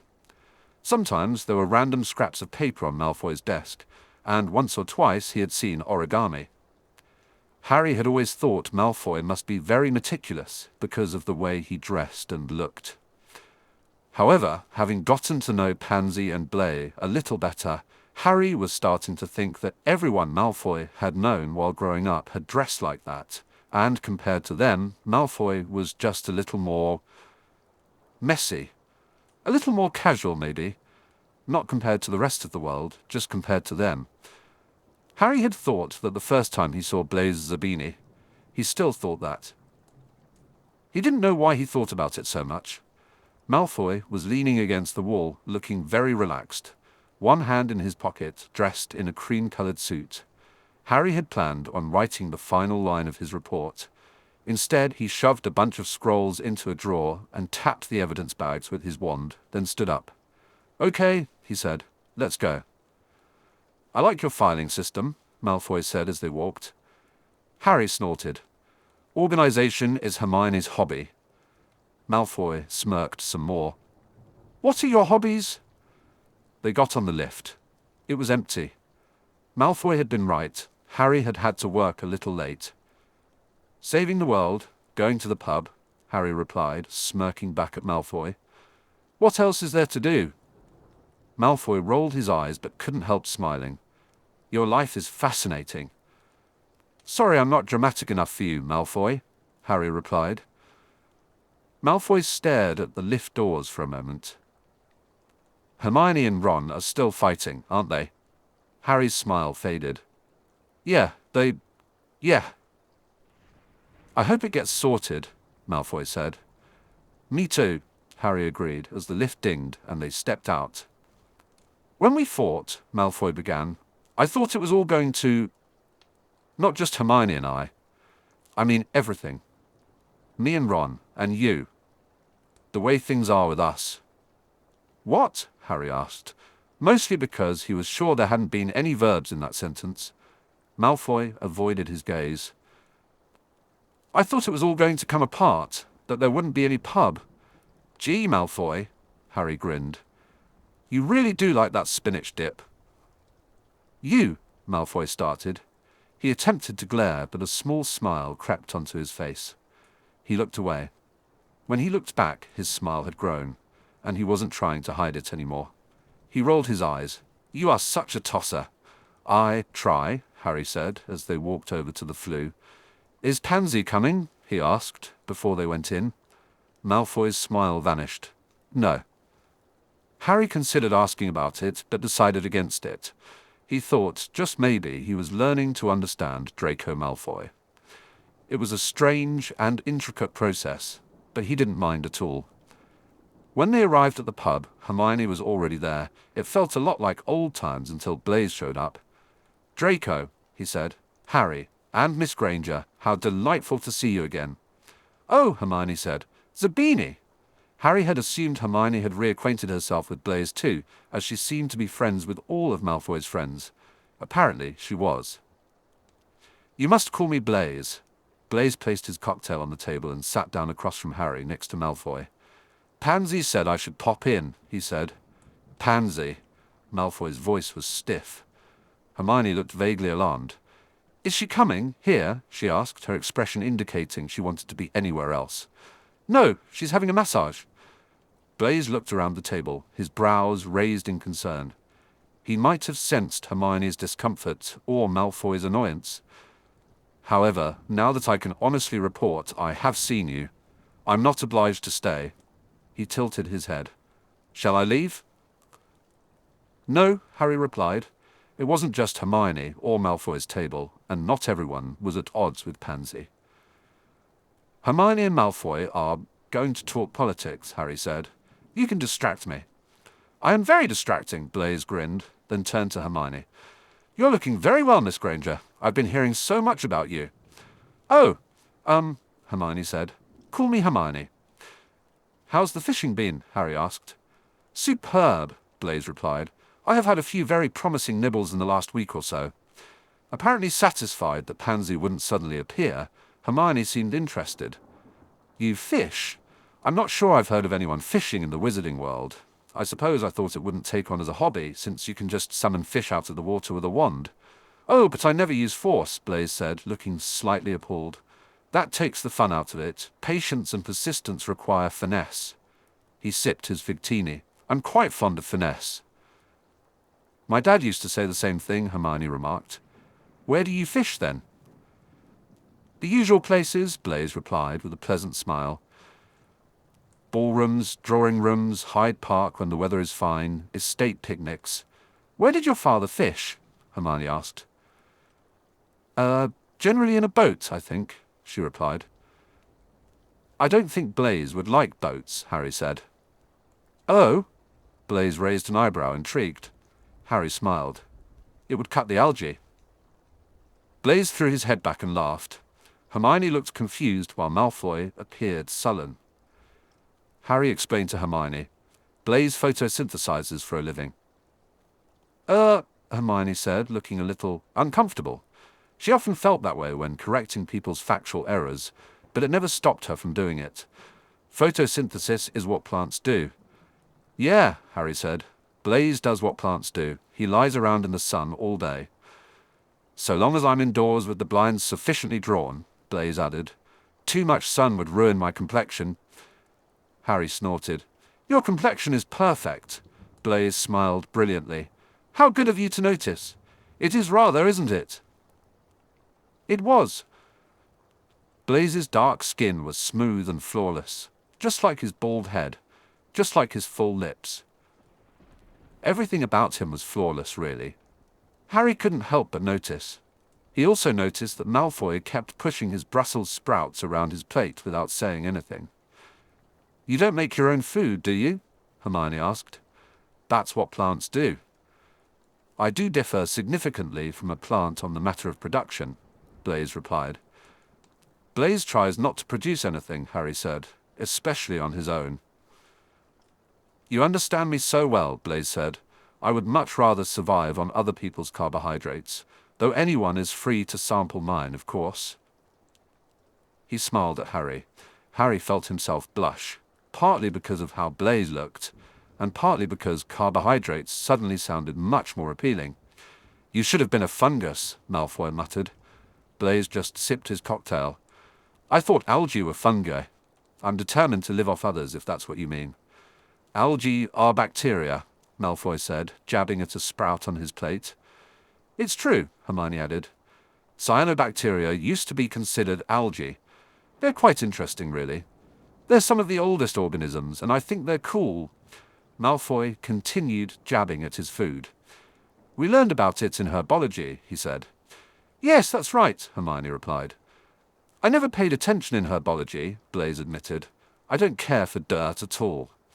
I didn't pay attention much either, Harry said. I liked it, Hermione said. You liked everything, Harry pointed out. It's no surprise, Blaise told Hermione. You excelled in every subject, but that can only be a small part of your great success since school. I've been hearing such tremendous things about your sanctuary project. Oh, Hermione said, blushing. Things like this just happened around Blaise. It's nothing. It's not nothing, Malfoy insisted, jabbing at another sprout. Oh, Hermione said again, flustered. Well, Draco's right. It's not nothing, of course. I mean, we have 3 trolls there now who are learning to speak, and a small flock of fairies practicing rudimentary spells. Nothing dangerous, of course, but they used to have quite beautiful magic. We also have 3 gnomes who have signed up for a gardening seminar, so they can build their own homes. They used to do that on their own, in the histories. She blushed again. Draco volunteers. So does Harry. What do volunteers do? Blaise asked. Harry was pretty sure Blaise was asking just to be polite. It was actually something Harry really liked about Blaise. Blaise might humorously claim he did everything for the sake of good form, but his form was very good. He always seemed genuinely interested in others, and asked insightful questions about what they did. Harry had not heard Blaise insult anyone since 6th year. I'm working with the fairies, Harry said. Defensive things mainly, ways to protect themselves. I could see where that would be quite useful, Blaise replied. Yeah. Harry took a sip of his pint. Wizards treat them like pests, but we can learn a lot from them, actually. Draco, what do you do? Blaise asked. Putting down his fork, Malfoy pushed his plate away. Recruiting. Mostly giants and werewolves, he grimaced. I have connections. He meant that giants and certain groups of werewolves had sided with Voldemort. Blaise's brow furrowed. But those are beings. I thought the sanctuary was for beasts. It is, Malfoy said, but we're working on beast and being relations. Besides, beings aren't treated equally either. Look at house elves. He glanced at Hermione. then back at his plate. "I want house elves to found a town," Hermione said. "Draco says it would be cruel to free them all, but for the ones who are freed, they have no way of life except serving others. The liberated ones go back to service because they have no alternative. Wouldn't it be amazing if they could build their own town and make their own clothes?" Blaise shook his head. "And you do all of this in your spare time. It already is amazing." "Well," Hermione blushed again, "I work full-time in non-profits." "All 6 of them," Malfoy added. "We can always use more hands." Hermione looked at Blaise with eagerness. "You could volunteer for anything you wanted." Malfoy snorted. "Would there be any work involved?" Blaise asked. "Oh, tons," Hermione replied with a grin. "There's teaching and recruitment, of course, like Draco and Harry and Ron." She hesitated and tucked a piece of hair behind her ear. "Well, he did the planning and layouts for the buildings. He actually picked the site, and there's cleaning and supply restocking and, well, I imagine you'd be brilliant at something like public relations." Blaise smiled kindly. "I never volunteer if there's work to be done." "But," Hermione looked startled, "that's what volunteering is." Blaise's smile grew even kinder and more apologetic. "That's why I never volunteer."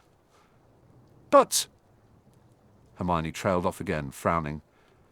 "I thought you were on the Hogwarts board of directors." Harry was surprised. "You never told me that," he said. Blaise just seemed so young. "I didn't volunteer," Blaise explained. "I was appointed." Hermione kept frowning. "But you don't get paid." "Yes," Blaise said, "but I do get to look very important." "But I don't mean to disappoint you, Hermione," Blaise said quietly. "I do my best to be a completely useless person." Malfoy rolled his eyes. "No, you're not. You're just lazy." He turned to Blaise. "And I don't see why, because if you would just make the effort, you could be so bloody—" "Draco," Blaise interrupted. Frowning, Malfoy turned back to his plate. It sounded like a discussion that had happened many times before, but that wasn't going to happen again tonight. Blaise sighed softly. "Your project sounds delightful," he told Hermione. "You're a brilliant young witch. You are still attached to Mr. Weasley, I presume?" Hermione began, then stopped. "I'm teaching Ron to play Go," Malfoy said, filling the silence. He sounded smooth, not at all piqued, as he continued. Harry thought it had been several moments before. He assumed it was for Hermione's sake. "Is that so?" Blaise asked, not looking at Hermione. He gave her time to stare moodily at Malfoy's plate. "I would think Weasley would be quite good. Go is so strategic." "You play?" Harry asked, surprised. "Blaise was the one who taught me," Malfoy replied. Blaise smiled. "You were a brilliant student." "Yes," Malfoy said, frowning. "Well, that was a long time ago." "I've been wanting to learn to play," Harry said, noticing Malfoy shifting uncomfortably.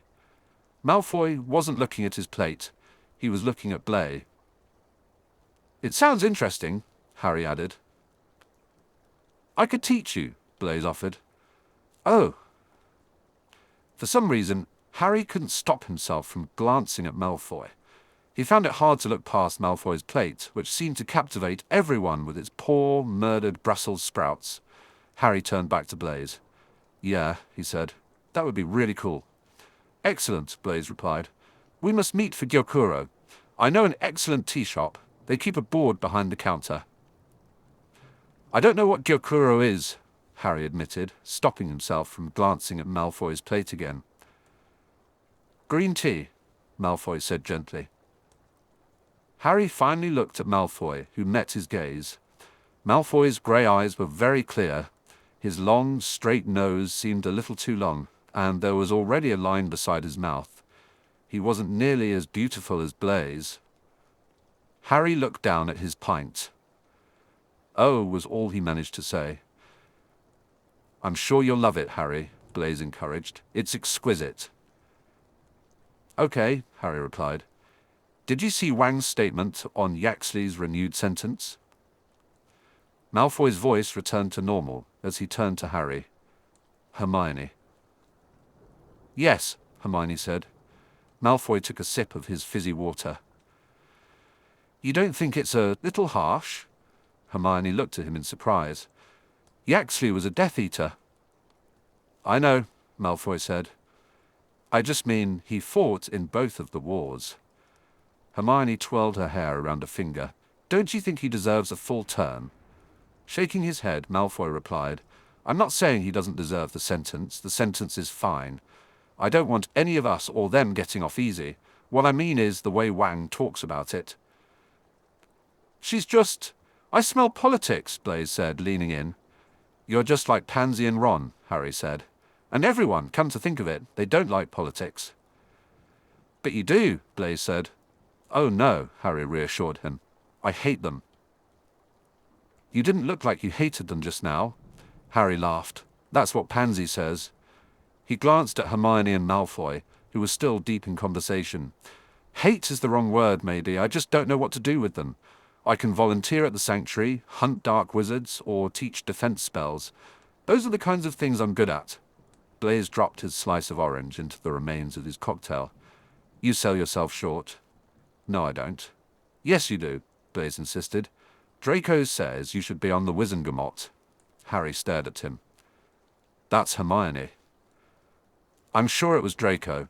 Before tonight, Hermione and I hadn't spoken since Hogwarts. Blaise drank the rest of his cocktail. But that's not true. Hermione and I never spoke at Hogwarts at all. Harry shook his head. I meant Draco says Hermione should be on the Wizengamot, not me.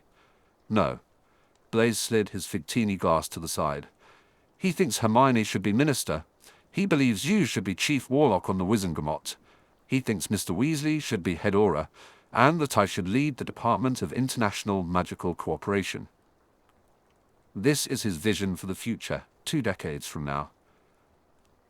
That's ambitious, Harry said. He's always been ambitious, Blaise replied. So have I, but not in the same way. He is high-minded, our Draco. What does he think he should be? Blaise raised an eyebrow. Pardon? You said he believes Hermione should be Minister and all those other things. What does Malfoy think he should be? There was something akin to pity in Blaise's eyes. He thinks he should never be forgiven for the things he's done. Harry felt a wave of sickness. That's not fair. When has Draco ever been fair? I meant, that's not right. Blaise looked even more pitying. When has Draco ever been right? Harry gritted his teeth. Lots of times. I do apologize, Harry. Blaise's voice was soft. I didn't mean to offend. I know. Blaise never meant to offend. Harry's shoulders slumped. He wanted to say, he wanted the world to be better, but the words didn't come. Instead, he looked at Draco Malfoy. Blaise studied him for a moment, his expression thoughtful. I ran into Miss Ginevra Weasley the other day, he said, curiosity in his voice. Where? What? Harry asked, pulling his eyes away. At a charity benefit. There were several Quidditch stars. Harry frowned, feeling a bit defensive. Ginny hasn't got a hook. Excuse me? Blaise raised an eyebrow. She hasn't got a hook. She isn't dangling in the water, and she's not a fish. She isn't a plant either. This is excellent news, Blaise smiled, a self-deprecating grin. I may pretend otherwise, but really, I prefer primates, Blaise said. She's a woman, Harry replied. Blaise's lips twitched. I think I heard her roar. I'm just saying, you hurt her. Harry took a gulp of lager. And I'll kill you. How unpleasant, Blaise remarked. Suddenly, Harry grinned. Yeah. Blaise tilted his head to one side and looked at him for a moment. Will you humor me? I'm confused about something. Sure. Blaise pressed his lips together and continued to look at him. Finally, he asked, What on earth makes you think I stand a chance with Miss Weasley? Harry shrugged. Didn't say you did. I just said you'd better watch your back. Blaise started to open his mouth, then stopped. It was the first time Harry had seen him look uncertain. It was kind of awesome, actually. You're not one for idle threats, Blaise said. About Ginny I am. Harry finished off his pint. Don't tell her I said so, though. She'll kill me. That sounds undignified. Yeah, Harry leered. Ginny can be really undignified, Blaise smirked. Why don't you tell me all about it? Harry leered some more. I'm sure you'd like that, Blaise smirked again. I have no doubt. What would he like? Hermione asked, interrupting the smirking and leering. Hermione and Malfoy had been quiet for several moments, and Malfoy was frowning at his plate again. Harry began to suspect he didn't like Brussels sprouts nearly as much as he claimed to. I would like to know how you achieved such beauty and grace while commanding such wisdom and erudition, Blaise told Hermione easily. I find I can only ever manage 3 things at once. One always has to go. Hermione blushed. That's not what you are saying. So then it falls to choosing what I should sacrifice, Blaise continued. I generally discard the most unappealing one. Wisdom isn't unappealing, Hermione said. How wise you are. Blaise smiled and replied, I wouldn't know. Pansy's right, Harry said, laughing. You're an arse. Does anyone want more drinks? Malfoy asked as he stood up, looking somewhat tired. I'm going to the bar. I'll go with you, Harry said, starting to get up. But Blaise placed a light hand on his arm. Allow me, Blaise said, turning to Malfoy. Without really looking at them, Malfoy headed toward the bar. I'm worried about him, Hermione said, watching them go. About Malfoy? Harry asked. Hermione nodded, tucking her hair behind her ear. He's still fighting with Pansy, and it's because of me. Harry glanced toward the bar. I think Malfoy and Pansy have their own problems. I suppose, Hermione said. I never thought this would work. He and I mean, him and Ron, him and you, Blaise and you and Pansy. Slytherins and Gryffindors, Harry said. Hermione nodded. When you put it that way, it sounds so childish. We're not at Hogwarts anymore, you know. Those things shouldn't matter. You want them not to matter. They don't matter, Harry replied. Sometimes they do, though, she said. Harry shook his head. Not if you work at it. You're the one who always said that. Hermione turned to him, her eyes wide. I've always been good at saying things. You're the one who's good at doing things. Harry placed his hand on her shoulder, knowing that although she was talking about Malfoy, she was also thinking about Ron. She wasn't having a very good time of it. I think you're doing great, Harry said. Oh, Harry. Hermione smiled up at him. I think you're doing great too. September the 23rd, 2004. Fancy meeting you here, Malfoy said as he stepped inside the lift. At the Ministry. Hey, Malfoy, Harry said. I keep running into you. Are you following me? Harry raised his brows. Do you want me to? I think you've done enough of that, don't you? Harry searched Malfoy's face but found no resentment over 6th year. Instead, he saw a hint of light-hearted teasing, which had been common when they first started this thing, but now seemed to come and go. Harry turned back to the lift door. You liked it, Malfoy said. Hardly. The lift dinged, and with his nose in the air, Malfoy stepped out. You just couldn't stay away. I was just trying to find out why you combed your hair that way, Harry said, following Malfoy out. Malfoy raised his nose even higher. I was a punctilious child. You mean you were a fussy child? How can you even talk about my hair? Harry snorted and stopped beside the Fountain of the Brethren. Just because I wasn't punctiliously coiffed, besides. He glanced at Malfoy's hair, which swept softly across his brow. You're not at all punctilious now. Malfoy's eyes darkened slightly, and his hand tightened on the strap of his bag. He looked away. I'm too punctilious, he said. I invited Neville. Harry started walking toward the flue, but stopped when Malfoy didn't come up beside him. When he turned back, he noticed Malfoy had gone a shade paler. Longbottom? Harry smiled. You do remember him, don't you? Malfoy chewed the inside of his cheek. I've suddenly remembered. He turned back to the lift and paused. What? Harry asked as he came back toward him. I have to send an owl. As Malfoy started walking back toward the lift, Harry followed him. Hey, wait. Reluctantly, Malfoy paused. What's wrong? Nothing. Malfoy glanced at Harry. Again. His knuckles were white on the strap. I have to send an owl. Harry stepped closer. "What is it?" Colour flared in Malfoy's cheeks, hot and pink. He lifted his eyes to Harry's. "I said it's nothing." "You can tell me," Harry said. "No, I bloody well can't," Malfoy shouted, then looked appalled. I have to go." Whirling on his heel, he made it halfway to the lift, then stopped in the middle of the atrium. He didn't turn around. Malfoy stood tall and thin, like a string stretched tight between the floor and something just over 6 feet off the ground. The string had just been plucked and was now waiting to still. Harry approached him. "I didn't mean you had to tell me," he said, hoping to ease the tension. "I just meant that you could."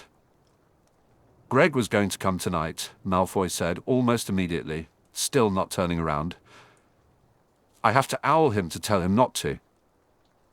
Harry looked at him, noticing the strong curve of Malfoy's jaw, and his hand clutched tightly to the strap like it was a lifeline.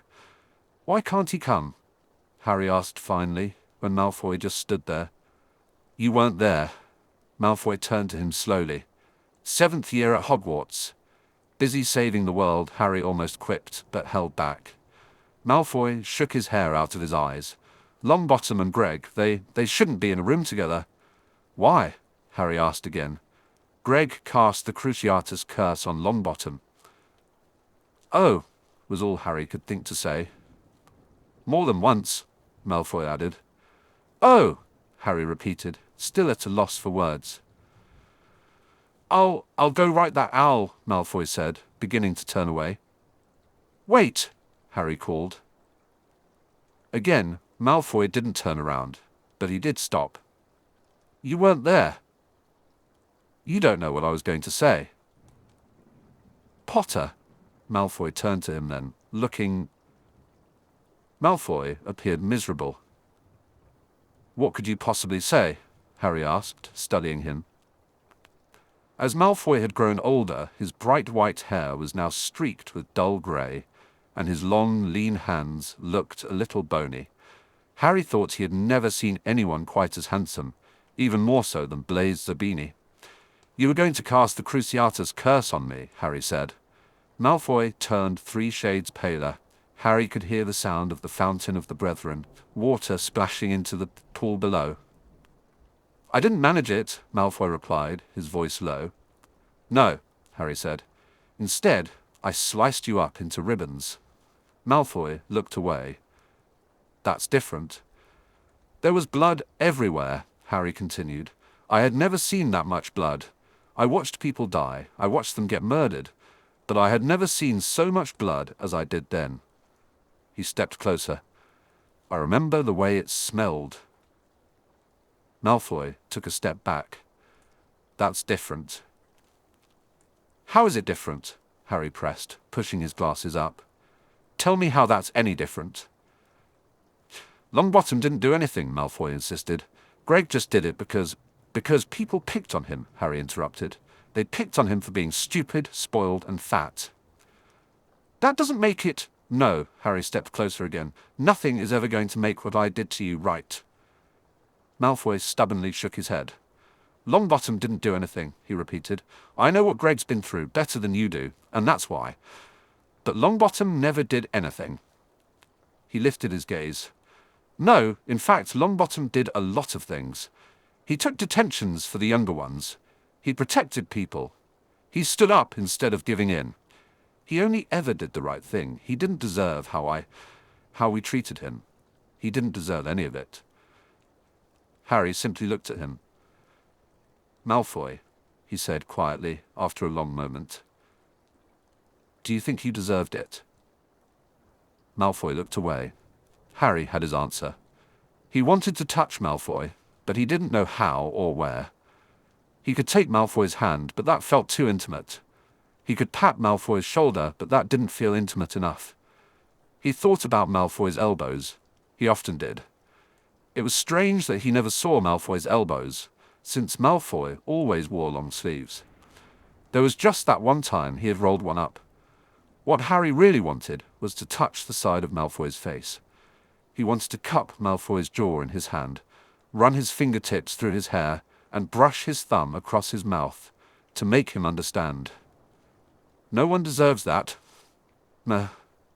Harry said, shoving his hands deep into his pockets and balling them into fists. People deserve trials and sentencing.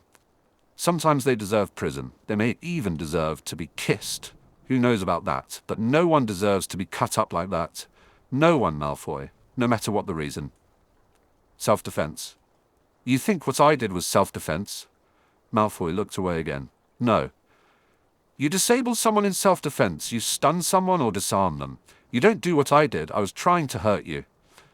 I was a Death Eater, Malfoy said. I have the mark, Potter. No, Harry said, suddenly frustrated. Let me for once. I was stupid. I was cruel. I never meant to hurt you the way I did, but I'm the one who messed up. That time, it wasn't you. You didn't deserve it. What do I deserve? Malfoy's voice was frustrated too. You think just because a few of us can get along at a pub, everything is mended now? You think it's just that simple? He shook his hair back again. It's not. I almost killed Ron Weasley. It was an accident. Because I was trying to kill someone else, it was murder. What I was doing, Potter, pure and simple. Malfoy was nearly shaking. Tell me, what do I deserve?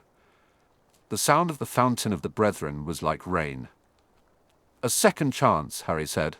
Malfoy shook his head. It's not going to work. You weren't there 7th year. Harry thought about it for a moment and decided to take a risk. Remember when I was worried about Ron not getting along with you? This is different. You keep saying that, Harry replied, but it's actually not at all. Yes, it is, Malfoy insisted. Ron is your friend. Greg is my responsibility. Harry wanted to reach out and touch him, but he knew that the way he wanted to do it wouldn't be what Malfoy deserved. It would be something that couldn't be earned, and Malfoy obviously didn't understand that. Malfoy, Harry said, you're not responsible for anyone but yourself. Malfoy looked away again. Harry recalled how Malfoy had gripped Greg's arm when he started arguing with Hermione. That hadn't looked like responsibility. It had looked like reliability. Malfoy drew strength from having Greg beside him. He seemed to know Greg was there, even without looking. Harry hadn't thought much about it at the time, but now it lingered in his mind. You always think things are going to work out, Malfoy said. Harry frowned. Not really, no. That's how you do the things you do. Malfoy chewed the inside of his cheek.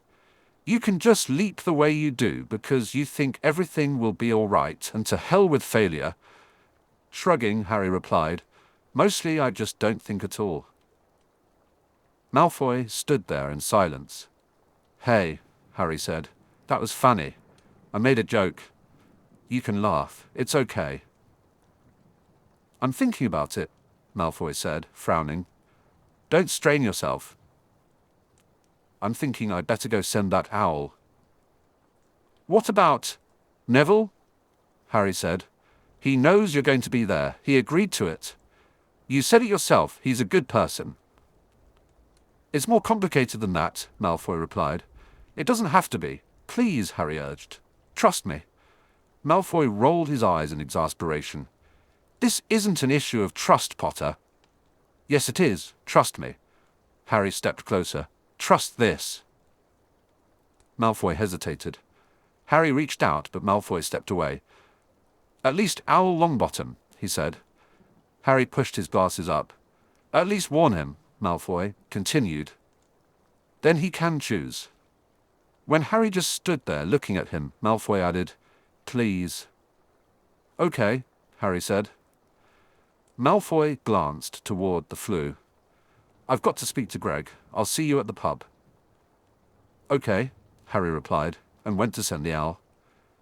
When Harry arrived at the pub, Malfoy, Greg, and Hermione were already there, but Neville was not. When Neville finally arrived, he said, Hello, Harry, Hermione. He turned slightly toward Malfoy and started to say, but then he saw Greg and went very still. Foy! Malfoy lurched out of his seat, just like he would have for Hermione, Luna, or any girl who wasn't Pansy, except with far less grace. He swallowed hard. Longbottom. His eyes widened in surprise. Yeah, Neville said, still looking at Greg. Hey, Longbottom, Greg said, barely glancing up, and started in on Malfoy's fried onion. Goyle, Neville said, and then fell silent. Harry had invited Neville on a whim. Neville had been asking how things were going with Malfoy and the others. He knew that Harry, Hermione, and Ron had been going to the pub. Neville had said he thought it was great that Malfoy was trying to redeem himself, and that Harry could forgive him. Harry had wanted to correct him. Harry knew that wasn't how it had happened, not at all. But he guessed that was how it looked to others, maybe even to Malfoy. He had never thought about it that way. To Harry it was simple. They were just going to the pub. When he had asked Neville to come, it was to show him that it wasn't just Gryffindors and Slytherins, as Hermione had said. It was just people. Neville had hesitated.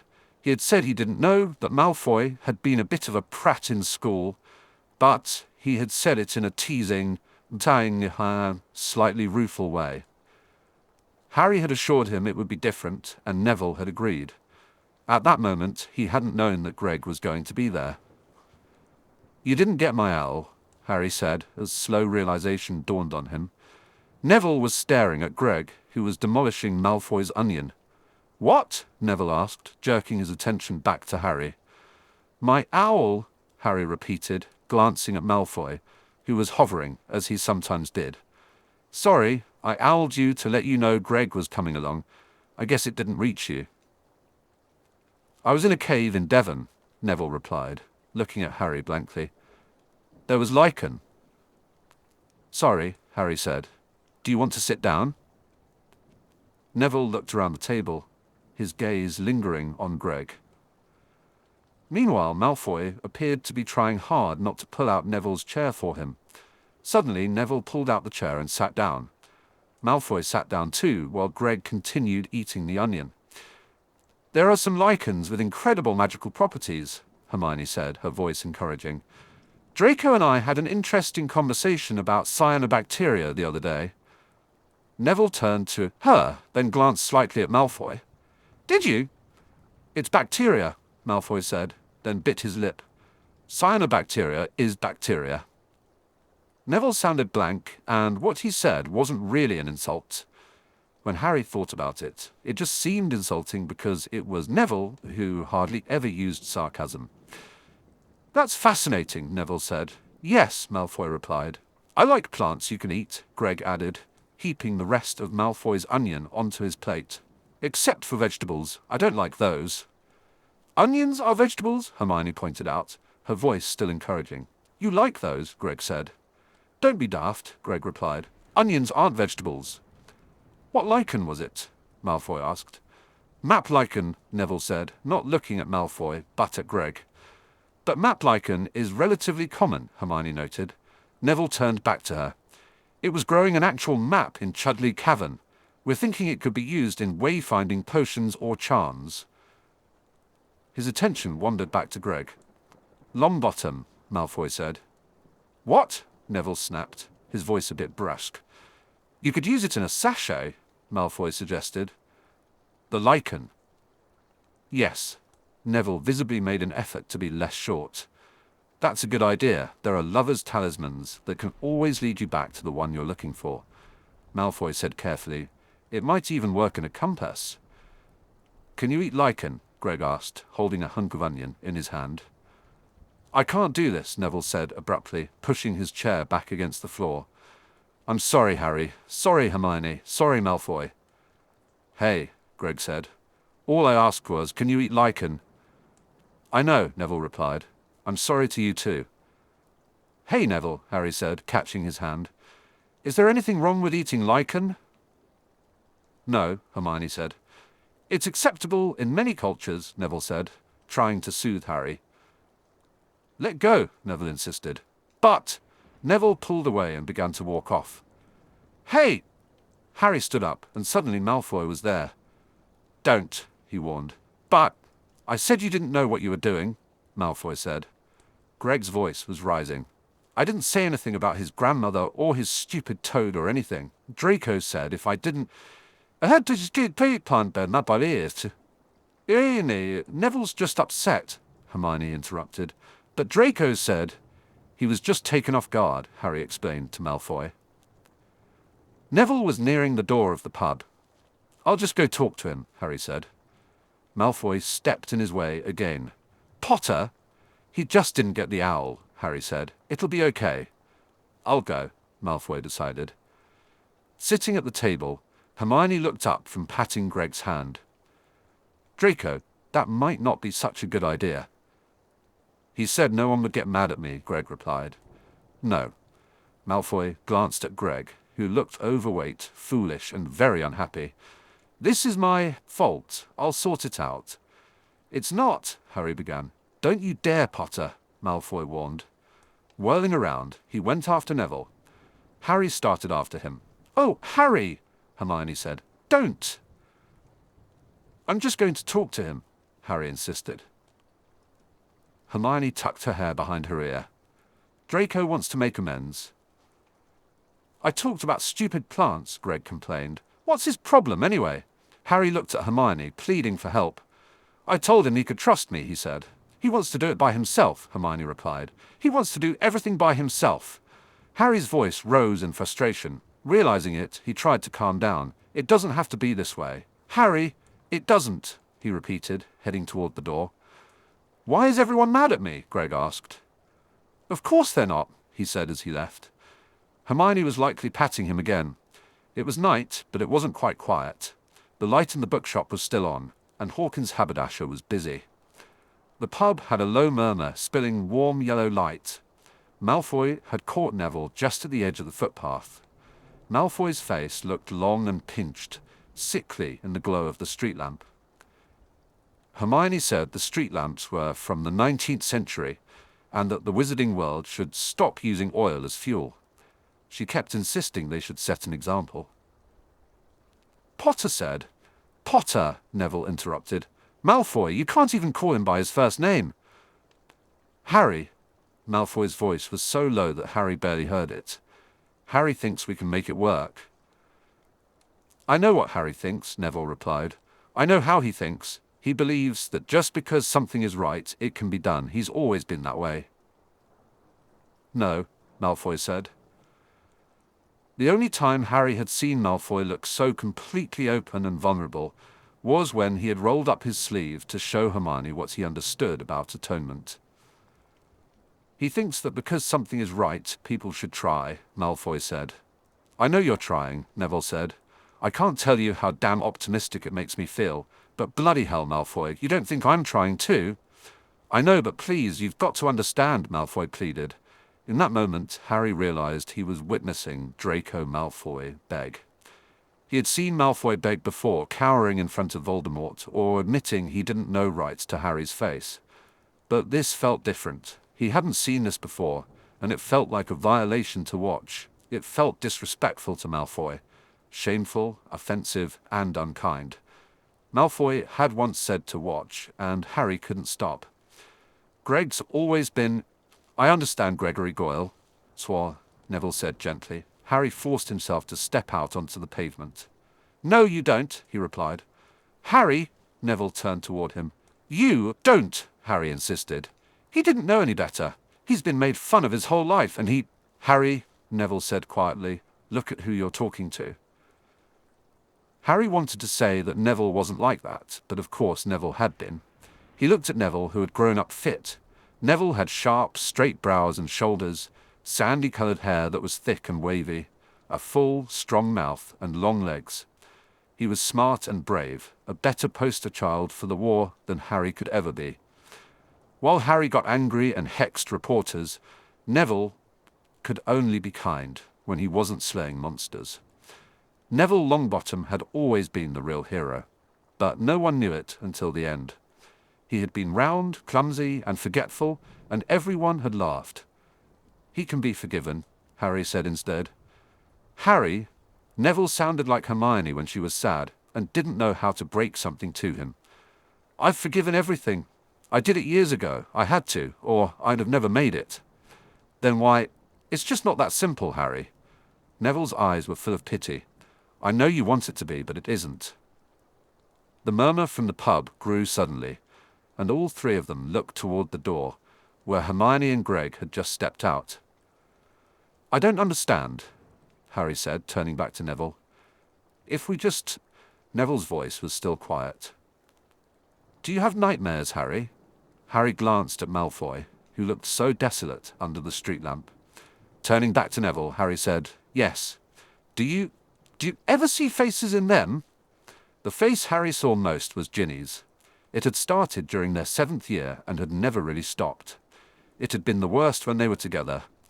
He felt he could never save her. Nothing was enough. Sometimes he saw Hermione, Ron, Luna, Lupin, or Dumbledore. More than once, it had been Snape.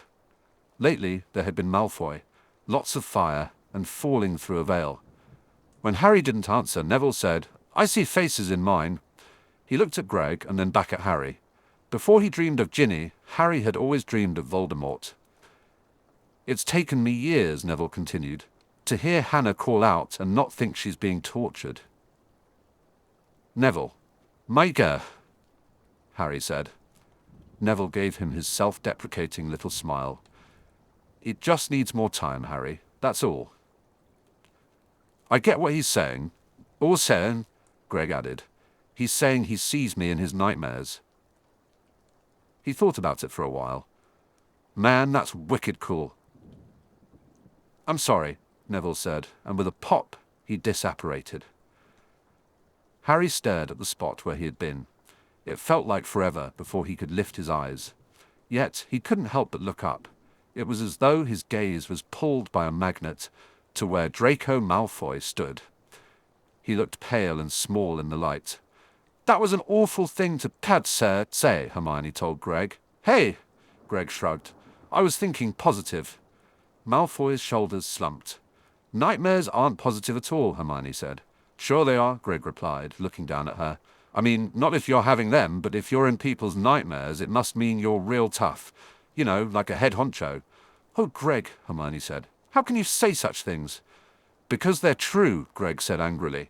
He glared at Hermione, then at Harry, Malfoy. Looking at all their faces only made him angrier, so he turned back to Hermione. "I can't help it if Longbum is a coward." A wave of frustration rolled over Harry, feeling a lot like fury. "Don't call him that." "Hey!" Scowling, Greg stepped toward him. "You can't tell me what to do." "What, you only listen to Malfoy? Is that it?" Greg stepped closer. "I don't take orders from Malfoy. I don't take orders from anyone." Harry grit his teeth. "Maybe you should." Greg jutted out his chin. "I can do things for myself." "Maybe you really can't, if you're going to act like an idiot," Harry said. "If you touch one hair on his head—" "Oh, Draco, no," Hermione interrupted. "I will cut your eyes out and replace them with your balls." Though Malfoy hadn't come any closer and hadn't raised his voice, Harry could hear him perfectly. His tone cut through the night air like a cold, sharp knife. His wand was in his hand. Only then did Harry realize he'd stepped toward Greg. He stepped back. "Malfoy, You what?" Malfoy's voice was cool and steady. "I wasn't going to touch any of Greg's hair," Harry said. "Not the ones on his head or anywhere. You know that." "Do I? How?" Malfoy tilted his head. "Because I trust you." Harry had said that to him in the atrium. He'd made Malfoy do it. He'd been stubborn and rude, and he hadn't listened. But if Malfoy would just— "Calm down," Harry said. "Did you even hear the things he was saying?" "I heard them. Greg may say anything he pleases." "Damn straight," Greg said. Harry stepped toward Malfoy. "Draco Malfoy," Malfoy corrected. Harry stopped as though he had been slapped in the face.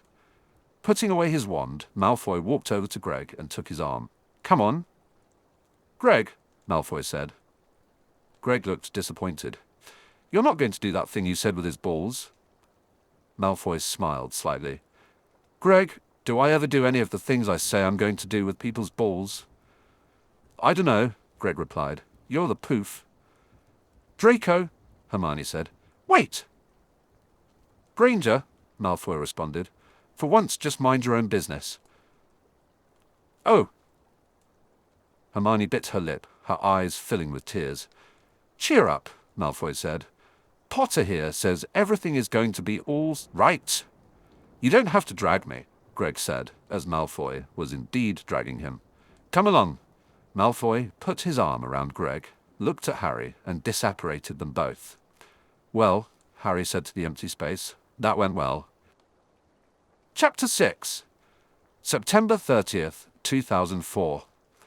When Harry saw Malfoy at the Ministry, Malfoy looked the other way. A couple of times Harry went to SO to catch Malfoy after work, but his desk was always empty. Harry rode the lift alone.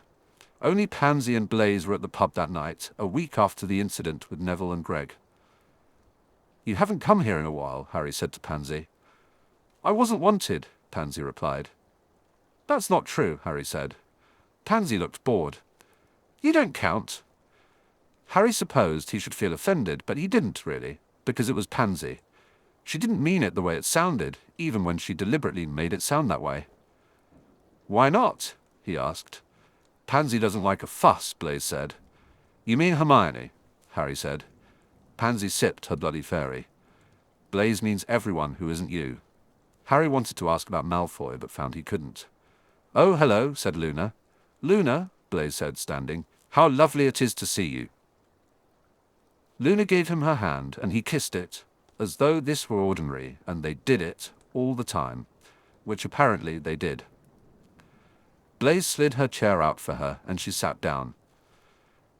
Draco said you're usually here on Thursdays, Luna said. He said that I could visit. Hello, Luna, Pansy said. Hello, Pansy. Hello, Harry, Luna replied, looking around. Where's Draco? Curled up in a corner somewhere, Pansy said. I don't like it when he does that. Luna took one of the cocktail menus from the center of the table. Harry coughed. Does Malfoy curl up often? Only when he thinks the world is ending, Pansy said. That was once a month at Hogwarts. He's become less morbid since, Blaise added, but only just. Luna put the menu back. I think I'll have the spinach. Blaise immediately stood up. I'll order for you. May I get anything for anyone else? He went to fetch drinks and spinach. Pansy asked, How's Jorge? Everyone keeps asking, Luna replied. That was months ago. Oh, Pansy said, sipping her drink. Who are we on now? His name is Sven, Luna answered. He's 2 meters tall. Why is Malfoy curled in a corner? Harry asked, unable to stop himself. Pansy turned to him, unblinking. I thought you put him there. Is he... Harry trailed off, then tried again. Is he going to be okay? Draco always was a wasting heroine, Pansy said. Luna looked at Harry with interest. Why did you put Draco in a corner? Harry swallowed. I called Greg an idiot. That would do it. Pansy finished her drink in one go. Oh, Luna said. How sad. I've tried to apologize, Harry said. Luna still looked curious. To Greg? To both of them. Harry had sent an owl to Greg, but never received a response. Malfoy wouldn't look at him in the Ministry, so Harry knew he didn't want to see him. If this continued, he'd make it a point to see them both. He knew he could, but he didn't want to force them into something they weren't ready for. That was how he had gotten into this mess in the first place.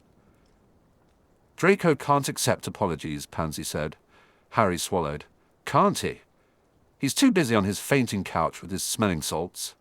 Pansy shrugged slightly. Best just to leave him be until he comes to his senses.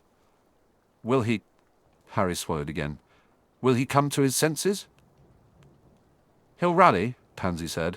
He always does. He has to. That's what heroines do. Malfoy is not a heroine, Harry felt compelled to say. Draco would look very pretty as a heroine, Luna mused. Pansy smirked at her a little and said, especially the corset. They both sat and thought for a moment, imagining Malfoy as a heroine.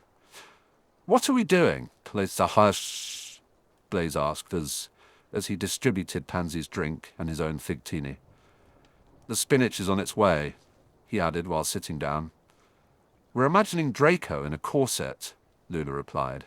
Thank you. An excellent pastime. I've spent many delightful hours engaged in just such an activity, Blaise said with a smile. While we are on the subject, Luna, how is Jorge? We're past Jorge, Pansy said as she started on her next bloody fairy. We're on to Sven. Blaise took a sip of his drink and said, I knew a Sven, heir to Nimbus Racing Broom. Oh, Luna said as she reached for Blaise's drink. He pushed it closer to her. Is that what he does? I haven't bothered to find out. So it is that Sven. However did you manage to land him? Blaise asked. I've been intending to for years, Luna replied. Harry interjected. Are you talking about fishing? Luna looked at him in confusion. We're talking about sex. Retrieving his drink, Blaise took a sip and said, I just love a woman who's concise. I'm sure we didn't mention fish at all, Luna said, still confused. You didn't, Harry confirmed. Blaise says he prefers primates anyway. Oh, Luna said. Primates are lovely for certain activities, though they're not as essential as some people seem to think. She turned to Blaise and asked, Are you still in love with Ginny? Blaise was completely taken off guard. It was almost as surprising as the last time, except how Harry couldn't quite believe it, not really. The idea of Blaise being in love with Ginny seemed too preposterous, and he had to decide whether it was preposterous because Blaise was Blaise, or whether it was because Blaise was a Slytherin. It had to be because Blaise was Blaise, Harry decided eventually. The idea of Pansy and Ron was preposterous too, but Hermione thought it could happen. Apparently, Hermione was insightful and very clever, so if she believed it could happen, it probably could. Nothing was outside the realm of possibility, and suddenly Harry felt a ray of hope. He didn't know why he felt it or where it came from, but he didn't question it too hard because he needed it. Lately, he had mostly felt like punching things, and that never ended well. That's a trick question, Blaise said softly. My dear girl, I refuse to answer on the grounds that it may compromise everything I stand for. I'm sorry, Luna said. I thought you knew. Blaise knows everything, Pansy said, except about himself. Blaise looked very sad. I try so very hard never to know anything at all. You should ask her out, Harry said, if you like her. But Harry, how can I? Blaise looked even sadder. I abhor practicality in practically every incarnation. Harry shrugged. Then you're out of luck, I guess. Blaise looked the saddest of all. My one virtue, he sighed. I shall resign myself to reveling in other people's good fortune. Turning to Luna, he said, Sven is a very fine specimen of primate. I met him in a banquet hall, Luna said. I always do like a banquet hall, Blaise said, unless there are banquets going on in them. I don't know if there was a banquet, but there was a banquet going on, Luna said. I was giving a talk on widgety flingbats. Beautiful animals, widgety flingbats, said Blaise. Widgety flingbats don't exist, said Luna, but they don't exist so beautifully. Blaise didn't look at all disturbed. They've been extinct for 500,000 years, said Luna, but there are fossil remains in Arkansas, Blaise said. Beautiful place, Arkansas. It does exist, doesn't it? Harry leaned across the table toward Pansy. Is Malfoy going to be all right? Blaise and Luna continued their conversation about Arkansas and Sven, while Pansy replied, He isn't slitting his wrists, if that's what you mean. He just acts like he's going to. She recalled how Malfoy had looked when he was asking Neville to give them a chance. It seemed like he would have done anything if it would have helped. He's very disappointed, Pansy added. Harry swallowed hard. I messed up, Pansy rolled her eyes. It's not you he's disappointed in. Greg? Harry asked, startled as he pulled back slightly. Don't be a blockhead. He's disappointed in himself. Oh, Harry said. Pansy stirred her drink. Did he threaten your balls? Harry said, feeling a bit embarrassed. Yes. I thought as much. I'd give it another week. Harry frowned. Is that how long it usually takes? No. Pansy raised an eyebrow. It's been months, and he still hasn't forgiven me for propositioning his precious girlfriend's boyfriend. But as for you, He's ashamed of himself and very guilty. Besides, he admires you very much." He does?" Harry had to swallow again. "Don't play coy." Pansy looked at him expressionlessly. "If he told Draco he could fly, he'd jump off a cliff." "You're angry?" Harry said, surprised. Pansy looked at him with boredom. "Couldn't you tell?" "No." "Then maybe you didn't know about Draco, so listen up. Don't tell Draco he can do things he can't. Don't make him promises you can't keep. Don't lead him on, because Draco will believe you, just because it's you." Harry suddenly felt as blank as Pansy's face. "I haven't been," he started.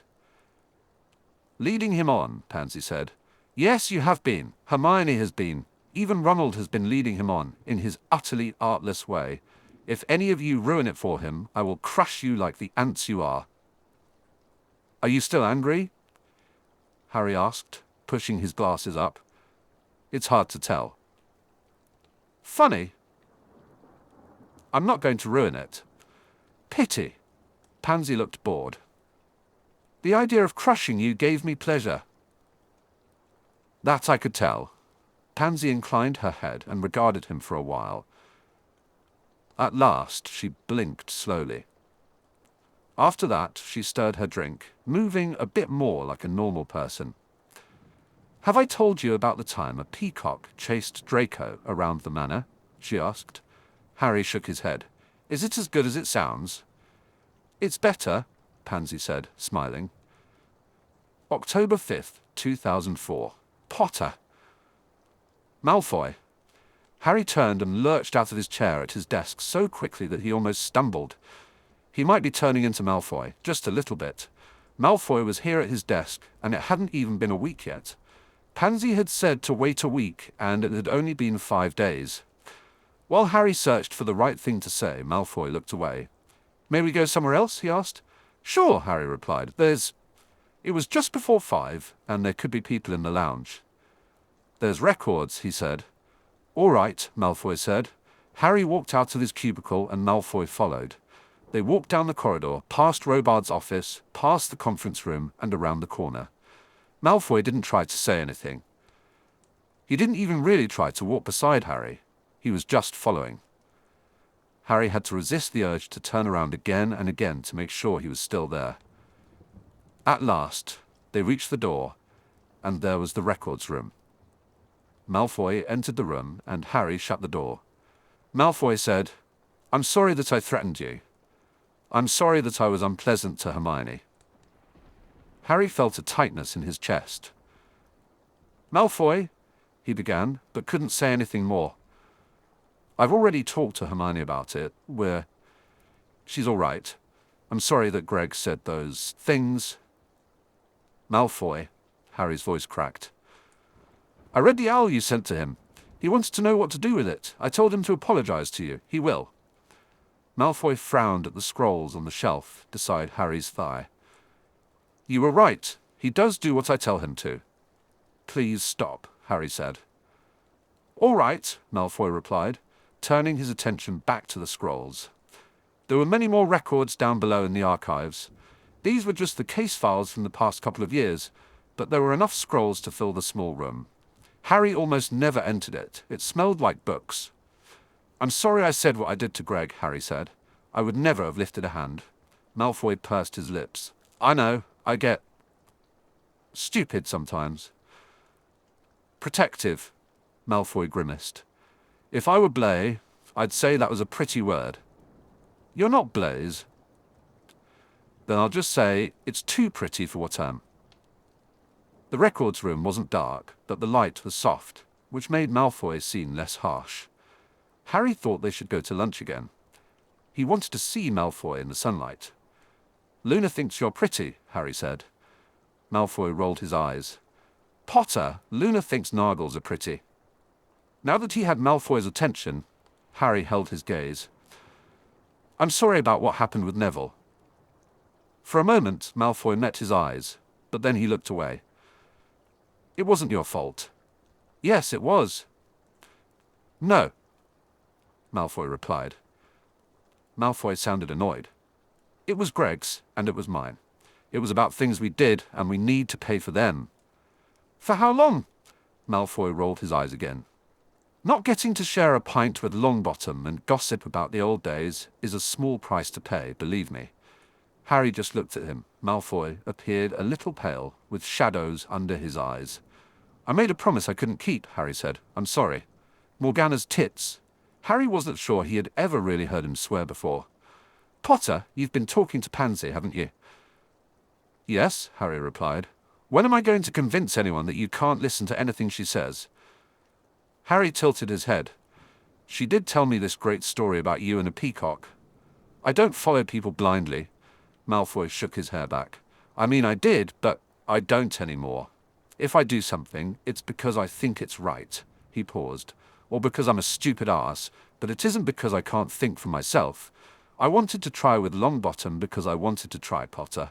Not because you said so, no matter what Pansy said, and no matter how big your head is. Oh, Harry thought about it for a moment. She said she'd crush me like an ant. Yes, well.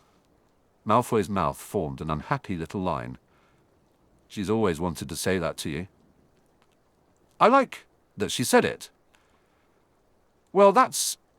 Malfoy glanced at the scrolls again. Kinky. She said it because she cares about you. Harry studied the curve of Malfoy's neck. It was quite long. I like that. Yes, she's just a barrel of laughs, that pansy. Harry wanted to tell him not to be so hard on her, but he didn't.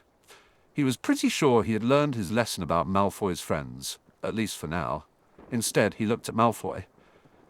Does this mean you'll come on Thursday? Yes, about that. Malfoy swallowed. I was wondering... He seemed to have trouble speaking, so Harry said, You don't have to. I was wondering if you might like to go tonight. Oh, Harry replied, I was just... That's all right, Malfoy said quickly. It's nothing, Harry said, but that wasn't true. He already had dinner plans. Pansy. Ah, Malfoy nodded. Come with me, Harry suggested. Blaise? Malfoy asked. I don't know, Harry said. I assume so. Malfoy looked at him, something indecipherable in his eyes. I think you should go alone, he said. Have fun. We could just go to the pub. No, Malfoy replied. I'm tired anyway. Harry couldn't help himself. Are you going to be mad at her forever? Only until she stops being a cow, Malfoy sighed. You should know, this is how we are, Potter. She and I, we bicker. I don't know anyone who's like that. Malfoy smiled a little. No, I suppose you don't. The smile faded. Sometimes I wonder how people like you and Blaise can stand to be around people like us. I'm just trying to figure out what you two are even bickering about. I don't know either.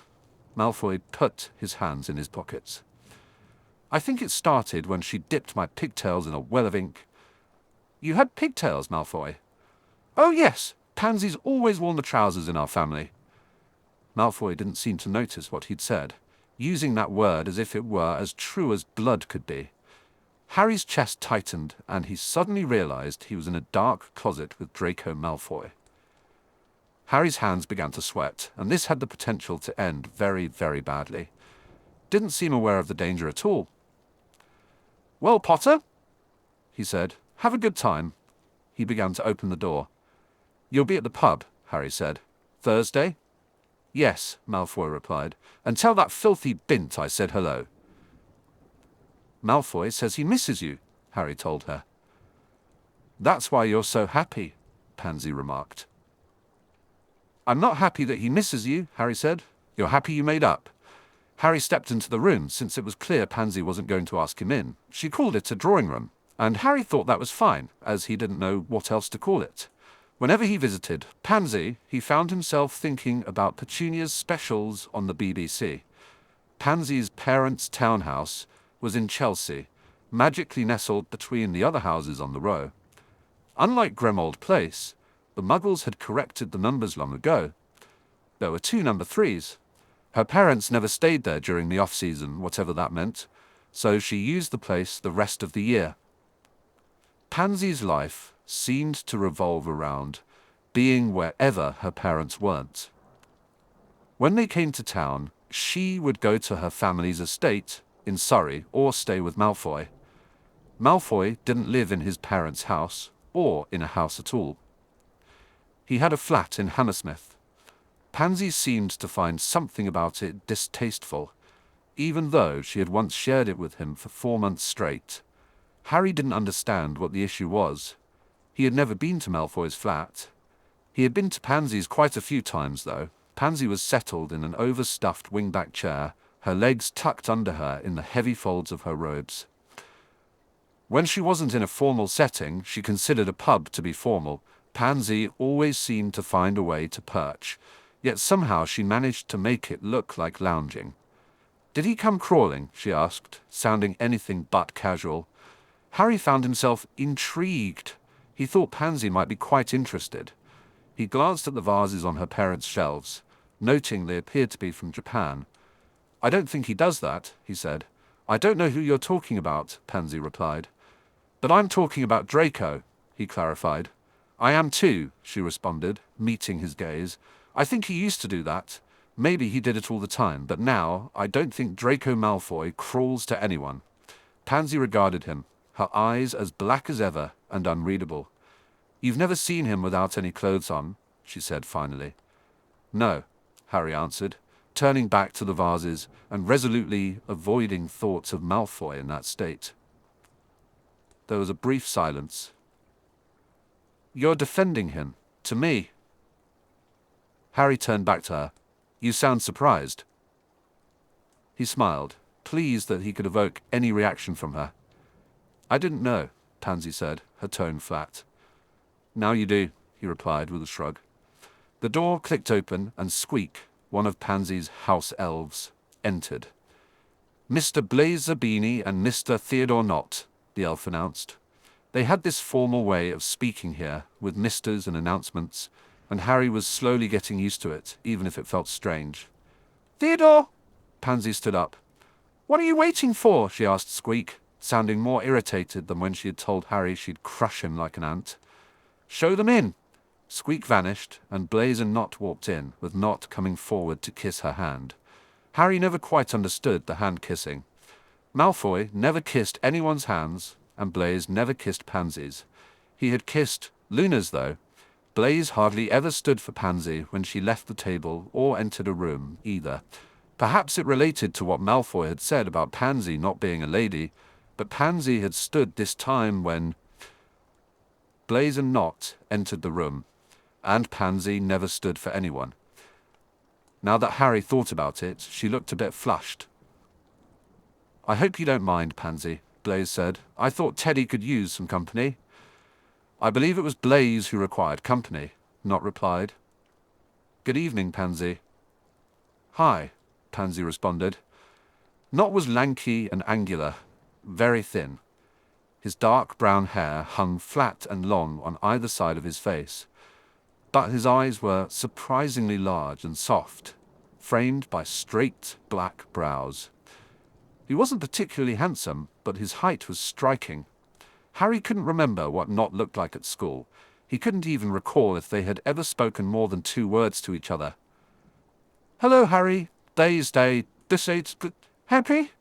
Blaise said. "That's Harry," Pansy told Knott. Knott approached Harry and extended his hand. "Good evening, Mr. Potter." Harry shook his hand as if they were meeting for the first time. He supposed they actually were. "It's Harry," he said. "Call me Teddy," Teddy said. "You did an admirable job killing Voldemort." Thanks," Harry replied. "Don't tease him," Blaise told Teddy. Pansy settled back into her seat, curling up her legs. "Harry's very shy about it." "I wasn't teasing," Teddy said. "I'm not shy about it," Harry insisted. Teddy looked at him. "Sometimes they say things they don't mean." "You noticed that?" Harry asked. "I wonder how you did it," Teddy said. "What?" Blaise walked over to what Pansy called the sideboard, where there was a decanter filled with what she called port. To Harry, it looked like a table with a pitcher of wine, but he wasn't an expert. "I told you," Blaise said, removing the glass stopper and pouring some wine. "He's shy about it." "I wonder how you killed Voldemort," Teddy said. "Never talk about killing anyone before supper," Blaise said. "It completely ruins my appetite." "I was merely curious," Teddy replied. "If you can't say, that's understandable." "I can't say," Harry admitted. "Pity," Teddy said, then went to sit across from Pansy. He didn't seem dangerous at all. Harry had never thought much about him before. He had never been part of Malfoy's gang. Harry knew Teddy's father had been a Death Eater, but Teddy had mostly kept to himself in school. Harry didn't really know what that meant. "He's not plotting to become evil," Pansy stated. "I wasn't thinking that," Harry said. Blaise brought Pansy a glass of wine, and she sipped it. "Yes, you were," she replied. Teddy looked at Harry with mild curiosity. "I don't see a point in being evil, do you?" "There's all kinds of point," Harry answered. "Just never any good ones." "It's senseless," Teddy told Blaise. "I'm not thirsty." "Teddy's always making sense," Blaise said. "I try to make up for it, but there's only so much I can do. Would you like a drink, Harry?" "No," Harry replied. "I'm not thirsty either. You do realize this makes you evil, Blaise." "That's a false causality," Teddy commented. "That's okay," Blaise said as he sat down, lounging elegantly. He never really sat any other way. "Harry can think I'm evil if he likes. It makes me seem rather dashing, doesn't it?" "It certainly makes you interesting," Pansy remarked, "which is new." "So, Teddy," Harry said, "what do you do?" It was the sort of question you asked when you were getting reacquainted, or when you had never really known someone in the first place. The trouble with Pansy and Blaise was that they never really did anything. "I'm studying," Teddy replied. "At Endor." "That's a good one," Harry said, even though it was really the only response he could think of. The wizarding university he knew. Hermione had attended, so it must be good. "What do you study?" Harry asked. "Applied arithmancy with a focus on quantum thaumaturgy," Teddy replied, "but I have an interest in astro-sorcery as well." Harry thought about telling him that sounded made up. "Teddy's our SWAT," Blaise said. Harry responded, "I thought Malfoy was the SWAT." Blaise laughed and then looked at Harry. "I'm sorry." Harry frowned. "Malfoy's clever." "Harry's gone and got prickly," Pansy said lazily. "I think Draco may be rubbing off on him." "Draco's very clever," Blaise said kindly, "but he was never a SWAT. He was a little too busy with other things." He looked at Harry thoughtfully. "He was our fearless leader, if that makes you feel any better."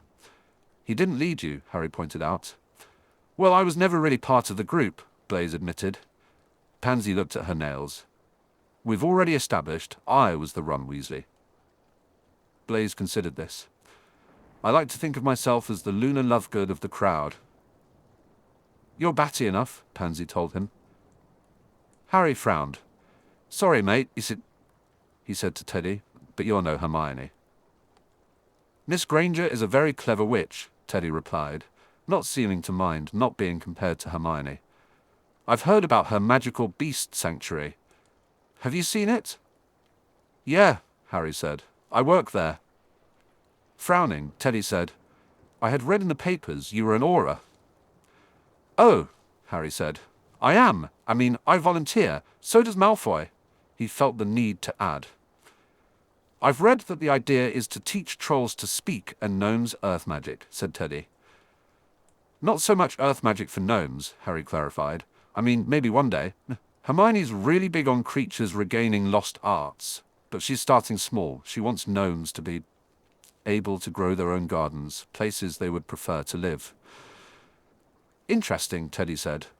"What does she plan on doing with centaurs and merpeople?" "Nothing really," Harry replied as he pushed up his glasses. They seem content where they are." "Okay, that's not true, because so do house elves. Hermione wants to improve their relationships with other beasts and beings, same with werewolves and giants, even vampires, goblins and hags. She thinks there should be more, I don't know." She talks a lot about idea sharing and cultural exchange. Yes, Teddy said. Only think of the economic consequences. His eyes lit up and warmed, a little like chocolate. It's a fascinating thought experiment. Harry recoiled. It's not a thought experiment. Naturally, it's more than a mental exercise. Teddy looked surprised. I only meant that it's an innovative way to test certain theories of a free enterprise system, combined with marked cultural isolationism, against a more collaborative approach. It's not a socialist approach, Harry said. I told you he's become prickly. Teddy tilted his head. I only meant a more collaborative form of commerce. I didn't mean anything political by it. I didn't mean anything political by it either. Harry clenched his jaw. He never meant to get frustrated. It just happened. The feeling of wanting to punch someone. It's not politics, it's what's right. Harry doesn't talk politics, Pansy said as she sipped her wine. He says that he gets angry. I hadn't noticed, Blaise remarked. Teddy was looking at Harry, his head still tilted. You're upset, Peter, he said, sounding curious. No. Harry unclenched his jaw. Sorry. Harry is only trying to make up for the excessive lack of passion in this room, Blaise told Teddy. I see, Teddy said. Pansy continued looking at her nails. I'm not sure if even in a rage he could completely compensate. You care, Harry said. Eyeing him lazily, Pansy replied, About what? Harry turned to Blaise. So do you. Good heavens, Blaise said. You all care, Harry stated. Pansy yawned. And here I was certain I didn't invite Draco. Perhaps you should have, Blaise suggested. He and Harry could have cared together. Or is he still caring all by himself? No, Pansy said. He's caring with Harry and Hermione again. I don't know what I would have done with another week of him moping about. This is excellent news, Blaise said smoothly. Now we may all go to Luna's soirée. He probably wanted to change the subject since Harry still felt like punching things. It was probably for the better, because he wanted to punch things even more when they talked about Malfoy that way. It felt dismissive, as if Malfoy's misery because of something Harry had done didn't matter. Since I can see you're dying to tell us, Pansy said to Blaise, pretend I asked, what soirée? I'm not dying, Blaise replied. That would be unbecoming. Luna is celebrating Phoenix Day. Teddy quirked a brow. Phoenix Day? Yes, Blaise confirmed. It is a Muggle holiday. Harry scowled. I've never heard of it. Disappointed, Blaise said. But I was sure she said it was Muggle. Here I thought we were going to be very culturally diverse. What did she say about it? Teddy asked. I believe invitations are forthcoming, Blaise shrugged. She said the Muggles set off fireworks. Oh, Harry said. Is it for the beginning of November? Sometime around then. I can see how she got confused, Harry remarked. Blaise brightened. Then it is Muggle? Well, Harry said, sort of. The fireworks will be, anyway. I certainly hope not, Pansy said as she set her drink aside. Muggle fireworks would be insipid. That's true, Harry replied, compared to wizard fireworks. Pansy turned to Blaise. Do you remember the fireworks at Madame Valinsky's masquerade ball? Blaise nodded, recalling the event. While they reminisced, Teddy set his drink down and moved closer to Harry. My apologies for offending you earlier, Teddy said. I tend to be more interested in abstracts than actions. Pansy tells me it's not conducive to living in the real world. Okay, Harry replied. He glanced at Pansy and Blaise, who were chatting about ballrooms and the length of skirts. Turning back to Teddy, he asked, Here's an abstract for you, since you're smart. Do you believe in conscience? Teddy raised an eyebrow. Do you mean an innate understanding of and urge toward right versus wrong? Yeah, Harry said, shoving his hands into his pockets. Teddy blinked. No. Then why do people think they have one? Teddy furrowed his brow as he considered his reply. Finally, he said, Society breaks down if everyone steals, murders, rapes, and pillages, and society benefits most individuals. People have developed conscience to benefit themselves. Harry glanced at Pansy and Blaise again. When he caught Pansy's eye, she blushed. Slowly, she turned back to Blaise, but the colour remained on her cheeks. Harry turned back to Teddy. Then people do have it. Many people do. Some learn it, some never do. It's just like social cues or a will to live. These things aren't moral imperatives. They're not even magic. They're survival instincts. Where does magic fit in? Harry asked. Magic is a survival instinct too, Teddy said with another shrug. People developed a sense of sight to better interact with their world. Lesser creatures don't have eyes. People also developed a sense of magic. Harry's hands clenched into fists. In his pockets, Teddy said. You think muggles are lesser creatures? Tilting his head, Teddy continued. I'm speaking theoretically. You asked me what I thought. Yeah, Harry replied. He loosened his hands and glanced at Pansy and Blaise again. Pansy looked completely blank, while Blaise appeared utterly at ease. So, what do you do with people who don't have that survival instinct? A conscience, I mean, Harry asked. Put them where they won't hurt anybody, I suppose, Teddy answered. You mean you kill them? Harry inquired. No, Teddy said. Just because someone's detrimental in certain ways doesn't mean he can't be useful in others. Just look at muggles. So muggles and psychopaths, basically the same, Harry suggested.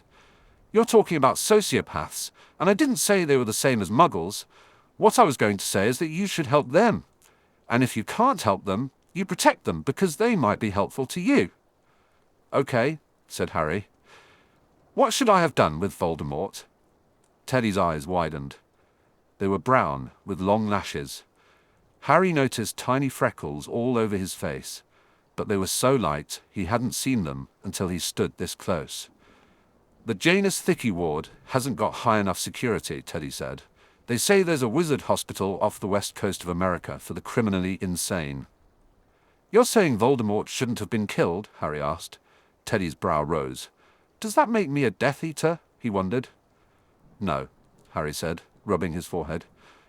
That makes you more humane than me. Teddy raised his other brow as well. I'm not trying to be humane, I'm trying to be logical. Voldemort had a great deal of knowledge that might have proved very beneficial to the world, had it been used in a more reasonable way. Yeah, Harry said, looking at Pansy and Blaise again. Maybe it doesn't even matter what you're trying to do, maybe it just matters what you do. I prefer not to do anything at all, Teddy replied. I often think about possibilities.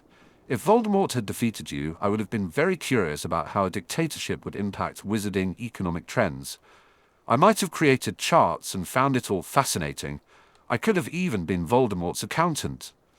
But Voldemort didn't defeat me, Harry replied. You're focused on astro-sorcery, not economics. The world has changed. Teddy appeared quite serious. Are you certain? I haven't changed at all. I'm sure, because I've changed a lot. Harry didn't look at Teddy. His gaze was on Pansy and Blaise. Chapter 7, November 5th, 2004. Hey, Alphys, Malfoy said, stepping into the lift at the Ministry. Aye, Harry replied. Malfoy hadn't come around to Harry's cubicle since the incident with Neville and Greg. He had kept his distance, not out of anger, but as if he feared things could go wrong again. Harry had noticed that Malfoy was very careful about certain things. He treated their interactions as if they were fragile, even though they weren't. What is this a celebration of, again? Malfoy asked. Phoenix Day, Harry answered. Malfoy rolled his eyes. Oh yes, that explains everything. Harry grinned. It's Guy Fawkes. He tried to blow up Parliament. Muggles celebrate someone trying to blow up their government? Only once a year, Harry said. Dumbledore must have known about it. He was always funny. Oh, Malfoy replied. Stop worrying, Harry told him. I'm not worrying. Once the doors to the lift opened, they stepped out. Yes, you are, Harry said. No, I'm not. You hold on to things too tight when you worry, Harry said. Give me that. Frowning down at the bottle of champagne he was holding, Malfoy handed it over. I don't hold on too tight. Yes, you do. They walked toward the flue. She invited everyone, Malfoy said. It's Luna, Harry said. carrying Malfoy's champagne. She invited her friends. Malfoy stopped. Don't you ever... Stopping as well, Harry turned back to him. No, he said. Not really. Malfoy wasn't in a suit because they were going to a party, and it wasn't formal. Maybe he had changed. He could not have been wearing a black polo neck all day. No one would have gotten any work done. Okay, Harry said, unable to take his eyes off the stark line where the neck of Malfoy's jumper ended and his skin began. Maybe I do, about some things. Malfoy brushed sweat from his brow and said, The great Harry Potter? Afraid of something? Not afraid, Harry replied. Just cautious. Malfoy smiled slightly, his faint, elusive smile. The great Harry Potter. Cautious. Harry turned away. There are some things worth taking time for. They walked toward the flue. Blaise is going to be there, Malfoy said after a moment. Harry smirked. I'll ask him to save you a dance. You've never seen me dance, Potter. Malfoy's tone turned haughty. Yeah, Harry continued to smirk. I bet you waltz divinely. As it so happens, Malfoy said, becoming even more haughty, I do. Harry laughed. You people are weird. If Malfoy got any more haughty, his nose was going to get stuck in the ceiling. You're just uncivilized, Malfoy replied. Harry snorted. Oh yes, please, Malfoy. Tame me. Malfoy's nose came down as he looked away. Maybe you should ask, Blaise? Harry laughed again. Ottery St. Catchpole, he said to the flue. Luna moved around a lot, studying and observing creatures all over the world. When she stayed in England, she usually stayed above a fossil shop in Lyme. During holidays, she stayed with her father in his house. Apparently, Phoenix Day was a holiday according to Luna. She had only invented it this year. For the occasion, Luna had spelled a magic terrace that covered the entire yard. The snargaluff and dirigible plums were nowhere to be seen, though the crabapple trees still stood on either side of the front door, lit with fairy lights. Magic stoves kept the terrace warm, and there were so many floating lanterns that it was almost bright, though the shadows caught and danced. The kitchen had been expanded, though the wrought iron staircase still spiraled up the middle. Tables had been added to hold food and drinks. Spinach, Malfoy said, looking delighted. Onion, Greg said, looking delighted. Alcohol, Pansy said, not looking delighted, but she probably would have, if she could. The pub caters, Luna said. Xenophilius had invited an older wizard and 2 witches Harry didn't recognize. They sat in the kitchen for most of the evening, talking about snorkax and blibbering humdingers. Sven, Luna's new boyfriend, hadn't come. I wouldn't call him my boyfriend, Luna said. Oh, Harry replied. What would you call him? A fling. I think this needs more cheese. Luna wandered off to refill the fondue. Blaise had brought Teddy and made a point of reintroducing him to Hermione, who shook his hand. Applied arithmancy, Hermione said. I was eyeing that program. But you are more pragmatic, Teddy said. What was your degree? Muggle relations, Hermione said. What an utter crock. Endor wouldn't know Muggle culture if Cambridge came and sat on it. Teddy raised an eyebrow. Cambridge? It's a Muggle university, Hermione explained. I wrote my dissertation on it. Abstract. Oh, that the wizarding world has 1,001 things to learn about education. Interesting, said Teddy. Such as? The house system at Hogwarts, for one thing, Hermione replied. Regarding Endor specifically, they're stuck in this Renaissance classics approach, instead of focusing on new research. And, sorry, sometimes I get carried away. You're referring to the emphasis on medieval works of magic and art, are you not? Teddy asked. Hermione twirled her hair around a finger. Yes, in the Muggle world, they were doing the same thing. Only it was Greeks and Romans. But of course, Greek and Roman times were a golden age for Muggles, whereas for the wizarding world, it's the Middle Ages. Teddy raised his brow again. You don't think the Middle Ages have much to teach us? Of course I do. Look at Merlin. Look at Morgana.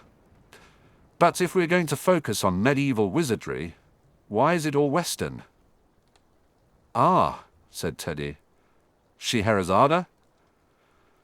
Among others, Sun Wukong in China, Kintaro in Japan.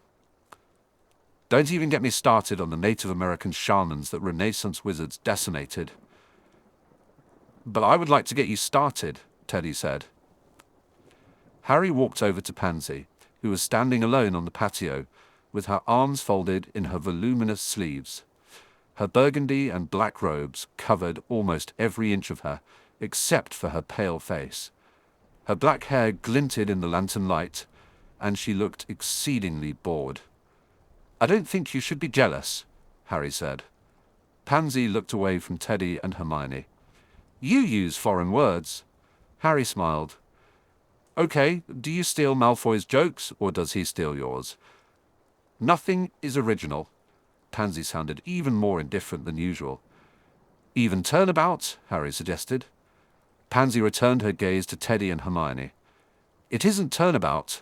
Hermione isn't that clever. You once said she was very clever. I was wrong. Harry decided to find Malfoy. Even though Malfoy thought Pansy was a cow, he wouldn't like to see her upset like this. When Harry looked around, though, he didn't see him. Wandering off the patio, he went around to the side of the house where the vegetable garden was located. Malfoy was standing beside a pumpkin patch full of preposterously sized pumpkins. 2 of Luna's magic lanterns bobbed beside him, and he was talking quietly. His hands moved expressively, as they always did. He looked pink with pleasure, lit from within. In the light of the lanterns, he appeared almost golden against the austere darkness of his clothing. Beside him stood Neville. Harry watched them for a little while. Neville said something, and Malfoy smiled. What you're talking about, do you? Malfoy asked, his tone teasing. Harry shrugged. I know it's a plant. Neville chuckled. It's more than just a plant, Harry. Cowslip has a lot of uses in potions, especially for healing. It's quite valuable. Malfoy nodded enthusiastically. Exactly, and Neville has discovered a method to grow it more efficiently. It could change the way we approach potion making. Harry raised an eyebrow. Really? That does sound impressive. Neville smiled, looking pleased. Thanks, Harry. It's just something I've been experimenting with. Malfoy leaned closer, his eyes shining with interest. If you can cultivate it properly, you could produce a lot more than what's currently available. That could make a big difference for potioneers. Right, Harry said, trying to keep up with the conversation. So, what's the next step? Neville looked thoughtful. I need to run some more tests, but I think I'm on the right track. I just need to fine-tune the conditions a bit more. Malfoy's excitement was palpable. I'd love to help you with that. We could set up a proper experiment. Sure, Neville replied, sounding more enthusiastic now. That would be great. Harry watched the 2 of them, enjoying the way they shared their knowledge. It was nice to see Malfoy so engaged, especially with someone like Neville. Well, let me know if you need a 3rd person to help with the experiments, he offered. Malfoy smiled again, that absent smile returning. We might take you up on that. What I'm talking about, Malfoy said, turning to Neville with a growing smile. He doesn't know what we're talking about. I know what cowslip is, Harry replied. I told you, Neville said to Malfoy. Harry's not great at herbology. Malfoy looked pleased by this. You're teaching the seminar for gnomes at the sanctuary, aren't you? Yeah, Neville answered. You've been doing some good work there yourself, I've heard. Malfoy looked like he might float away from excitement. I've been thinking about Briar. What? Neville asked. Gnomes have taken up residence in wizarding gardens due to predation in the wild, right? They're going to need protection, at least until Hermione gets her woodworking and earth magic projects off the ground. What better than Briar? There's an idea, Neville said. I've been focusing on pests. Gnomes don't have insect or weed killer potions either. Oh, I hadn't thought of that. Malfoy chewed on the inside of his cheek. Do we need to brew up stores for them, or... Neville shook his head. The idea is self-sufficiency, right? I've been looking into plants that are hardy and insect-resistant. What I want to focus on, where the gnomes are concerned, is certain plants they could mix themselves without really having to brew. That could deter weeds and pests. Just don't say pests, Malfoy said with a wry smile. Hermione doesn't like it, Neville smiled back. Insects and species of sprites. Pixies aren't sprites, Malfoy replied absently, still chewing on his cheeks. They're another genus of fae. I hadn't thought about it that way. Gnomes mixing their own. You're thinking of a sort of potpourri? Neville shrugged. Salmagundi, if you will. Malfoy's eyes widened slightly. Harry wanted to tell him to stop talking like that. Neville was right. He was mental. Harry swallowed hard. I'll go check on Pansy. No thanks, Malfoy said absently, then turned his attention back to Neville. So, you're thinking Cyprus, naturally. What else?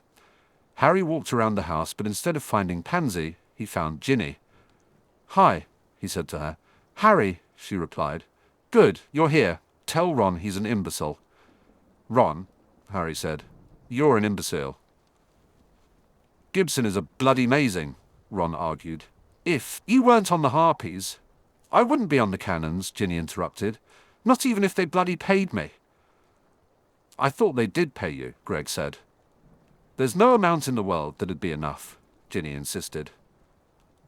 How about 1,000,000 galleons, Greg suggested. Manning can't even get his hands on that because no one will invest, Ginny replied. And if he did, I'd still say no. Manning? Harry asked. I thought Dawkins managed the cannons. Ron glared at him. You're all against me. We can't help it if you like a stupid team, Greg said. Ginny looked pleased. Yes, Greg, thank you. I just said I thought Dawkins managed the cannons, Harry clarified. I didn't say Clark couldn't catch a quaffle if you handed her one. Greg snorted. Well, she couldn't. Clark's not even the issue, Ginny said. It's gudgeon, Greg grunted, which was louder than the snort. I could catch the snitch better than that Butterfingers. Harry, Ron moaned, Manning's managing the cannons now. Don't you see? That's why it's all going to change. We've got Shen, we've got bloody Bashar. Did Dawkins finally check in at Janus Thicky then? Harry asked innocently. Greg snore-grunted in response. Never recovered from that win in 1999. Ginny laughed, a loud and joyful sound. She always threw her head back when she laughed.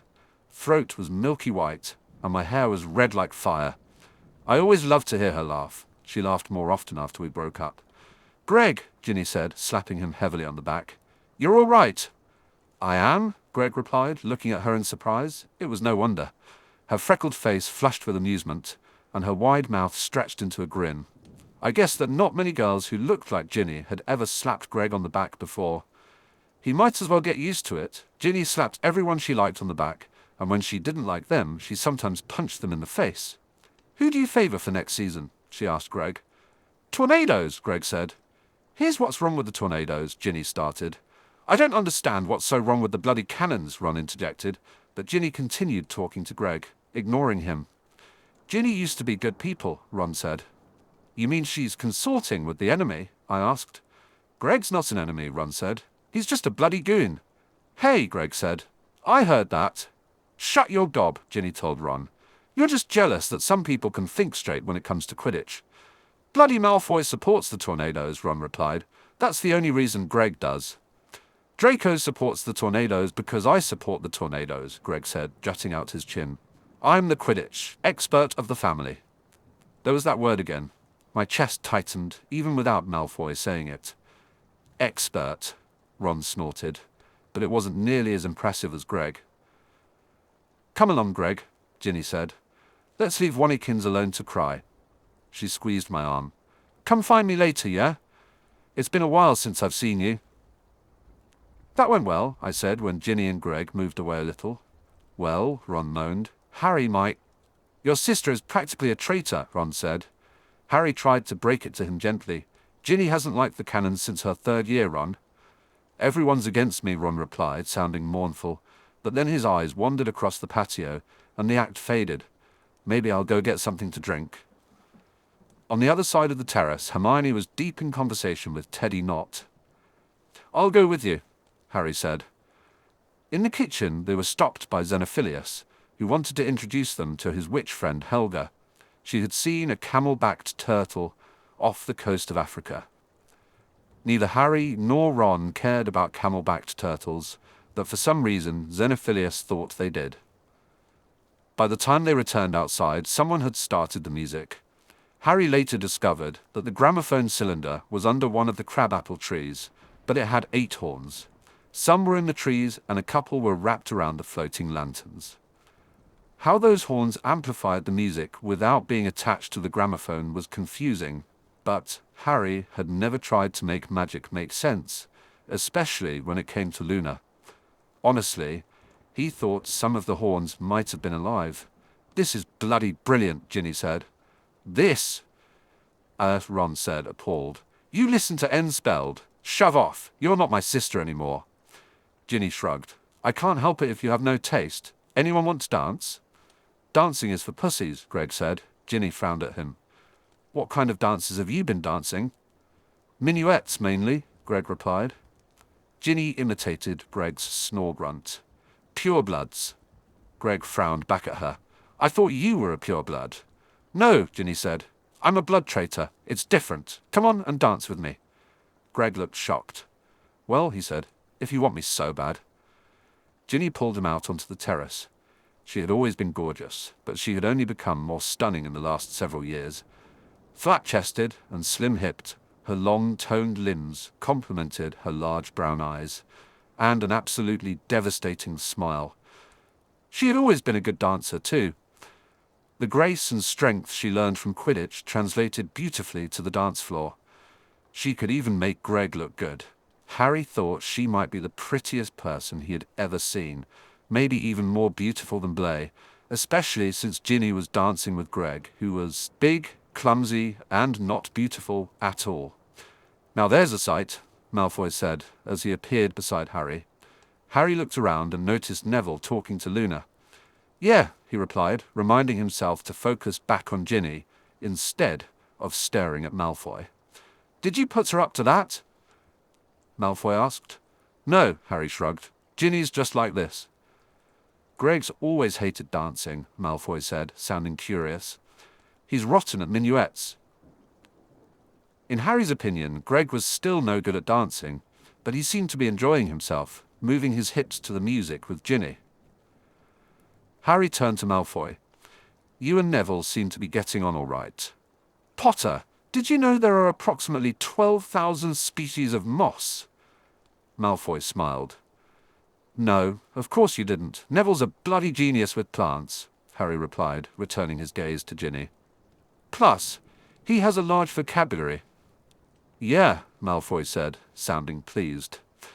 They both looked back out at the terrace. After a few moments, Pansy joined them, watching Greg and Ginny dance with a blank expression. Is he having spasms? She eventually asked. Malfoy turned to her, annoyed. Why do you have to be such an arse? Pansy continued to watch Ginny and Greg. It's my nature. Fine, Malfoy said. Can you be someone else for 5 minutes while I introduce you to Neville? I believe I know Longbottom, she replied. Pansy said, You believe wrong. Malfoy took her arm, more like he was dragging Greg around than being polite. He paused and looked back at Harry. Potter, will you come? Harry followed him over to where Neville was talking to Luna. Hi, Luna. Malfoy said, releasing Pansy's arm. Neville, here's Pansy. Hello, Parkinson, Neville replied. Pansy regarded him with boredom. Sorry I called you Longbum all those years, she said. That's okay, Neville answered. The song on the gramophone ended, creating a brief silence, as Harry struggled to think of something to say. A new song began, and Luna remarked, I'm glad people are dancing. Pansy glanced back at Greg and Ginny. who were already moving to the next number. "Is that what they're calling it?" she asked. Neville frowned. "What would you call it?" "Primal thrusting," Pansy replied. Surprised, Neville laughed. "Ginny's always been an amazing dancer." Pansy slowly turned to him. "I'm having horrible flashbacks to the 4th-year Yule Ball." "Oh," Neville said. "So I've thought of something to apologize for." Pansy raised an eyebrow. "Yes?" "Sorry you had to go to the Yule Ball with Malfoy," Neville said. "Don't be a ponce," Malfoy interjected, looking quite pleased. "Would you like to dance, Draco?" Luna asked. "What?" Malfoy's expression changed as he stopped looking pleased. "No." Neville turned to Harry. "I'm pretty sure they thought the Yule Ball was going to be a cotillion. That's why they all stood around looking so awkward.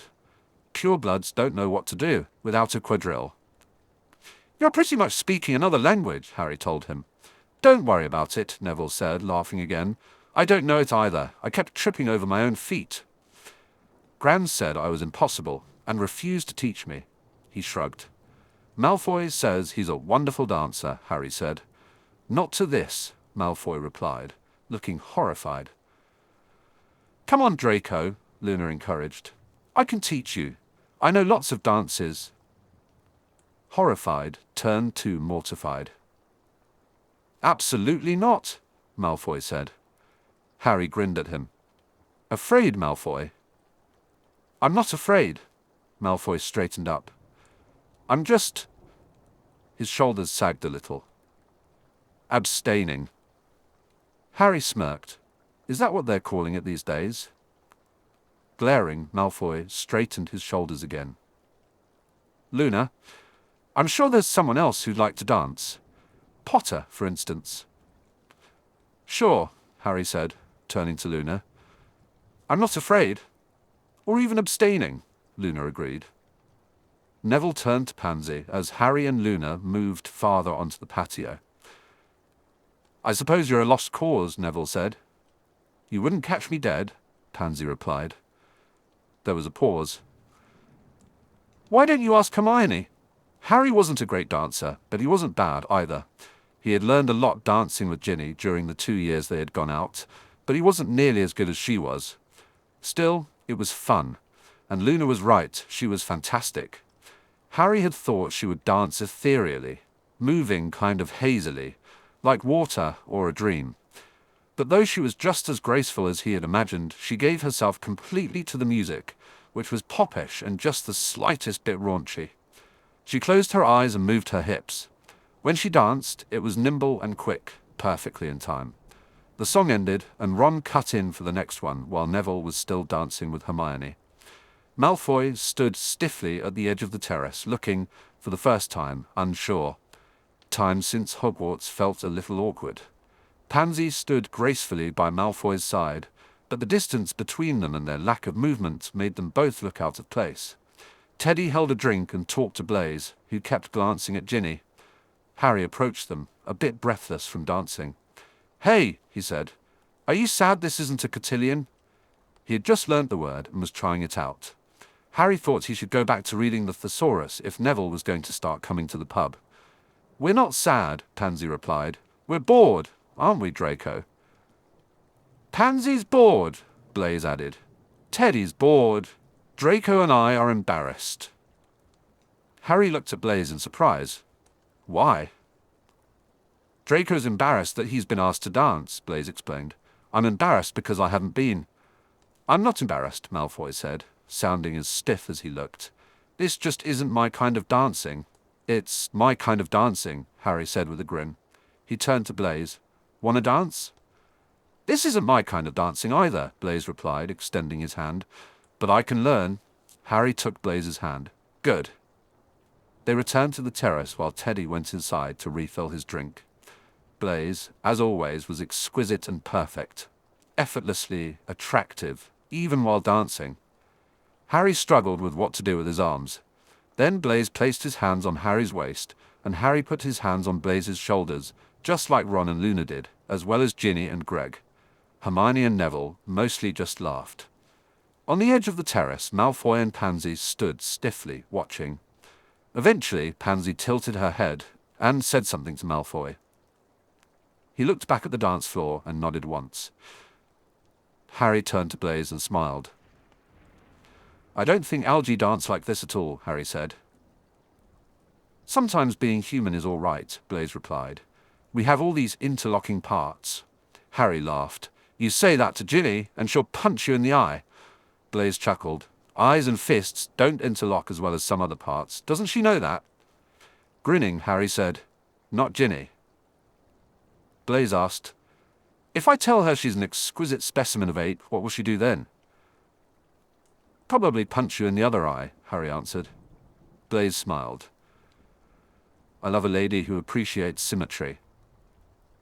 Harry shook his head. "You're crazy." Blaise glanced toward Ginny and asked, "Does she appreciate crazy?" "You'll have to ask her," Harry replied. Blaise looked like he was about to sigh, but Harry couldn't hear it over the music. "What?" Harry asked. Blaise leaned in. "I prefer to be shown." Harry laughed again as the music ended. "Hey," Greg called out, "where's the next song?" Malfoy was standing by the crabapple tree. Harry looked around. Hermione was moving to the side, and Ginny was going over to talk to Neville. Ron seemed to be heading toward Hermione, but Luna followed him, causing Ron to hesitate. Greg remained in the middle of the dance floor. "Hey, you tosser," he shouted at Malfoy. "Put it back on." Pansy walked out to the middle of the terrace. "We will," Malfoy said, setting the crank spinning on the gramophone cylinder with his wand. "Just as soon as this one's done." The music playing featured strings and horns. Nothing like N-Spelled or the Pixie Sisters, or anything Ron or Ginny would approve of. Malfoy walked out to the middle of the terrace and stopped by Pansy. "Pansy," he said, extending his hand. "Draco," she replied, taking it. They began to dance. First, they moved in one direction. Pansy glided smoothly and gracefully, while Malfoy stood erect and proper. Then they turned and moved the other way, and something unusual began to happen. Pansy spun and started to glide. When Malfoy took her hand, again, they seemed to step on air. The wand movement was part of the dance, but Harry didn't notice it at first. They stepped higher as though on an invisible staircase. Pansy spun again, her wine-colored robe flaring out. Malfoy caught her, and they walked back down to the ground. It wasn't fast, but it was intricate and incredibly complex. They didn't make it look that way, though. They made it beautiful, like two people perfectly attuned to one another. Each move was anticipated by the other, met with unhurried expectation and, above all, grace. Harry realized it was less like waltzing and more akin to something he had seen Petunia watch. It was like figure skating, with magic adding elegance and ease, as if they were gliding on ice. Malfoy and Pansy stood, hands linked, at arm's length. Then Pansy dipped back, and back again. She dipped so far that only Malfoy's arm held her up, and then he let go. Someone gasped. It was Hermione, Harry later realized. They were all standing at the edge of the terrace, watching, but it didn't register at that moment. Pansy was falling, and then Malfoy was there, 1.5 meters away, catching her effortlessly, as though she weighed nothing. It took a long moment for Harry to realize Malfoy had apparated. He couldn't take his eyes off them. He had never seen Pansy's lazy, feline way of moving directed with such liquid, flowing purpose. He had never seen Malfoy's tall form appear so lithe and fluid. There was a narrow, tensile strength, capable of holding nearly all of Pansy's weight and bringing her back up again with no sign of effort. Effortless was the word for it. Malfoy looked so capable and at ease, as if he was born to do this and was indeed doing it. He exuded powerful, graceful strength, as if he could continue forever. But that wasn't why Harry couldn't look away. It wasn't that at all. At the beginning, Malfoy had looked blank and bored, polite. Harry was pretty certain that was the expected demeanor when you danced this way, creating something beautiful while pretending it was nothing. Yet, as they continued, Pansy began her little smirk, and Malfoy started to smile. By the time Malfoy bowed and Pansy dipped into a low curtsy, he was grinning at her, and Pansy was smiling back. When the music ended, Malfoy took Pansy's hand and led her off the floor. Hermione clapped enthusiastically. "That was so beautiful," she said. "I don't see what's so great about it," Greg replied. Harry felt himself grinning too. He wasn't sure why, but he knew he couldn't have stopped it if he tried. "That was brilliant," he told them. Malfoy glowed, breathing quickly, his cheeks pink with exertion. "Thanks," he said, turning his radiant smile toward Harry. "Where did you learn to do that?" Hermione looked as if she were wiping tears from the corners of her eyes. Malfoy seemed surprised. "Mum, of course." "A dancing instructor," Pansy added. "But those spells," Hermione exclaimed. "And silent apparition. I didn't know that could be done." Teddy had come back outside at some point and joined them on the sidelines. "It's quite simple, really," he said to Hermione. Hermione looked at Teddy with shining eyes. "But how did she glide like that?" "A promenade spell," Teddy replied. "If you're interested, I can show you." Hermione shook her head. "Oh no, I'm terrible at dancing. Did you see me earlier? I have no rhythm." "You're a bright witch. You'll learn," Teddy encouraged, extending his hand. When Hermione took it, Pansy pulled her hand away from Malfoy. "One forgets how dull waltzing is," Pansy remarked. "Pansy," Malfoy said, reaching for her. "I've always hated balls," Pansy replied, turning to walk away. Malfoy looked like he might go after her, but just then Ginny stepped toward them. "I was going to tell you two how good that was," she said. "Where's she going?" Malfoy sighed. "To have a sulk." "What's she sulking for?" Ginny asked. "Was she scarred for life by dancing too?" "Were you scarred for life by dancing?" Harry chimed in, mostly to spare Malfoy from explaining. He figured it had something to do with Pansy and Hermione, and maybe more about how Pansy blushed when Teddy entered a room. "Was it me? I never thought I was that bad." "You dance fine," Ginny said. "It was my childhood that scarred me." Blaise, who had been talking to Luna, joined them just in time to hear Ginny's comment. "Scars are very attractive," he told her. Ginny winked at Harry. "Yes, I know." Harry shifted uncomfortably. Beside him, Malfoy stopped looking in the direction Pansy had gone, his attention snapping back to the conversation. Blaise looked at Ginny with a hint of sadness. "I've tried to acquire scars, but nothing seems to stick." "What were you saying about your childhood?" Malfoy asked Ginny. "Wizard waltzing lessons," Ginny replied. 6 brothers. You do the math." "Also," Blaise added, "do scars require pain?" "Don't approve of pain at all," Harry said, frowning. "You mean your mum made your brothers teach you dancing? You never told me that." "No," Ginny replied. "Dad made them. Can you believe it?" "Do you think a scar breaks the skin?" Blaise asked. "I hate to break anything, especially anything that is perfect, or at least anything that's extremely valuable." "Ron never told me he had to teach you dancing," Harry said. "I didn't even know Ron danced." "I've got this image of Mr. Weasley dancing," Malfoy said, sounding kind of morbidly fascinated. "I can't seem to shake it." "Great," Ginny said. "Now I've gone and scarred you." "It truly is a pity I'm so flawless," Blaise said sadly. "Even Draco has more scars than me." A cold feeling spilled over Harry, and he turned to Malfoy. "Do you," he began, his eyes dropping from Malfoy's face to his chest and abdomen, "do you have—" "Draco?" Blaise interrupted smoothly. "I'm wondering if you'll direct a slight scratching hex my way. Maybe one across one cheek." Malfoy didn't look at Harry. His voice was flat. "I'll direct one across your whole face if you like, Blaise." "Malfoy," Harry began again.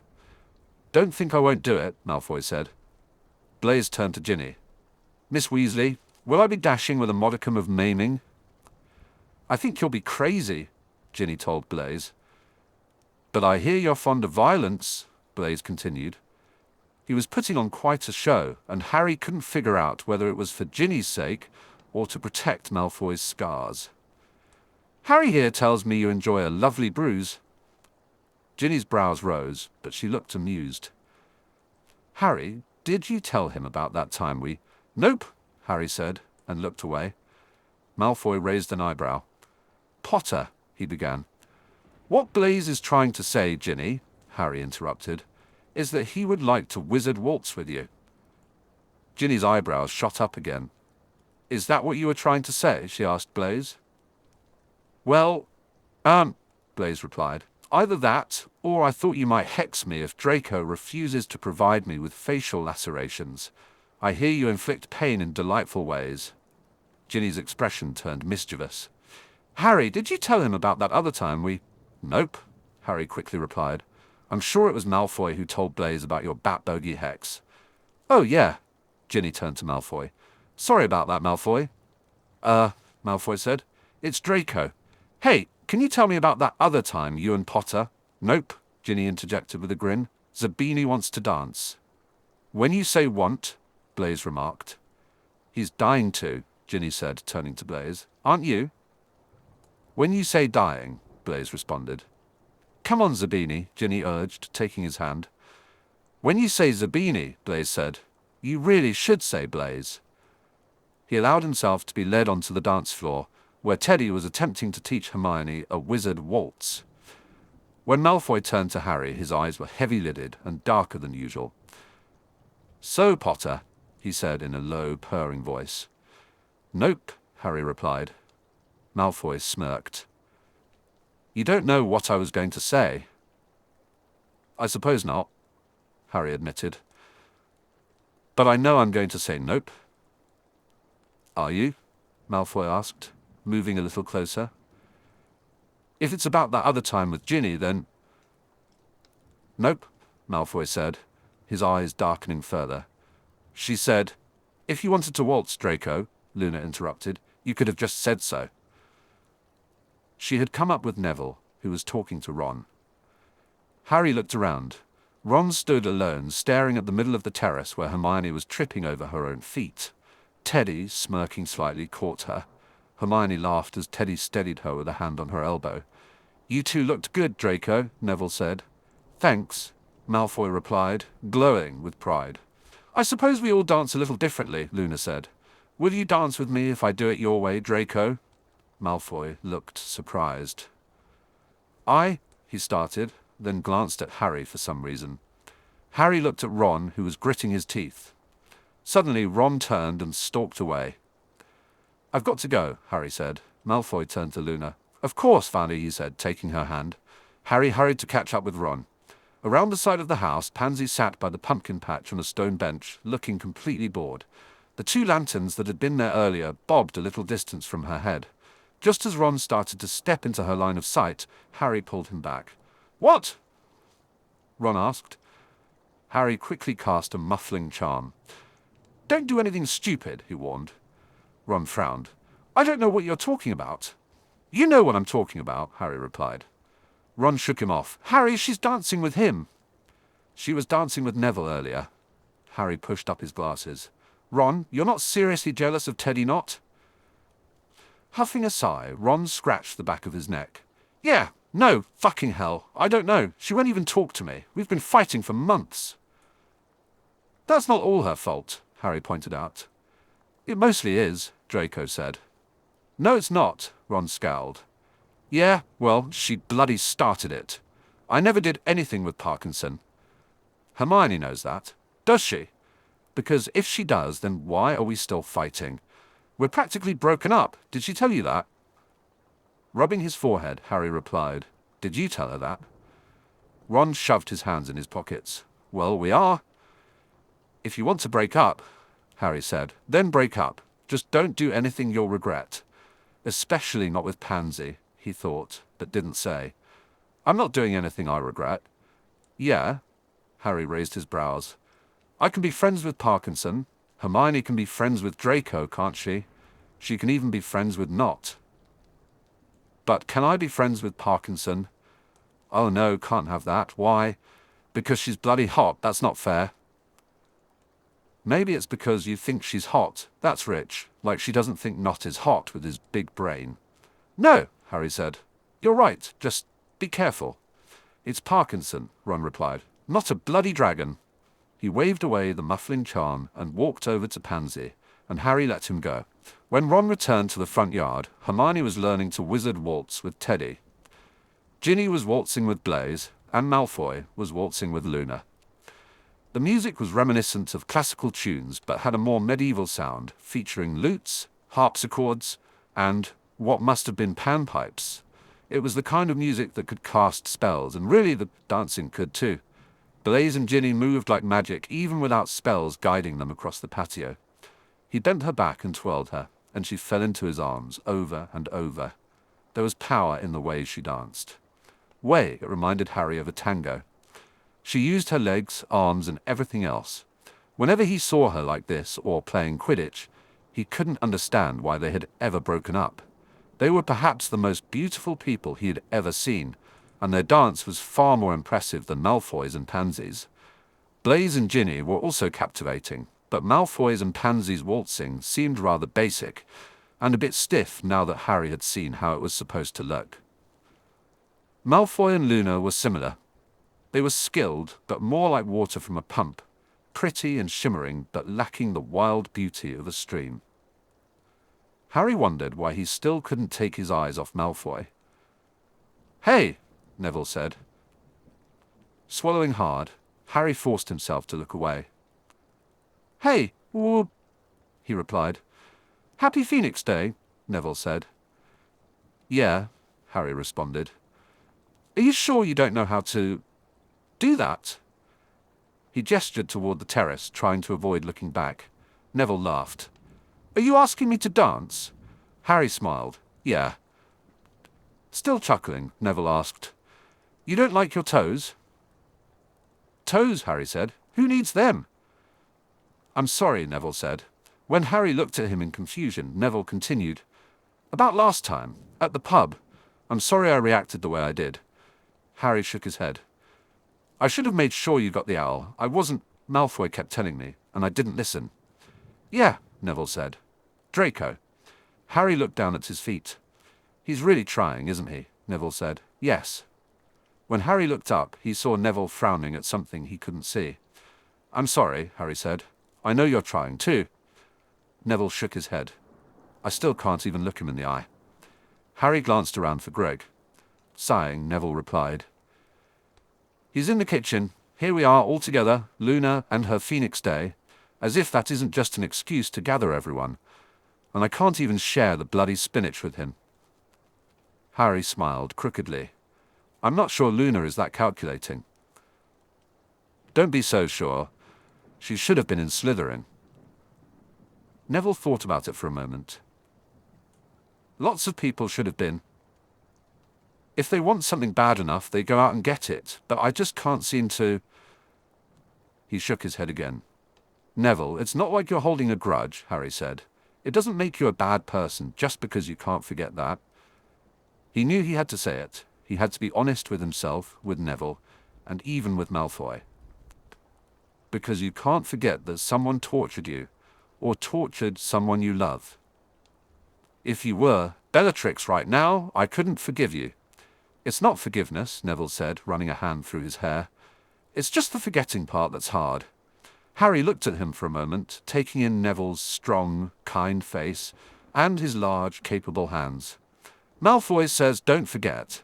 He says we shouldn't forget so it can't happen again, and that's how we make the world a better place." Neville looked startled, then smiled a little, wryly. "Harry," he said, "do you even realize how many times Malfoy has said to me, 'Potter says'?" "Oh!" Harry desperately wanted to ask how many, but just then the music ended, and Malfoy and Luna approached.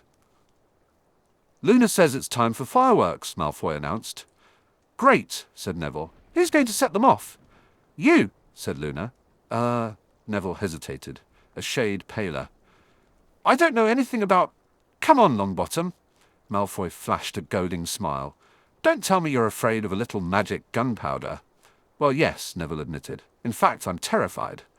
"Although I generally don't approve of animal cruelty," Luna said, "I did think it remarkably brave of you to kill that snake."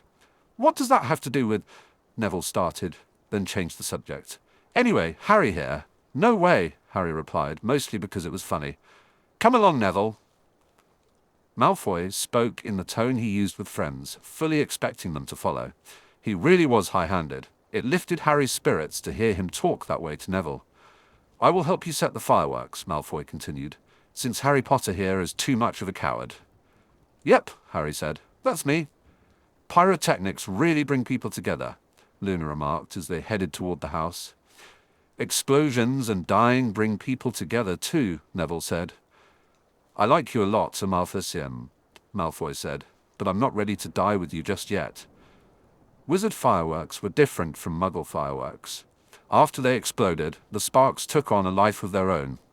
Sometimes the explosions formed pictures, animals that ran through the crowd after bursting in the air, or bouquets of flowers that fell into single stems. It seemed you could reach out and touch them before they burst into smaller, disappearing sparks before your eyes. Other times, the explosions created shapes and patterns that zigged and zagged among the spectators, or shot up higher, as though to join the stars. Luna had mostly picked firecrackers that exploded into the shapes of fantastic beasts. Blaze waved his wand at some of them as they danced through the little party, and made them wizard waltz down on the terrace. Xenophilius had brought his friends outside, while the rest of the party guests lounged on. The group gathered on the lawn or in conjured chairs, except for Malfoy, Neville, and Luna, who were busy setting off fireworks. Pansy and Ron were absent. Greg and Blaze sat on either side of Ginny. She didn't seem to mind their awkward attempts at flirting. Mostly, she just laughed and called them both tossers. Hermione sat with Teddy, discussing the stars and astro-sorcery. Harry joined them for Ron's sake, but mostly watched Malfoy. Malfoy didn't seem to be much help with the fireworks, nor did Luna. However, they oohed and ahed the most at the explosions, celebrating Neville's bravery. Neville mostly grunted as he lit fireworks and complained, "Why does it gotta be me? Least you could have invited Seamus." When Pansy returned from the vegetable garden, Harry couldn't read her expression. It wasn't surprising. It hadn't been long since she left, and he realized they were wizards, so they could apparate. Her clothes were perfectly in place, as always. There wasn't a strand of hair out of place. Ron was still missing. Harry thought Pansy would sit with Blaze, or perhaps with him and Teddy, but she didn't. Instead, she stood next to Malfoy, who turned his happy smile toward her and abandoned the fireworks. Ron arrived a little later and plopped down next to Ginny. Harry watched the stars explode in the sky and thought about Ron and Hermione. He remembered the nights they spent camping, how vast and empty the sky had looked then, how cold it had been. He hadn't known then. Harry hoped that everything would be fine. He realized he still didn't know for sure, but he thought that was okay as well. In the dim light beyond the terrace, Pansy extended her hand.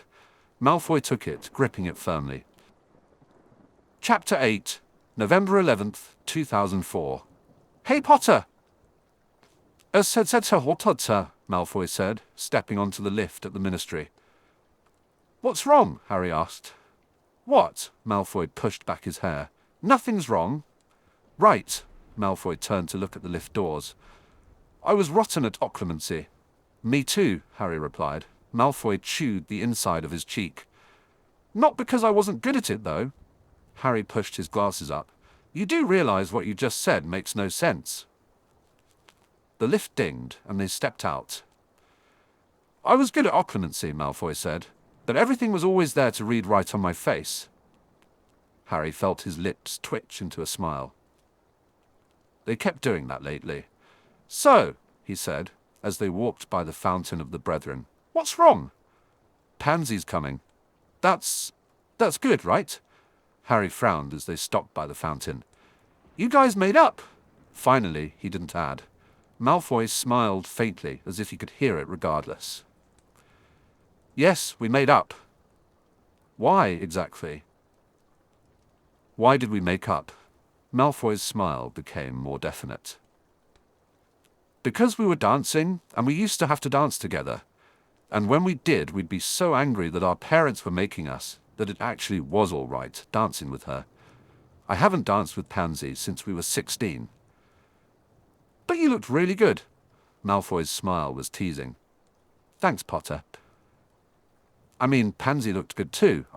Harry said weakly. "The dancing looked good. It was good." Malfoy's smile turned into a smirk. Yes, Potter, but did you think it was good? Whatever, Malfoy. Harry would have punched him on the arm if he were Ron. It's Hermione, Malfoy said. What? I invited her. I mean, she usually comes on Thursdays. When we're not busy, she usually comes, Malfoy said. He meant he wasn't sure if Hermione would still show up now that Pansy was coming too. I don't want her not to come, he added after a long pause. Malfoy's voice sounded earnest, and Harry realized he wanted Malfoy to get what he wanted, not just for Pansy's and Hermione's sake. He wondered how much Pansy, Greg, Crabbe, and even Blaise had done to avoid disappointing Draco Malfoy. Harry considered where that need came from. After all, Malfoy wasn't godlike like Dumbledore, or awe-inspiring like Voldemort. Yet the question felt dishonest.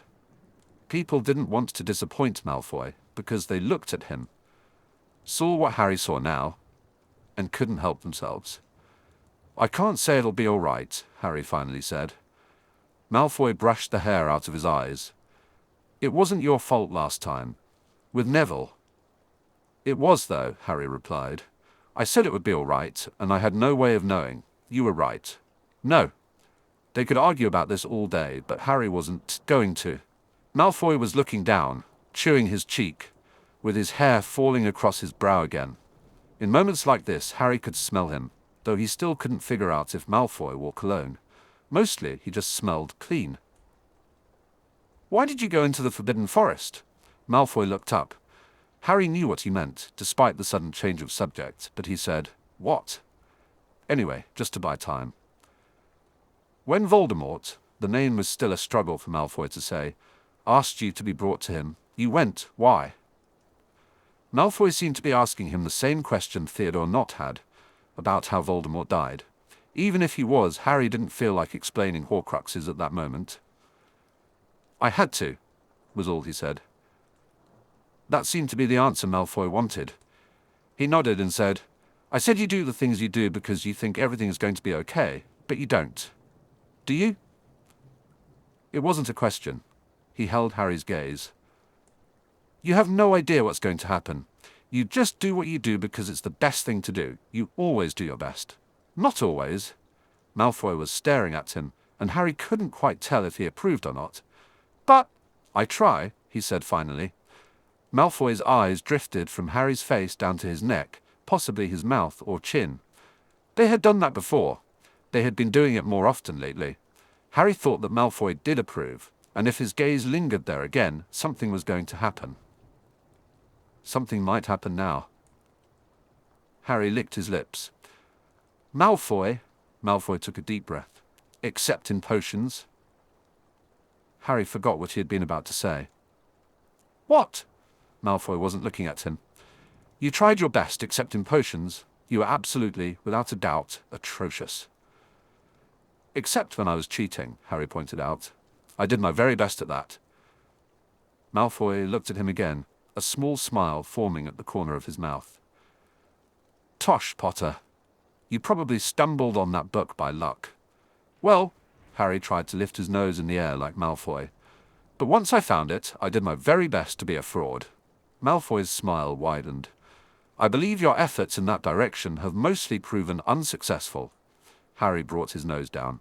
Honestly, I didn't try as hard as I could have to be a charlatan, Malfoy laughed. It was a dry, husky sound that seemed to fill the atrium, or at least Harry's ears, and Harry felt a tightness in his chest.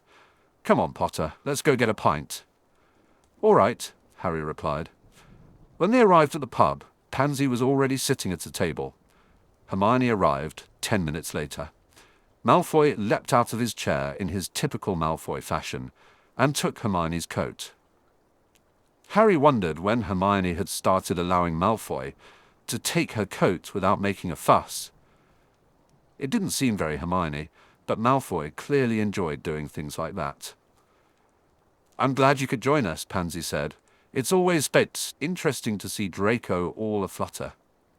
How are you, Hermione? Harry asked, sensing that even if Pansy was being difficult, Malfoy was a bit agitated, and Hermione had that familiar doe-eyed look. Oh, I'm doing all right, Hermione replied. How are you, Harry? Great, Harry said. We closed a case today. That's nice, Hermione said, though she wasn't paying much attention. As she sat down, she turned to Pansy nervously. And, how are you, Pansy? Between bouts of detachment and dispassion, I've been experiencing dullness, Pansy said, glancing at her nails. Is this normal? Pansy used up a month's worth of energy on Phoenix Day, Malfoy added encouragingly. You should see me at Christmas, Pansy said. Oh, Hermione tucked her hair behind her ear. Do you dance at Christmas? No, Pansy said, losing interest in her nails. I lose the will to live. I thought you danced beautifully with Draco, Hermione said, reaching to tuck her hair again, only to find it was already tucked. At Luna's, I mean. You looked lovely. Slowly, Pansy lifted her eyes. And you danced with Theodore Nott. A long silence hung in the air. Harry thought of many things to say. He wondered if that was what they were calling it. He recalled dancing with Blay and noted that Malfoy looked good too. He considered Hermione's feelings, thinking she didn't like Teddy like that.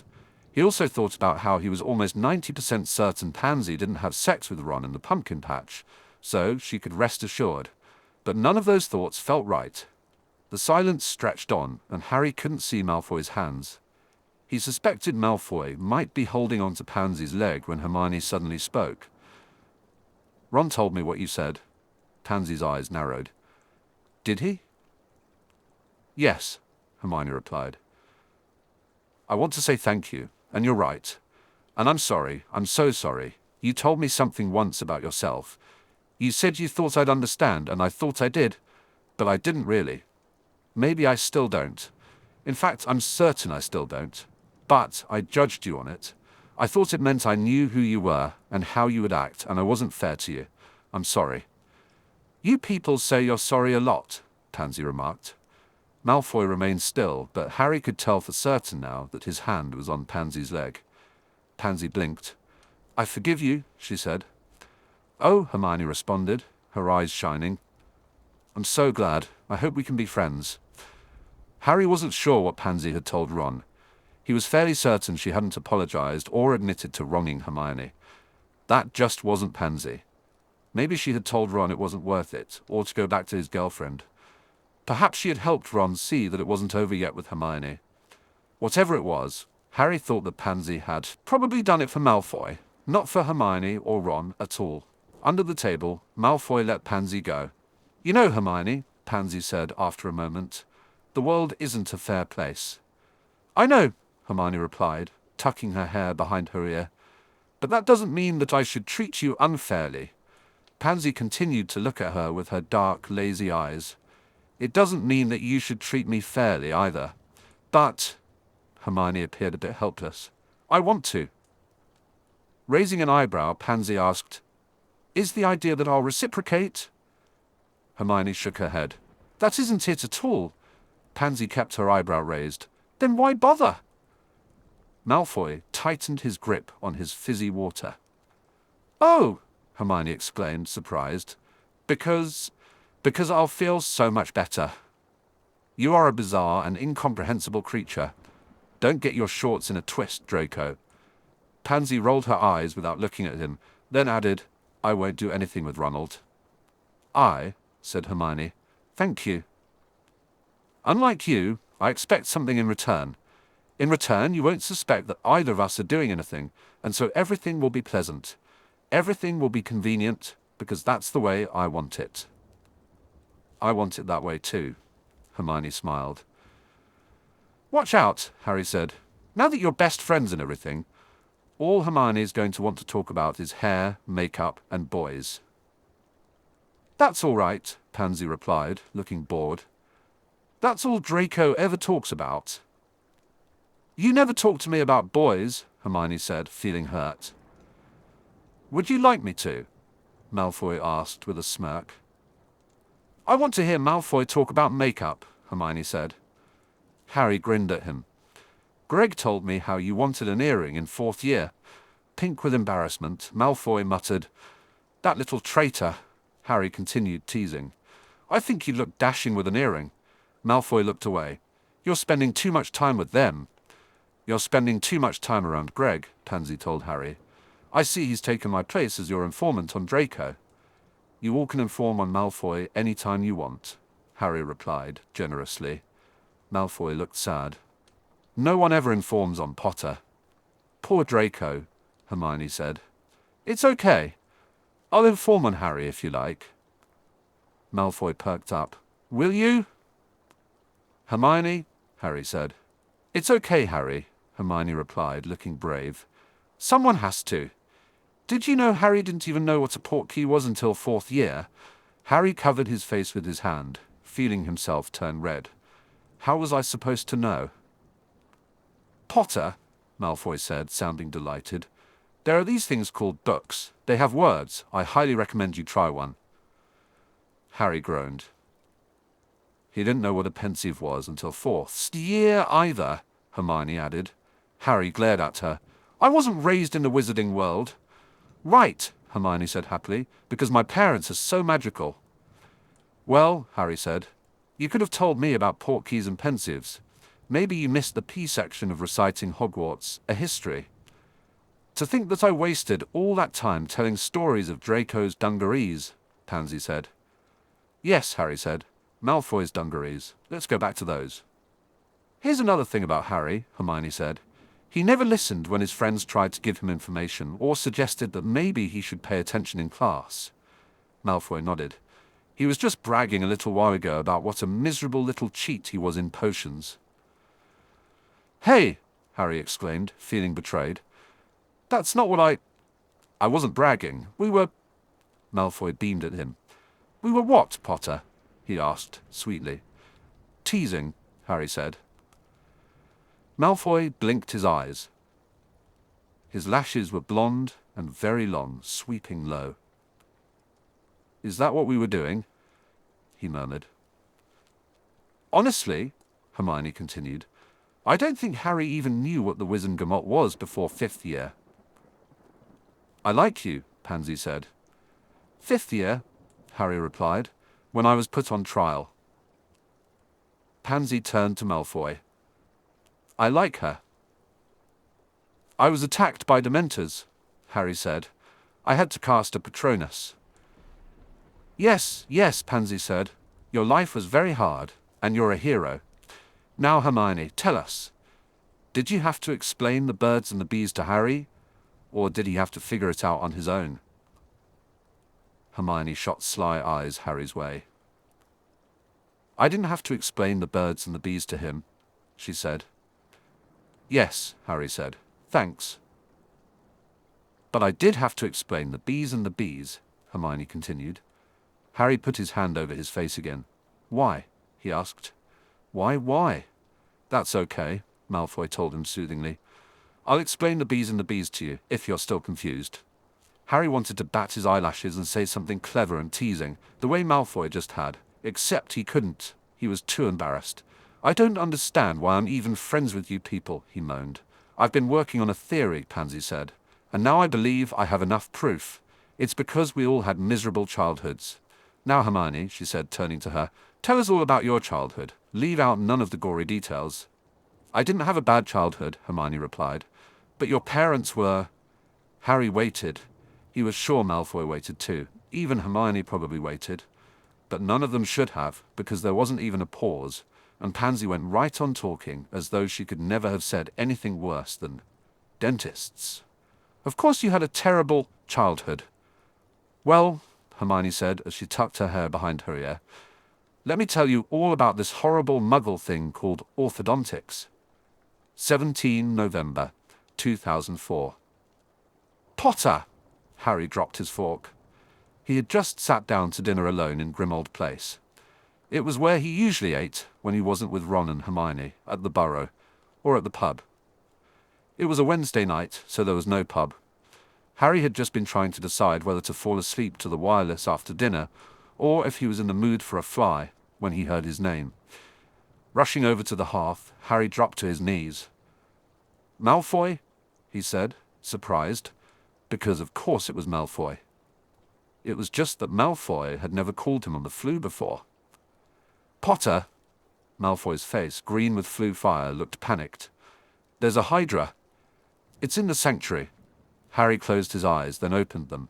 It was the half-second he needed. "I'm coming. Have you got hold of Hermione?" "I'm calling her next," Malfoy replied. "I'll meet you there." "It's a Hydra," Harry said. "We need more than just the three of us." "I know," Malfoy said. "I'll get Ron and Neville. Luna." "Remind Hermione about the coins," Harry interrupted. "She'll get the rest. If you get Kingsley, I can get us more." "Right," Malfoy said. "That's good thinking. I'll see you there." Malfoy started pulling out, and Harry flailed just a little. "Malfoy." "Yeah? You take care." "You too," Malfoy said, before disappearing. Standing, Harry reached for a handful of powder above the hearth. "The first number 3, Redcliffe Road," he told the Floo, then put his head in. When she answered the Floo, Pansy looked bored. When Harry explained the situation, Pansy still looked bored. When Harry said, "Will you help?" Pansy looked bored and said, "Why should I?" "Because it's Malfoy, and Hermione's sanctuary, and a Hydra," Harry replied. "There is that," Pansy said, still appearing uninterested. "You said he was waiting for a chance to prove himself," Harry reminded her. "This requires trousers." Pansy stood up and walked away from the hearth. It might have meant she was coming, or it might have meant she was getting ready for bed. Harry really had no idea what Pansy's pajamas were like. He grabbed another handful of powder and said, 65 Minar Row, a High Dugon, Somersetshire." "Hey, Harry." Greg said when he answered the Floo. "It's good you've called." "Hi, Greg," Harry said. "You want to fight a Hydra?" "Huh?" Greg replied. "A Hydra," Harry explained. "It's sort of like a dragon, except with a whole lot of heads." "I know what a Hydra is," Greg frowned. "I'm not stupid." "Sure," Harry said. "So you want to fight it?" "Look," Greg said. "I've been thinking about that girl Weasley." "You could cast fireballs at it," Harry suggested. Greg continued to frown. "Won't people get mad?" "I don't think anyone will get mad. I think people will be really happy, actually. They'll probably think you're a hero." The frown turned into a scowl, which was a little more promising. "What about being ethical?" "Trust me, in this instance, it's totally ethical to do a whole bunch of unethical things if they're all aimed at a Hydra," Harry assured him. Greg's scowl softened a bit. "Will there be a lot of gore?"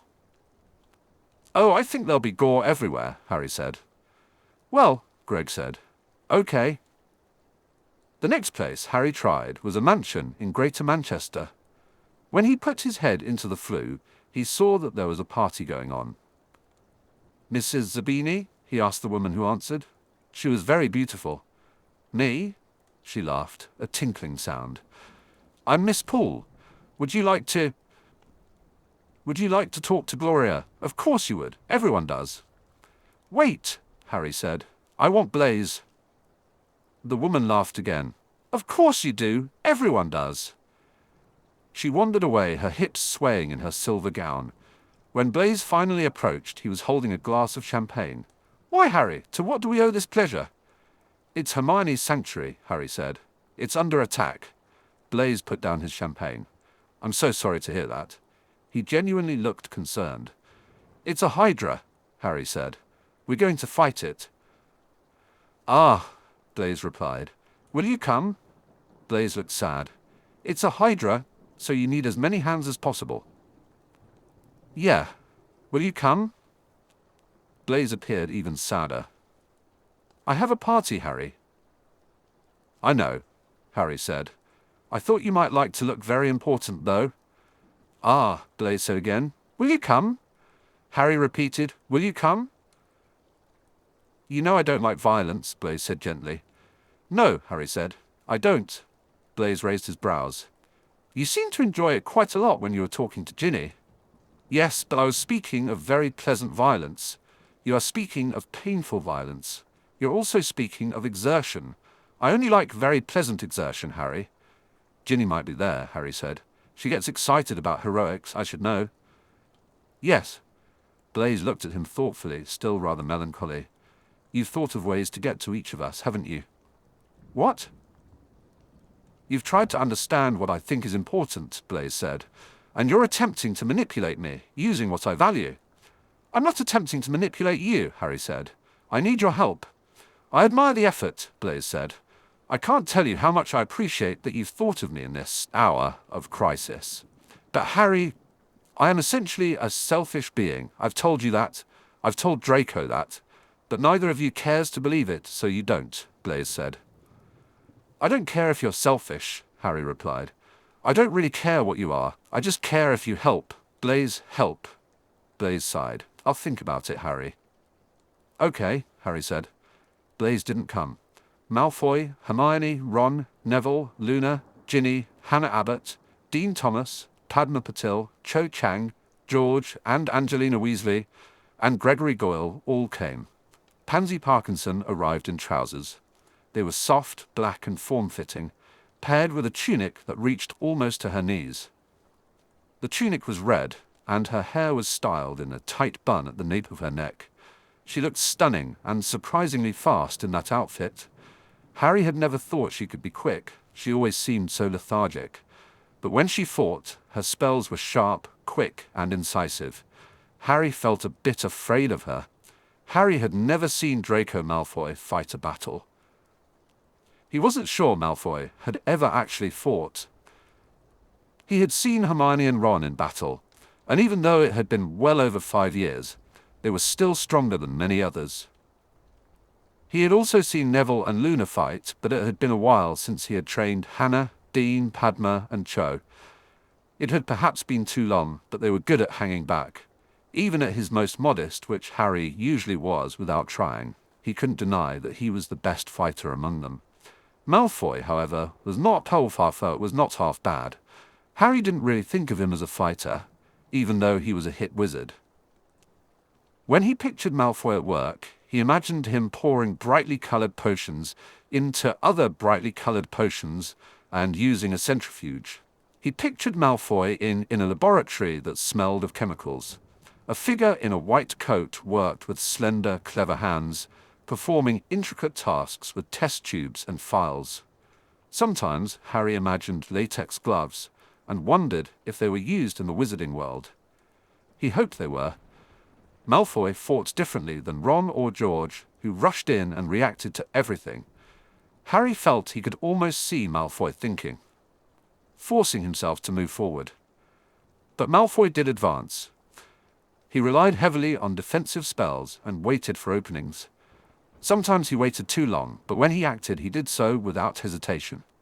He was fast, focused, and somewhat savage each time Harry worried Malfoy might go too far, but he always managed to pull back.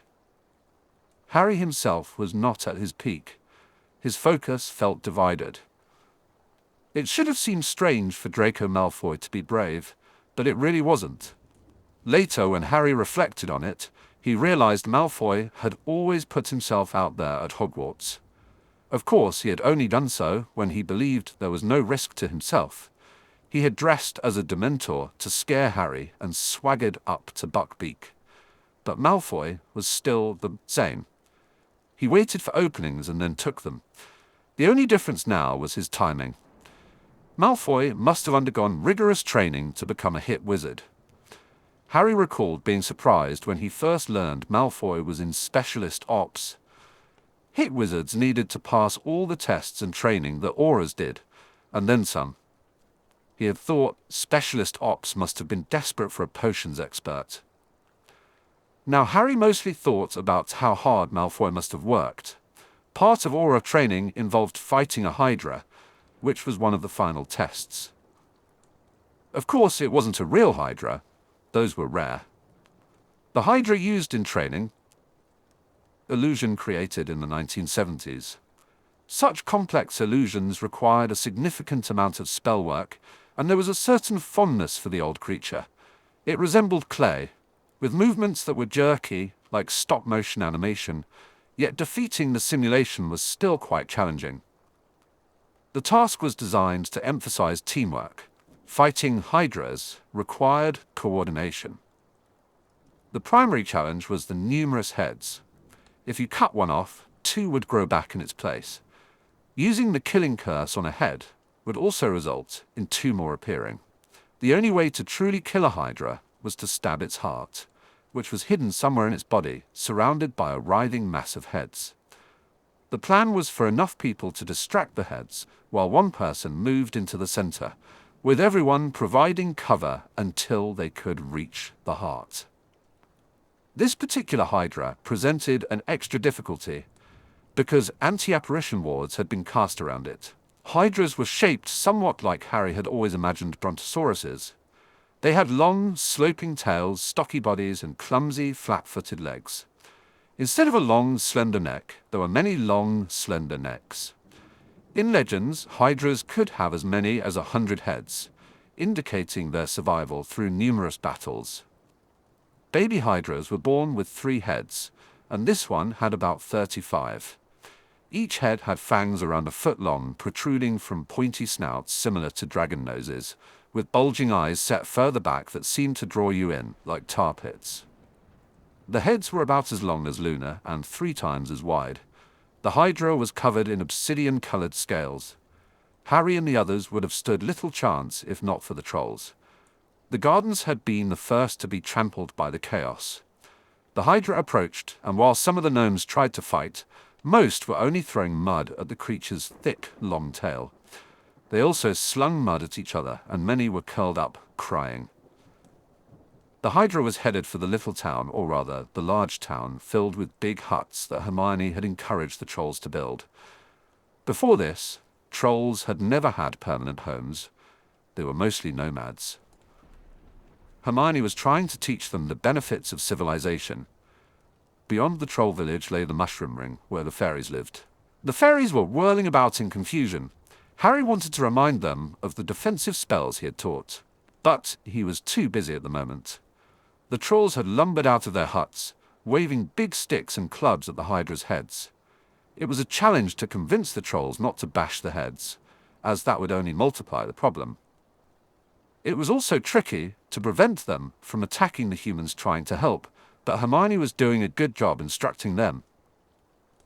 As a Hydra head dove toward one of the huts, a troll thundered over and began thwacking it, unintentionally knocking Neville to the ground. A second head twisted around to get at Neville, while he scrambled to find his wand. Harry was too far away to help, and too close to the Hydra to apparate. He knew he wouldn't get there in time. "Take that, and that, and that!" Greg shouted. He jumped in front of Neville and shot a fireball into the head's eye. "Did you see Sansei?" he said excitedly to Neville, probably not noticing who it was. "I'll kill it," Neville said as he got back on his feet. "Let's not kill it," he suggested. "Well, no," Greg replied. "I wasn't going to." Thoughtfully, he cast a fireball at the Hydra's other eye. But that would mean more skulls. Feeling hot breath blast over his head, Harry whirled around. He had been watching Neville for too long, and a Hydra head was hanging directly above him. Its large black maw opened, and Harry could smell the stench of flesh, dead fish, and blood. Suddenly, a silver goat charged into the Hydra's open mouth. Harry eventually realized it was a Patronus. The head recoiled for a moment, shook itself, and then focused back on Harry. As it dove, it pushed right through the Patronus, which puffed into a silver cloud. But now Harry was ready. "Pay attention!" the silver cloud bleated before disappearing. It almost sounded like Malfoy. "Was that a Patronus?" Hermione asked as she cast spells at another Hydra head, approaching from behind Harry. "Yeah," Harry replied. "They don't really do much, though. Just confuse it for a little while." Hermione cast another spell. "We need a—" "Watch out!" Ron shouted, pulling her out of the way of another diving head. "Ron!" she exclaimed, surprised. "Where did you come from?" "From watching you." Pressing against her side, Ron cast a slashing hex at the head. "You think I'm letting you out of my sight?" "Oh, Ron!" Hermione exclaimed as she cast a nostril-clogging spell at another head diving toward Harry. It felt somewhat like old times, with Hermione and Ron shoulder to shoulder at his back. Meanwhile, the fairies seemed to be rallying around Malfoy's head. Harry wondered why they listened to Malfoy when they wouldn't listen to him. Perhaps it was because Malfoy had more patience or was better organized. Maybe he was more skilled at planning than executing, or perhaps it had to do with what Malfoy said about identifying with fairies and understanding where they came from. Distracted, Harry tried to focus on the Hydra head in front of him. He still couldn't see a way to get to safety. The heart. "That was bloody awesome!" Ginny shouted from above. She was on a broom, flicking fireballs at the Hydra with her wand. Greg was shooting them from the ground, while Ginny redirected them like bludgers. Harry had never really pictured Ginny as a beater, but she seemed to be doing well. Angelina zoomed by on her own broom, crossing paths with Ginny, and flicking another fireball. It was turning into a game of Quidditch, a game of fireball Quidditch, with fireball quaffles and Hydra eyes for hoops. "Hey, Greg, keep 'em coming," Ginny yelled. "What do you think I'm doing?" Greg shouted back, looking very pleased. "I've got a plan," Ron said, which was exactly what Harry had been waiting to hear. Instead of saying more, Ron moved over toward Malfoy. Even though Hydras had to be stabbed in the heart, Harry hadn't thought to bring anything for that. It wasn't like they had prepared for this.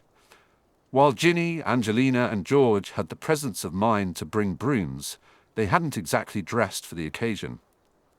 Except for Pansy, who, for some reason, had a katana. Later, when Harry thought about it, he figured it wasn't that strange for Pansy to have a katana. There were all those ceramics on the mantel in Pansy's parents' house in Chelsea, the ones with white backgrounds and delicate color paintings. Now that he thought about it, there were weapons in black leather scabbards, with tassels hanging above that shelf. He had just thought it was some weird pureblood thing, family heirlooms maybe, or antiques from a long journey. He hadn't really considered them weapons. It was Ron's plan, Pansy's sword, and Malfoy marshalling the fairies that spelled the Hydra's doom. The Hydra heads mostly ignored the fairies, who could still appear and disappear. They weren't human after all, not the same as apparition. Whoever had cast the wards hadn't anticipated this. They also hadn't considered that Malfoy had brought the auras and hit wizards. With their help, there were enough people and trolls to distract the Hydra's heads for a while. In the end, it felt like a bad joke. How many fairies does it take to shove a sword through the thick hide of a Hydra? The answer was about 40. As it turned out, a dead Hydra was quite similar to a dead basilisk. It was large, messy, and smelly, with oily black blood everywhere.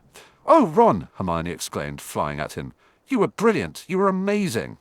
Ron caught her amidst a flurry of robes and wild, frizzy hair. "I keep trying to tell you that," he said. "Oh!" Hermione replied, kissing him. Pansy was pulling her katana from the carnage, her lip curled in disgust. "Daddy's going to kill me." She looked apathetically at the black goo, dripping off her sword. "Aren't you going to tell me I was amazing?" Malfoy looked much like he had in the pumpkin patch when he spoke to Neville. He radiated incandescent triumph, though this particular victory came with an unhealthy dose of smugness. "Look," he said, yanking down the neck of his robes. "I have battle wounds." Horrified, Harry rushed over. Just under Malfoy's collarbone was a thin, shallow scratch. "I'm practically a martyr," Malfoy announced. "Are you okay?" Harry asked, not caring that it was just a little scrape. He wanted to touch Malfoy all over to ensure he was all right. "I don't know, Hermione," Malfoy replied, looking ecstatic. "I feel kind of woozy. St. Mungo's might need to... Actually..." He glanced calculatingly at Harry. "Maybe all it really needs is a bandage." Ridiculous, and Harry still wanted to touch him all over. "I couldn't possibly bandage it myself," Malfoy continued. "My battle wound is in such an awkward place. Salve will need to be rubbed in, of course, all over. Gently, though. I feel sort of faint. Then the dressing will need to be changed in an hour or so, and salve rubbed in again, of course, and... Hey!" He glared at Pansy. "Why did you do that?" Pansy had her wand out, and Malfoy's scratch was gone. She turned to Harry with disinterest.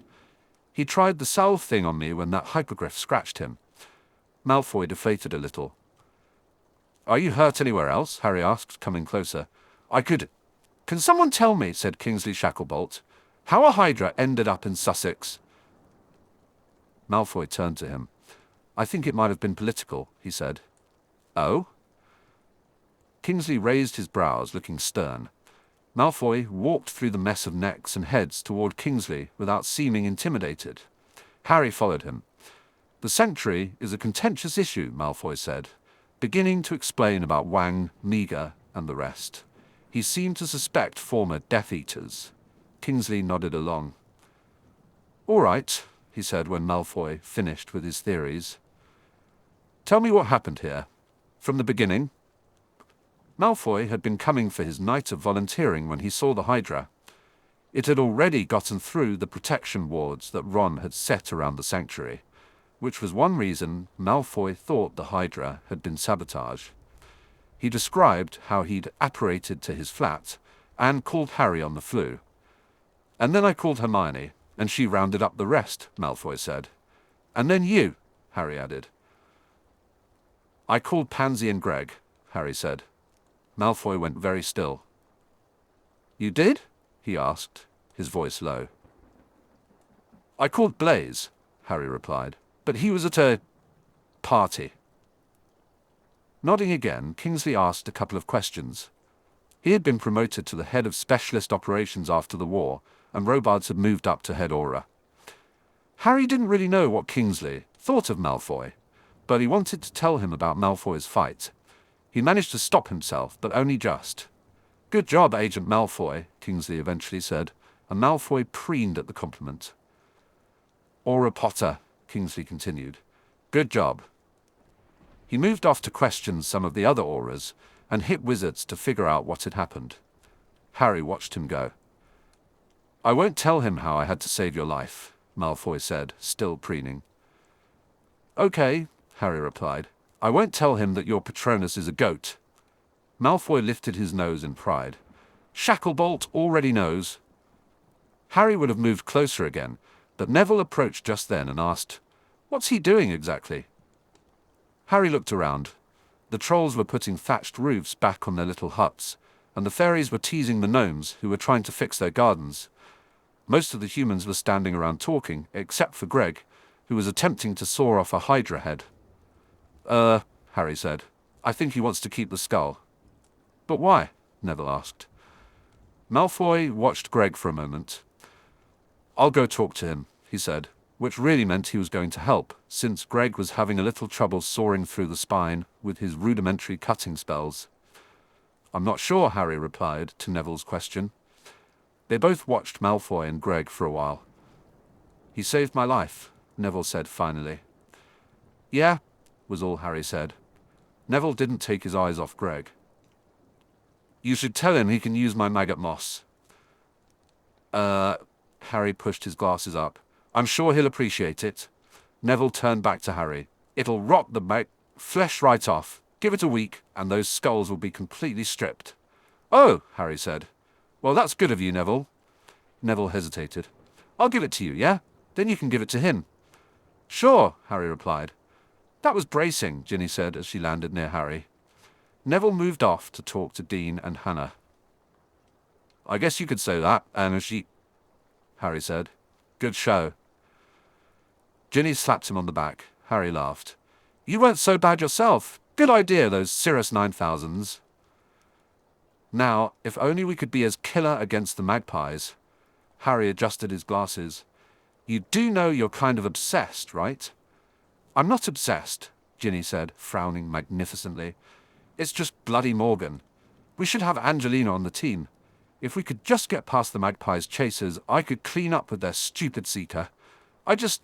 Okay, I'm a little obsessed. She smiled at Harry, but her smile faded as she looked over his shoulder. Turning, Harry saw Neville laughing with Dean. Excuse me, Harry, Ginny said. I have a man to snog. Harry tugged his fringe. I thought you and Dean broke up. Yeah, but Harry, Ginny said. Heroism gets me horny. You know that. Yeah, Harry said, laughing a little as Ginny swaggered over toward Dean. I'm rather tardy, I see, a voice said behind Harry. He turned to see Blaze. Neither of them pretended that the tardiness wasn't on purpose. You could still help, Harry pointed out. There's a lot of clean-up. Blaise glanced over at Ginny, who was tugging Dean's elbow.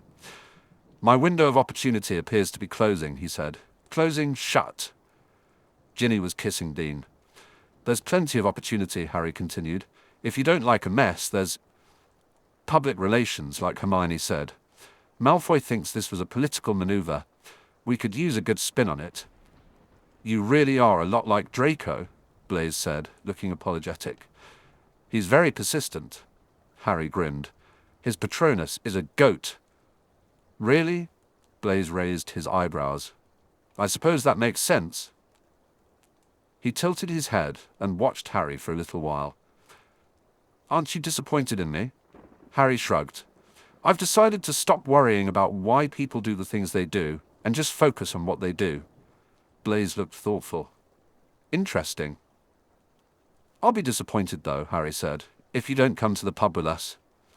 Blaise looked a little humbled. For once it didn't seem to be a part of the mask he wore, but something he really felt.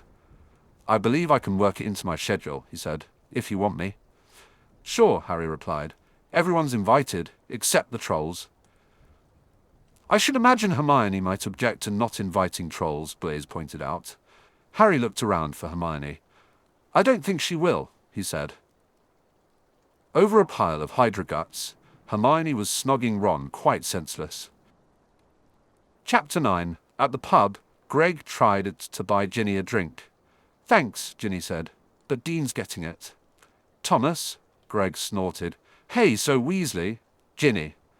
What? Ginny smiled. It's Ginny. There are too many Weasleys. Greg snorted again. Right, so Ginny, you're really sort of athletic, and I got to say, even with all those freckles, you're not half bad looking. Ginny's smile grew wider. Thanks, Greg. Will you stop interrupting? Greg grunted. What I got to say is, hey, Ginny. Coming up with her drink, Dean put it in front of her, then leaned in, kissing her temple. You're going out with him? Greg asked. Dean looked surprised, but Greg didn't wait for an answer. What's he have that I don't have? There were a whole lot of things that Ginny could have said right then, but smiling gently, she only said, Well, Dean's an artist. I like artists. Plus, he knows lots of Muggle things, and I think Muggle things are interesting. Also, he's got sort of crazy hair, and I love sort of crazy hair. My hair could be crazy, Greg muttered. That's cool, said Ginny. Why don't you go for a Mohican? Because that would be dumb. Ginny shrugged. Dean's going to get dreads. I am, said Dean. Ginny turned to him, her lips twitching. It'd be pretty hot. I'm getting dreads, Dean told Greg. Whatever, said Greg. You're a pissant, bloody woman. He stalked off. You didn't tell him we have a history, Dean pointed out. Ginny raised a brow. We have a history? So, Dean put his arms around her. We're going out? Rolling her eyes, Ginny said, Is that your way of asking me? Dean shrugged, arms still around her. I just do what you tell me. We're going out. Ginny tilted her head back to kiss him. Come along. Blaise pulled Greg along the bar and said, We know when we're not wanted. Bloody women, Greg grumbled. Blaise waved his hand dramatically. Let us drown our sorrows, bartender, pip pip. I don't even know what you're saying, Greg complained. I try not to think about it, Blaise replied. A large part of the group that had fought the Hydra had come to the pub, at least for a little while. They managed to get a large table, which was actually 2 or 3 tables pushed together. For the most part, they were the only ones in the pub, since it was later than the usual meal hour, and just a Wednesday night. It felt like a strange reunion of Gryffindor and Slytherin, with a few Ravenclaw members thrown in. They ended up ordering an entire vat of spinach dip. Malfoy spent a lot of the evening bragging to anyone who would listen about how he had been almost mortally wounded and had survived through sheer force of will. In contrast, Harry told anyone who would listen that Malfoy's Patronus was a goat. I like goats, Luna said.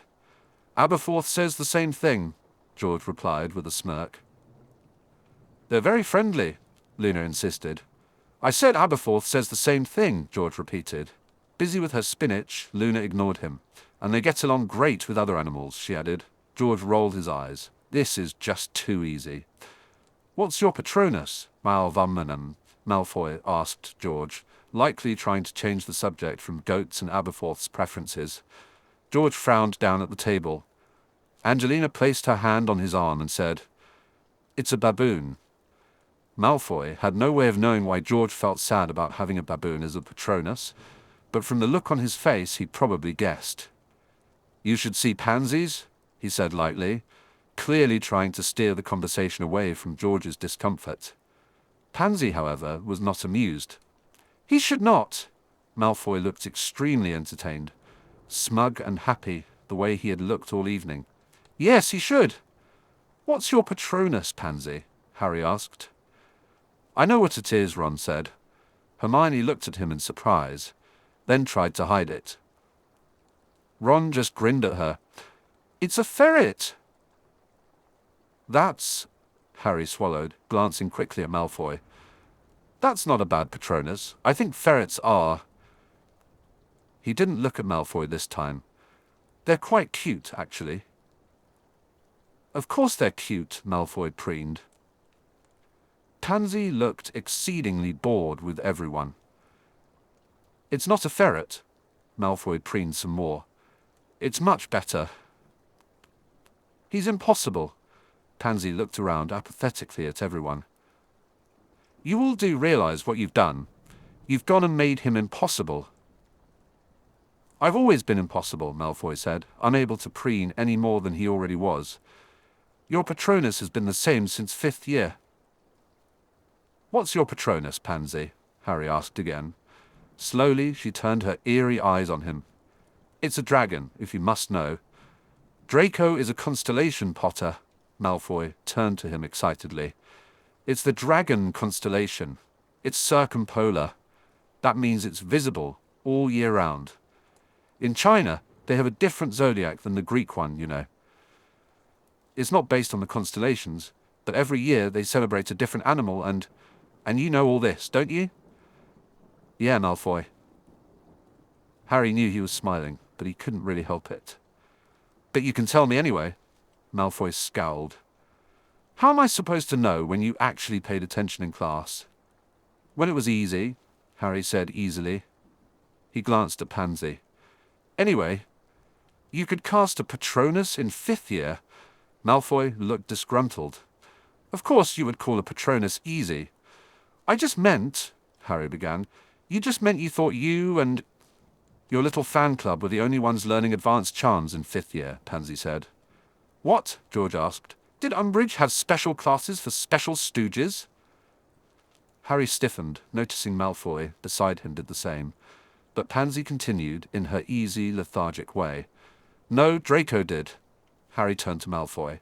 You taught people to do Patronus charms? No. Malfoy looked uncomfortable. Snape tried to teach me and he whinged so much about it, Pansy said. I had to help him. Harry desperately wanted to ask Malfoy why he had whinged.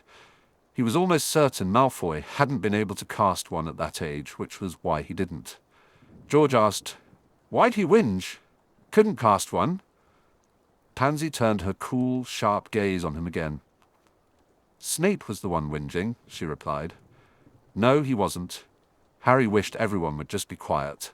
Couldn't they see they'd made Malfoy unhappy? Malfoy wasn't supposed to be unhappy this evening. He had finally won. But Malfoy continued, Snape was the best teacher at Hogwarts. George snorted. Bull feathers.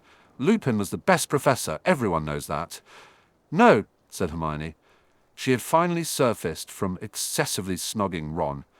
Everyone knows it was McGonagall. Don't even get me started on Hooch, said Ginny. Starting on Hooch, baby, Dean told her. What? Ginny looked at him surprised. Why? Dean winked, his arms still around her. You're cute when you rant and rave. So Hooch, Ginny said. I grant you she's a fantastic flyer, and great hair now that I think about it. But what is even the system for Quidditch at Hogwarts? On what plane does that make sense? Has she ever heard of, I don't know, something called a coach? How is it fair that team captains can just pick whoever they want? Plus, there's the inequality with the equipment.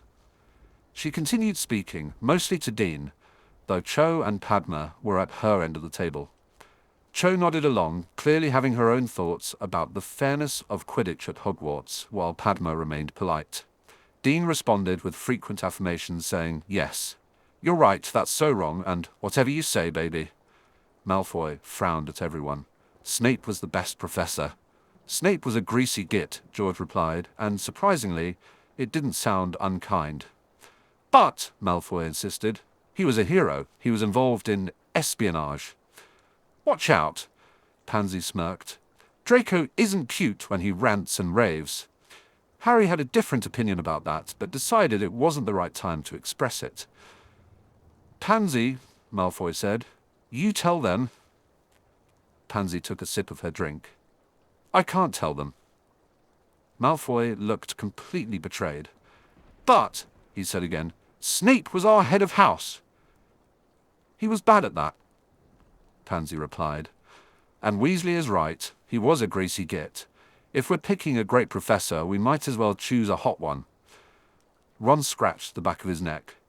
We had hot professors? You all seem to be forgetting the one who was obviously our very best professor. Blaise had pulled Greg over from their spot at the bar. Everyone turned to him. Best in every way, Blaise continued. Best dressed, best looking, best dental hygiene. Oh God, Hermione interjected. You don't seriously mean... I do, Blaise said dramatically. My fellow alumni, it hardly seems possible, and yet, woefully, it is so. You've forgotten Professor Gilderoy Lockhart. There was a collective groan. Blaise raised his Fictini in a toast to the group. So that guy's crazy, Angelina said, turning to Pansy. I want to know who you thought the hot professor was, because if it wasn't Lupin, sorry, where were your eyes? Hey, George said, feigning offence. Angelina looked at him. I thought that was why you liked him. It was, George replied.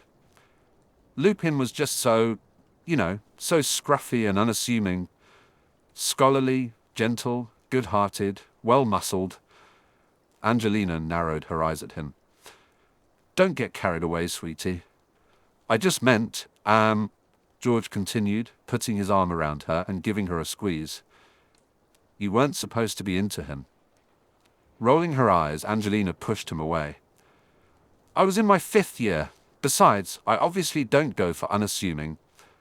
Well-muscled, gentle, good-hearted, scholarly. Hey, George interjected. I'm muscled perfectly. Pansy raised an eyebrow.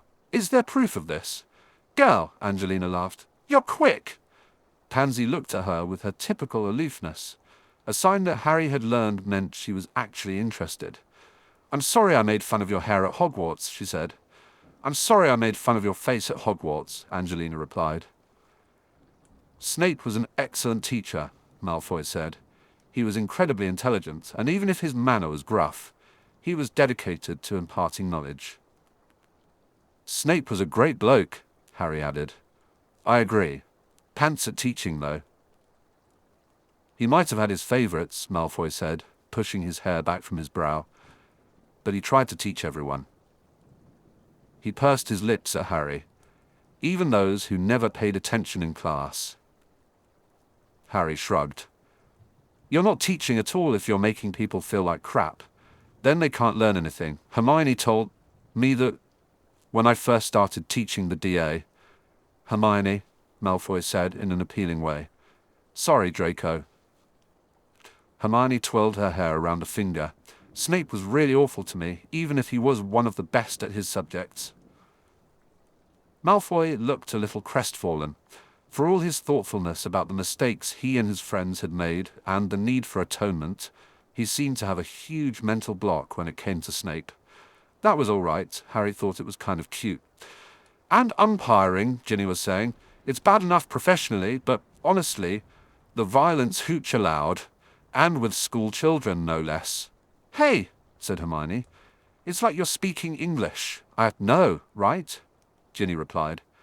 There should have been penalties for that.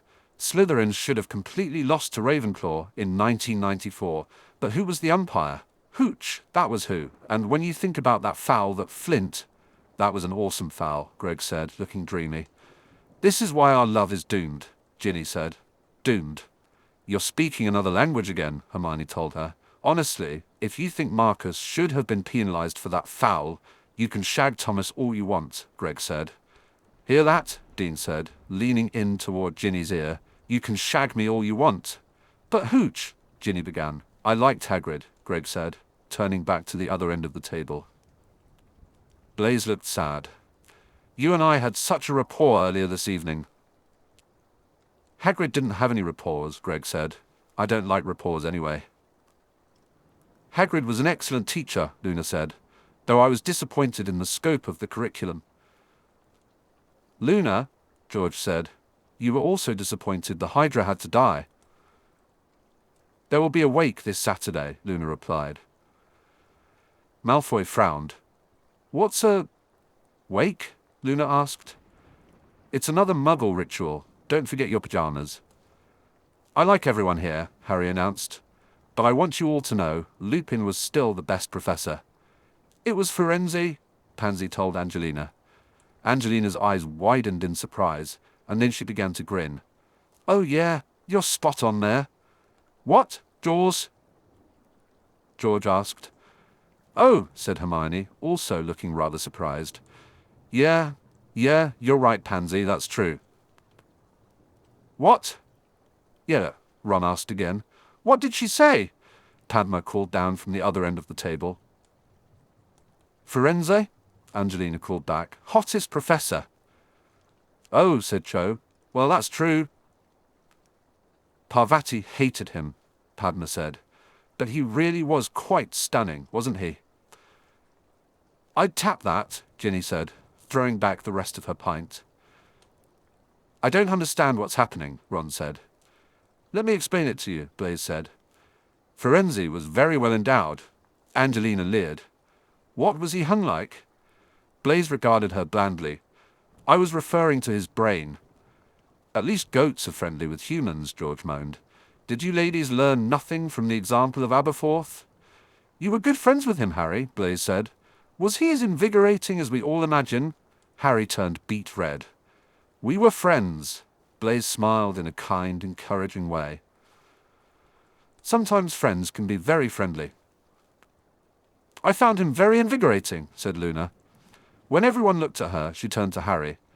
I told you primates aren't always required. Could you please pass the spinach? The table roared with laughter. And another round of conversations started up again. The next time Harry got up to buy more drinks, Blaise snagged him. I've been thinking about what you said, he said. Firenze and I had a relationship of mutual respect. Harry tried to speak with dignity, any direct way. Just, if he wants to distance himself from the extremists, he might want to make a public statement. It could help him maintain his reputation. Blaise raised an eyebrow. And you think he'd actually do that? Harry nodded. I do. It's in his best interest. If he wants to keep his supporters, he can't be seen as connected to any kind of violence. Interesting. You really think politics is that straightforward? Blaise asked, his tone teasing, yet curious. Harry chuckled softly. In theory, it should be, but we both know it's not that simple. People get too caught up in their own agendas. Blaise leaned back, contemplating. True enough. So how do you plan to spin this to your advantage? Harry sighed. I just want to make sure the sanctuary stays safe. That's the priority. Fair enough, Blaise replied. But you've got to admit, the drama makes it a bit more exciting. Harry smirked. Exciting isn't the word I'd use, but I suppose you thrive on the chaos, don't you? Blaise grinned. You know me well, Harry. A little chaos keeps life interesting. Just try not to create too much of it, all right? Harry said, shaking his head. Blaise laughed. No promises. Just work on associating Meagher's kind of thinking with things like the Hydra. That kind of thinking can lead there, even if that's not where he's intending to go. Yes, Blaise mused. And meanwhile, Make poor civilian Hermione Granger look like a victim of Death Eater violence.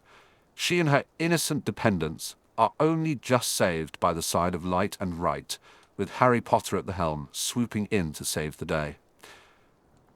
That, basically, Harry replied. Without the Harry Potter part. Blaze's gaze turned calculating. Why don't you spin it yourself? What? Harry pushed up his glasses. Because I've told you, I'm no good at... Shite, Blaze said quietly. You know that's shite. You were good at it just now. Harry shook his head. That's just not really my thing. Blaze raised a brow. Fighting hydras is not my thing. Freelance PR is certainly not my career of choice. And yet, you seem to think these are fitting tasks for me. Tugging his fringe, Harry began. Because you could make a difference. Blaze's brow remained raised. You couldn't. No one had told Harry, at least not in a long time, that what he was doing wasn't good enough. It took him by surprise. In shaping our own futures, we shape the future of the world, Blaze said. That's what Draco says. What shape are you going to make it? Harry had heard Malfoy say that many times before, but he hadn't thought of it as applying to him specifically. He had saved the world, hadn't he? He was catching dark wizards, wasn't he? He was doing what he knew how to do, and yet he could be better. Malfoy thought he could be better. When Harry thought of the better world he'd always wished existed, he now thought of Malfoy. Oh, Harry said, feeling like everything had just snapped into aching focus. Yes, Blaze said. Oh. Harry's mouth felt dry. I hadn't thought about it that way. Perhaps you should. Blaze smiled understandingly. Harry licked his lips. Do you think he trailed off, remembering that Blaze had already shared Malfoy's thoughts on what he should do. Hi. Malfoy. Harry swallowed hard. Malfoy looked between him and Blaze uncertainly. Harry realized he had forgotten about the drinks. He glanced toward the bartender. Sorry, I was going to get your fizzy water. That's okay. Malfoy glanced between him and Blaze again. Is everything okay? We were just discussing politics, Blaze said smoothly. Oh. Harry understood that Malfoy couldn't help it. He didn't mean to look hurt, he just did. He probably didn't even know he did. Okay, said Malfoy. I can leave you alone. That's okay, Harry said quickly. I just wanted Harry's opinion, Blaze said. I'm trying to decide whether I should do something. Oh, Malfoy said again. Blaze looked at him kindly. The appropriate response, Draco, was, You do something? Oh. Please don't go, Harry said to Malfoy.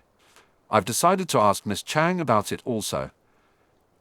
Blaze's voice remained smooth. Thanks, Harry. Have a good evening. Yeah, said Harry, not really watching him leave. Malfoy still stood uncertainly at the bar. Said Harry, trying to think of anything to say that would convince Malfoy to look up at him. Blaze was trying to convince me to go into politics. Malfoy didn't look up. You don't have to listen to Blaze. I know, Harry said, but maybe he's right. Malfoy's eyelashes were visible just above his cheeks, golden, and some might say they should have been darker. But Harry thought they were perfect. The curve of Malfoy's jaw caught his attention. Malfoy's throat had a perfect slant. He looked up and licked his lips. I thought you weren't interested, he said. Harry wanted to shout, I'm interested! I'm more than interested! But he knew he wouldn't be talking about politics. He swallowed hard and said, I want to make a difference. Malfoy's gaze dropped again, this time focusing on Harry's mouth. Harry decided he was going to do something about it. Malfoy, he said, moving closer. Malfoy took a step back. Potter, can I talk to you? Harry forced himself to stand still.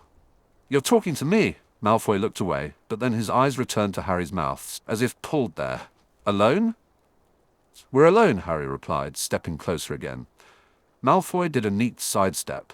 I mean, outside, please. Yes, Harry said. Malfoy turned, looking the rigid, uncertain, and very determined. Harry's chest felt tight, making it hard to breathe. He understood what Malfoy wanted to talk about, and why they were going outside. He felt a strong urge to act right then, but he didn't want to embarrass Malfoy. Still, he felt like celebrating. He felt like dancing. It felt like a victory that had nothing to do with fighting or dying or the Hydra. It was about human connection and life. He turned to follow Malfoy out of the pub. "Did you get the drinks?" Luna asked. "No." Harry glanced at Malfoy, who was moving ahead of him. "You get them." "Oh," said Luna. "Where are you going?" "I think Malfoy is going to ask me if I want to have dessert with him," Harry said. "Oh." Luna looked thoughtful. "Have you finished with the in-between?" "I hope so," Harry said. "I'm going to say yes." "That's very nice," Luna replied. "I think I might have the—" "Moose," Harry said with a laugh as he stepped outside. Under the street lamp, he thought Draco Malfoy resembled the shape of his future.